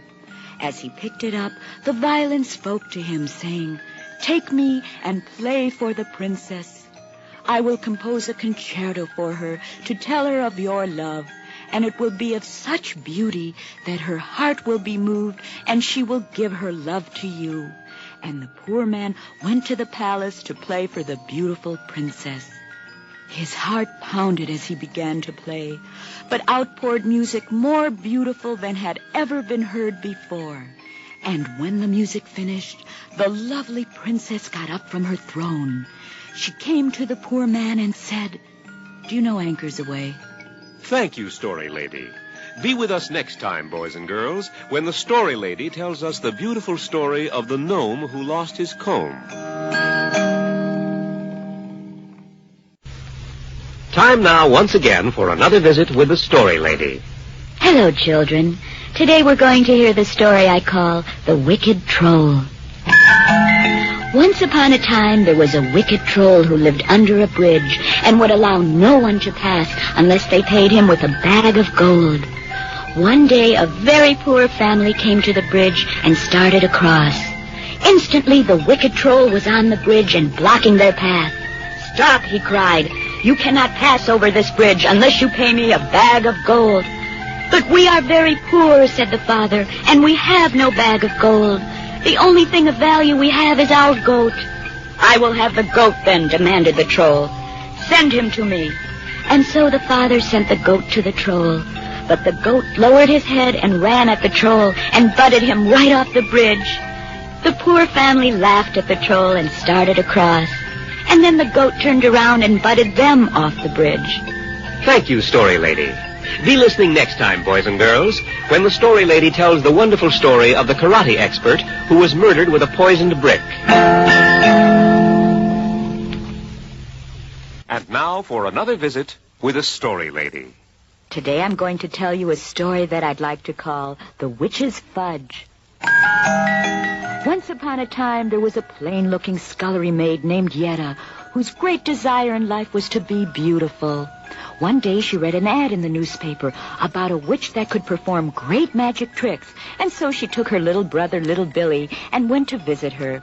"What can I do for you?" said the witch. "I want to be beautiful," replied Yetta. "That's easy enough," boasted the witch. "But what will you give me in return for my services?" "All I have is my brother." "He'll do," answered the witch. "Now take home this plate of magic chocolate fudge and eat it before you go to bed. In the morning you will discover a startling change." Yetta kissed her brother goodbye, went home, ate the fudge, and went to bed. The next morning she bounded out of bed, ran into the bathroom, and looked into the mirror. It certainly was a startling change. Her plain-looking face wasn't plain anymore. It was covered with pimples. Thank you, Story Lady. Tune in tomorrow, boys and girls, when the Story Lady will sing a medley of 16th century Gregorian chants while drinking a glass of water. Time now for another visit with the Story Lady. Hello, boys and girls. Today we're going to hear the story I call The Witch's Riddle. Once upon a time, in a far-off kingdom, there lived a witch with a very beautiful daughter. The old witch said, "I will give my daughter's hand to whoever can answer my riddle." Day after day, from all over the kingdom, many men came. They heard the riddle, but could not answer it. Then one day, the handsome and wealthy young prince of the kingdom, hearing of the beautiful girl, came to see if the stories of her beauty were true. When he saw her, he immediately fell in love and offered the old witch half his kingdom if he could marry the witch's daughter. Only if you can answer this riddle, said the witch. What has 6 eyes, 4 legs, and a tail? By morning it sings, by night it counts. None may tell it by its foot, but many by its horn. The prince thought and thought, but finally said, I don't know, and sadly got on his horse to leave. Then as he began to ride away, the old witch shouted, Wait a minute, I can give you a hint. Thank you, Story Lady. Be listening next time, boys and girls, when the Story Lady tells us the beautiful story of the fairy prince and his draft board.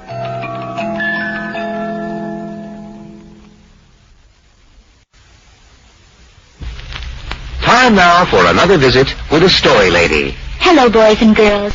Today we're going to hear the story I call The Wizard and the Queen.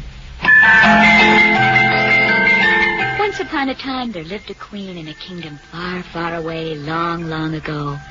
More than anything else, the queen wanted to know all the secrets that went on within her kingdom.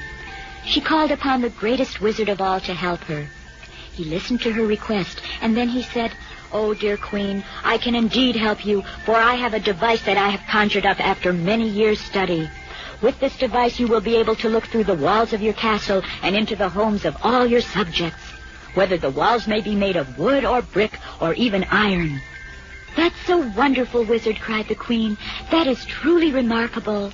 What do you call this amazing device? The old wizard said, I've been thinking about calling it the window. Thank you, Story Lady. Be listening next time, boys and girls, when the Story Lady will sing a medley of her favorite vaccination scars. Now it's time once again for another visit with the Story Lady. Today, boys and girls, we'll hear the story I call The Wizard of Oz. Once upon a time, there was a little girl named Dorothy and her little dog Toto, who both lived on a farm in Kansas. One horrible day, a twisting tornado picked them both up and deposited them in a strange new country named Oz, where they met a tin woodsman, a scarecrow, a cowardly lion, a bunch of midgets, and a wicked witch who wanted to kill them all because Dorothy had her pair of magic shoes. As quickly as they could, Dorothy and her friends ran to the castle of the Wizard of Oz, for he was the head of the country and could save them. And he did save them. The witch was killed, the Tin Woodsman was given a heart, the Scarecrow was given intelligence, Dorothy returned home where she grew up and went through 6 or 7 husbands, and the Cowardly Lion wound up doing potato chip commercials. Thank you, Story Lady. Be listening next time, boys and girls, when the Story Lady does her famous imitation of Aldo Ray. Hello, boys and girls.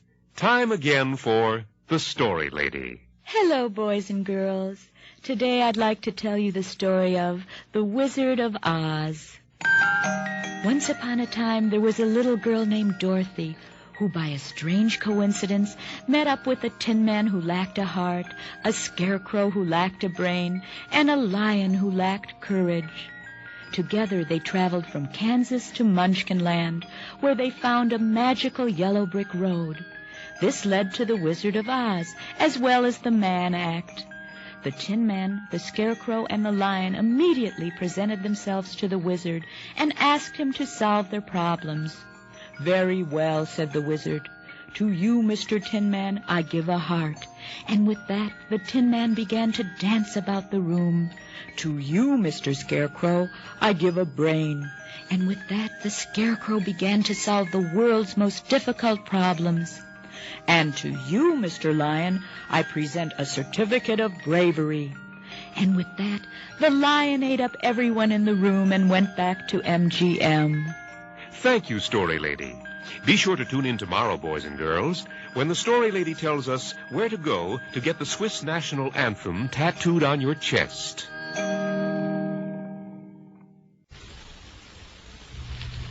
Time now, once again, for another visit with the Story Lady. Hello, children. Today we're going to hear the story I call The Wizard's Birthday.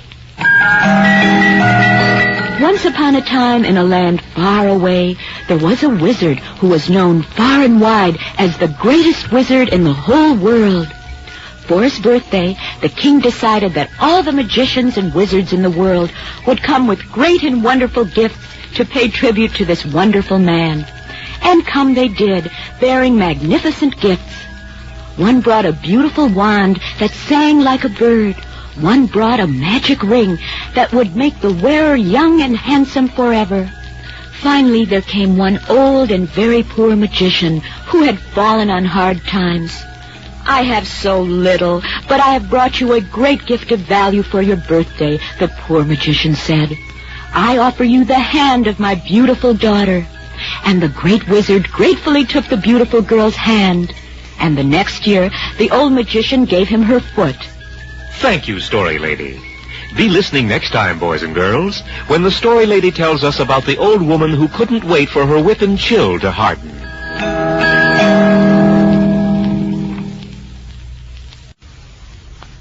Now it's time once again for another visit with the Story Lady. Hello, boys and girls. Today we'll hear the story I call The Wolf Boy of India. Once upon a time, there was an infant whose parents abandoned him in the jungles of India. There, a pack of wolves found him and raised him as one of their own, and he became known as the Wolf Boy of India. Many years later, a scientist captured the Wolf Boy and brought him to America in a big cage.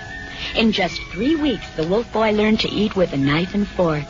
In 7 months, he graduated high school, and from there went to college, where he received his doctor's degree in political science at Columbia University. The world's eyes focused upon the incredible Wolf Boy, who quickly became a United States Senator and surely might have been elected president if he hadn't been killed in a fight with the Doberman Pinscher. Thank you, Story Lady. Be listening next time, boys and girls, when the Story Lady tells you the moving tale called Arnie, the boy who invented the whoopee cushion. Time now for another visit with the Story Lady. Hello, boys and girls.